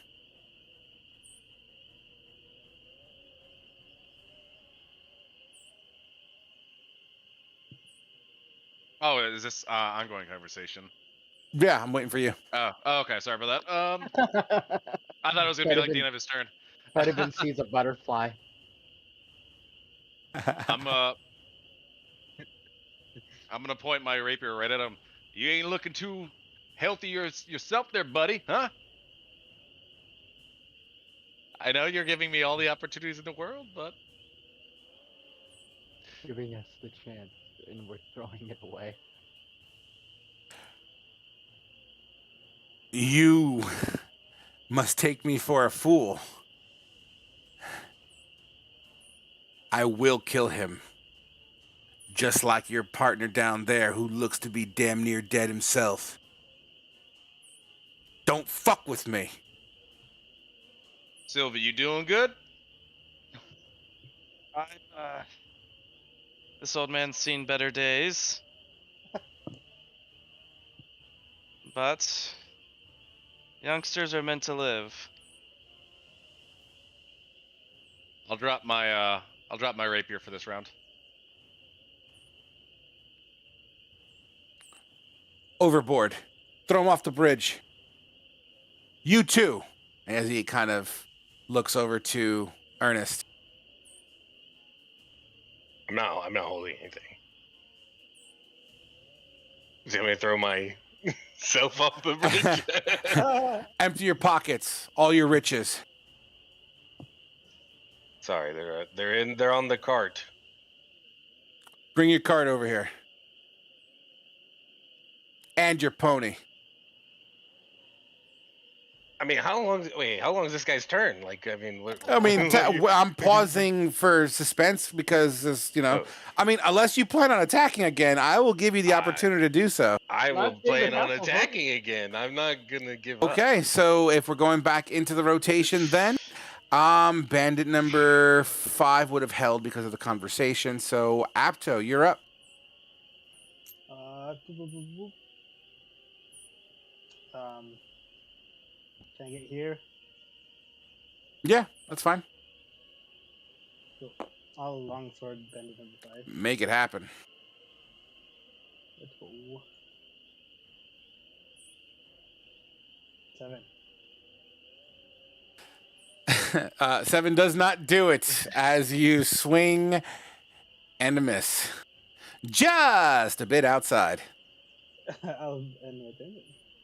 Disappointed in our party right now. Fedivin, you're up. As you dropped you didn't throw it overboard yet. You did mention you were going to drop your rapier, but it's on the ground at your feet. It is dropped. Now, it's worked so many times before. If I shove him while he's grappling Sylvian, would that be advantage in all of us going overboard? I'm sorry. So you said if you shove. So he's grappling him. He's grappling Sylvian. So if I just shove it, could I get advantage? Because there's a lot of weight going into this, going overboard, and Sylvie's with me here.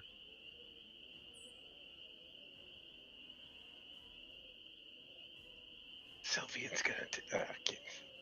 What's that? I can't say Nothing. anything. No, I can't say anything. I'm. I mean, he. Oh, you know what? You know what? You would. I didn't realize how big. You know of a what? ball it No, was. I'll give you advantage on that. He's kind of holding a hostage. His mobility is significantly reduced. That sounds logical, but you do run the risk of a dexterity saving throw to slash Sylvian's throat in this action.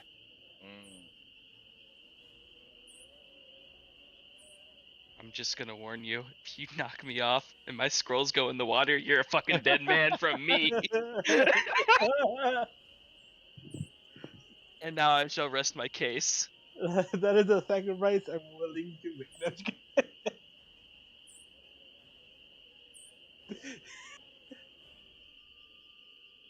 How does grappling a grappler work? Nothing. It's just an independent grapple check. Mind you, a grapple is nothing. This is considered a grapple, right? But I'm flavoring it as he's holding him with the blade at his throat. He's got me fully restrained. No, not rules as written restrained. You just have a knife to your throat. All right. Not attacking. Weapons on the ground. Just reaching over here to help this poor fella out. Can I do a medicine check?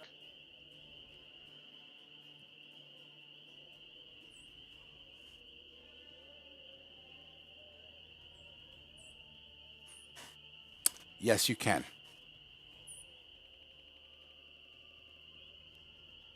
17. Okay. As you put your fingers on his throat, you feel the absolute faintest pulse imaginable.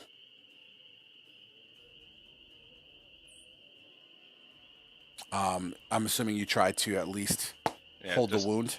Yeah, I'm holding it. Okay. So as you hold his wound, you kind of get behind him and kind of lift him up a little bit to keep the blood from kind of gushing out of his throat. So, any other brave people? And he looks over to Apto as well as he turns Sylvian around to kind of, what's Apto going to do in this situation?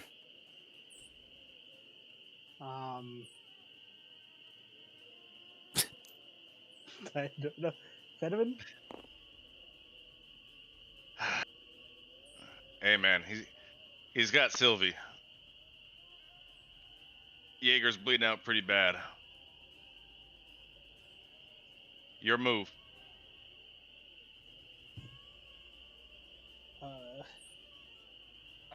My character has his arms wide open. I'll take a glance over at Ernest, see what he's doing. What is Ernest doing here? as Waiting combat. for, Go waiting ahead. for his turn. All right. I mean, technically speaking, I did say he turned to face Apto with Sylvian with his throat. So, I mean, as far as rotation goes, I mean, bandit number 5. Bandit number 5. Brendan 5 went already. You said he didn't take a turn. And We're, then, because you we're in a said he different held. rotation. No, you're right. I'm sorry. We're on Fedivin.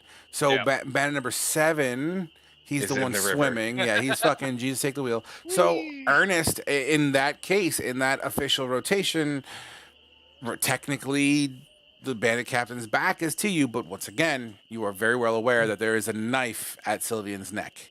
And Sylvian doesn't look to be in good condition. You know what? Over I've my been dead body. I've been trusted with this power, and I will use it. Okay. Oh no! I'm gonna cast luck. I'm gonna use luck. That's my Last last one. point. A 17 for 16 lightning damage. Jesus. Lightning. Oh no! He has to choose for his reaction is all I'm gonna say, Frog.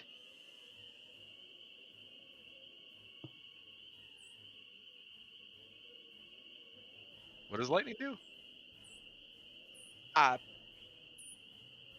It's just in this case, it doesn't. I don't have any additional. Yeah, effects. I'm It's just thinking damage. I'm thinking here. You know what? As your chromatic orb of lightning pounces into the bandit captain's back, you get the force of it, and all of his muscles kind of clench. I am going to give him a reflex save. Actually, he has it built in here. I'm going to set a high DC because he's shocked. Pray that I don't roll high.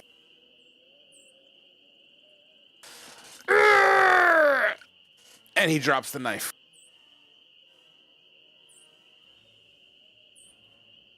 Would that be your turn?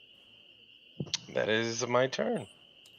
All right, let me change the numbers here. It said 16 damage. Holy f. Yeah, 16 lightning.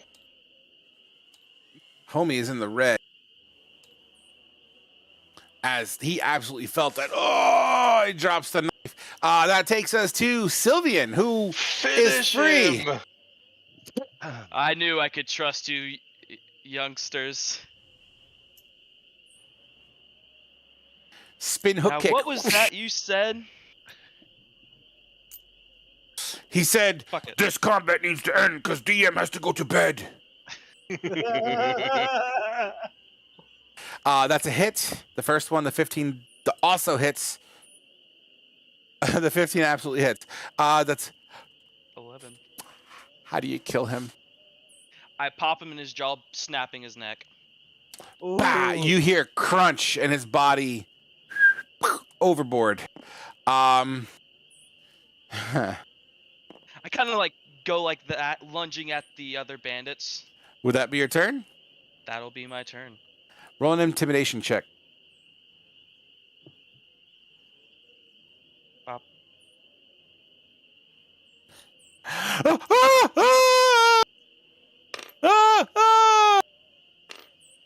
Can I get an attack of opportunity? Frog's like, Heal! let me go Heal, to bed. boy! Go Heal! ahead. Go ahead. If you don't roll a natural Crit 20. this. Crit this. That's a total hit. And that's exact damage. How do you kill him? As he turns his back and just slash him right across the back. And he literally like and goes limp and rolls under his own momentum. I get a 20-minute monologue in my head. You may. I'm kidding. You may keep that shit to yourself. No. As you guys oversee what the fuck just happened here, you all look at Jaeger. Jaeger, as Fedivin holds onto Jaeger, holding this wound. First of all, Fedivin, you get some words here. What are you gonna say? You guys, we really need to help him up. I don't know what I'm doing. And Jaeger, as you hear Fedivin's voice, but it slowly kind of goes to echo. Oh, I don't know what I'm doing here. And your lights just begin to dim. And you pass out in complete and utter darkness. That's where we're going to end our session tonight, guys. Yep. So, is he dead? Nobody knows but me. Hoo-hoo-hoo. Find out in the next episode. So, I was totally prepared to die there, by the way, guys. I think all you guys were. I was gonna do it. Everybody if we overboard stopped- with. had to with punch we the Street bandit. Leader. literally stopped Had rolling to like punch the shit. bandit. Oh, by the way, first off, the bandit I only punched because we were gonna get attacked anyways, and I don't know about you guys, but I personally can't pay all that gold. I can't. I spent it all on my horse and my cart. Yes, Miniature David pony. Hasselhoff. Yes, my Mini- Mini pony. my mini pony. Oh. And also, my character was never gonna hand over his scrolls. He will die first. All right, so place your tokens and turn them off, please, gentlemen. My character likes being at 1 health, guys. How about yours? Our party likes being at 1 health. Yo, man, this fight was not supposed to be this complicated. I love Well, rolling them that's- fives. That's what happens. That's what happens when you got a dude who just Oh, goes that's ahead fun. and says, We I'm gonna are punch also you. down one whole person as well. No, this was measured out for 5. Well, I rescind my I- vote. I am a ranger with no arrows. Fair. Hey, Anyway, I was guys, still looking for, let me kill the stream real quick, and we'll do our wrap up, and then my happy ass is gonna head to bed. 1 second here.